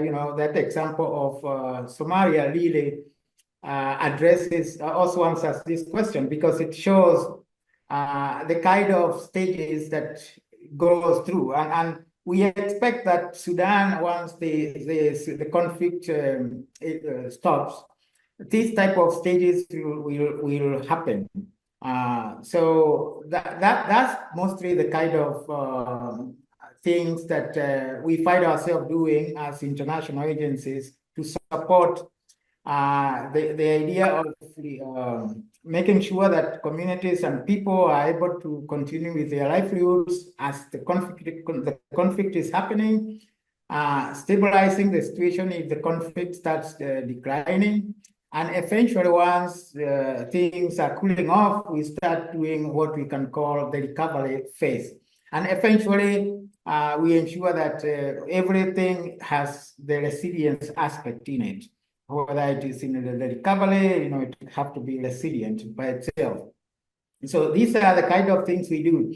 One of the things we have noticed, especially with conflict countries, is when the structures are not working, individuals start using solar energy in different forms and formats. Sometimes it is possible to import solar panels in those countries, and if that is possible, we have seen an uptick of what you can call local private sector doing that kind of work. And in some cases, actually, they take over most of the work that the government was doing before. And I think that's exactly what happened in Somalia, for example. So then when the situation stabilizes, then we have then to think, what role does this new structure that has started forming will play in the post-conflict situation? And in some cases, it becomes quite difficult because some of the countries, the private sector, when this local private sector, when they are operating in a crisis context, sometimes they develop their own infrastructure. And you assume you have like 10 strong local private sector doing it, mostly from the diaspora. They have including their own grids. So you might end up finding like 15 grid systems within one city. And now post-conflict, the government, have to think, what do we do with all these things? So these are the kind of situations we find ourselves in as international development agencies, supporting countries that are undergoing a structural change, whether it is economic or whether it is in terms of energy infrastructure. Thank you, Mr. Stefan. Now, Dr. Alia, would you like to intervene for 30 seconds? Can you unmute yourself? Thank you. I would like to say, I think the situation in Sudan, let's hope the conflict lasts shortly, but it differs from the situation in Somalia. Somalia, it was 25 years of war, right? But here in Sudan, it's only 2 years now. The infrastructure is there. In Somalia, there is no transmission lines, by the way. So the infrastructure is there in Sudan, and I don't think we will start from standalone systems and small systems for households. But I think the challenge now, before the war, the challenge was on the generation side. Right, there was not enough generation, and there was a supply gap of around 900 megawatts. Now, after the war, there is a supply surplus. There is supply surplus because 70% of the demand was in Khartoum, Jazeera, industrial areas and commercial areas. Now those are out of service, so there is a surplus in the demand. And some areas in Khartoum some areas in Sudan are enjoying right now 24/7 hours of power supply because of the surplus. But then there are other regions where there is high number of IDPs like Port Sudan and other cities where there is a bottleneck in the transmission side, in the transmission network, because it was designed for a certain number of people, but now this has doubled because of the IDPs. So I think for the post-conflict, we need to focus on the transmission infrastructure and increase the capacity of transmission in those bottlenecks. I think that will be the start. But then for productive use and medium and small enterprise, I would think mini grids will be, because even before the war, we were thinking about mini grids for productive use, especially for mining sites in the north. And although mini grids for underserved area, like you've seen in the presentation of Dr. Maiz, that Darfur and parts of Kordofan are already out of the national grid, and they were relying on mini grids. So even before the war, we were thinking about hybridization of those mini grids with solar, because they're 100% relying on diesel. And those are conflict areas, so this will provide kind of more resilient system. You know, now the fuel supply chain has been broken after the war, so they're suffering there. So I think that is sort of the thinking. Mini grids for productive use and to anchor the loads for productive use and for underserved area in Kordofan and Darfur, and then working on transmission network. Thank you, Dr. Alia. Network, thanks. Much appreciated. A very insightful intervention from both our speakers.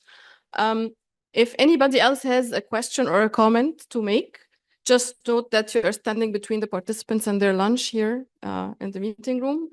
And by the way, lunch will be served at the restaurant in the first floor. So before we conclude, any other questions or comments? No? So with that, I thank our speakers for their insightful interventions, and I give the floor back to Shireen. Thank you very much. Thank you very much, Yasmin. Thank you. Thank you to our panelists for an excellent discussion. And for last words of wisdom, I turn the floor to Dr. Ibrahim Al-Badawi to bring us our closing final remarks. Dr. Ibrahim. Well, that's a very rare commodity, Shireen. Thank you very much for your kind remark. But I think we have heard from the, as they say, the horse's mouth from the top expert in this area. You know, a great deal for us to, you know, to digest and to think about for the future. Unfortunately, I would just tell Dr. Alia that as a student of civil wars, unfortunately, unless something dramatic happens, Sudan might go, unfortunately, down the same road that Somalia went through. The average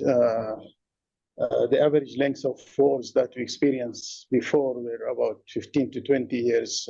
But God forbid something happened that we don't continue with this highly destructive civil war, which eventually could destroy even the transmission that we're talking about, since they have already started destroying some of the key infrastructure in the country.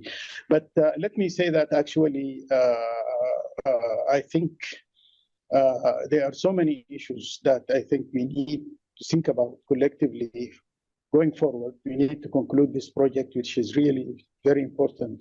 But then also we need to think about follow-up projects especially since now that we have the World Bank and UNDP and our colleagues from UNIDO and ERNA. I think there will be a room for collaboration in terms of following up on the findings of these projects and see how we can actually learn more about the ramifications of the 300 projects and all the other great ideas that the international development community is thinking about, as well as, of course, the the local networks and institutions and professionals. I would also like to think that it's important to link the issue of renewable energy to the broad development policy, because there is still a very stubborn lobby, for calling and insisting on subsidies, and it's very important to understand the political economy and how to mobilize, the stakeholders who stand to benefit from renewable energy to also have a voice, because eventually the decisions about grant strategies and allocation of resources boils down to the relative strengths of the elements of society, depending on their interest and sometimes narrow interest. And I think this will be a big struggle that I think needs to be taken into account in terms of how to generate the kind of political economy that would support the drive towards renewable energy and also the drive towards equality of access, because Dr. Alia just talked about Kordofan and Darfur, and these are two very important populous regions of the country that produce significant, agricultural and animal products for the country, and so these are also issues for Sudan, and I'm sure issues for other countries going through conflicts and so on. So let me, without further ado, really extend our deep thanks and appreciation to the participants, the presenters, the commentators, the panelists, and of course to our partner and collaborator, IDRC. I would like also to suggest that perhaps some of these issues will figure prominently, I think, in our conversation with IDRC going forward, given their leadership role in terms of promoting research on renewable energy. In general, I would like to thank Yasmin, Fahim and Yasmin Orabi and their colleagues in the research department, as well as, of course, Dr. Shireen and her colleagues and all the staff from the Economic Research Forum for the exemplary work and effort that they have put to bring us to where we are. Thank you very much. And of course, wish you, delicious lunch for those in Cairo. And we will try to find our way also to have our own lunch for those of us who are connecting from outside the country. Thank you. Thank you, Dr. Ibrahim. Thank you all, and have a great afternoon.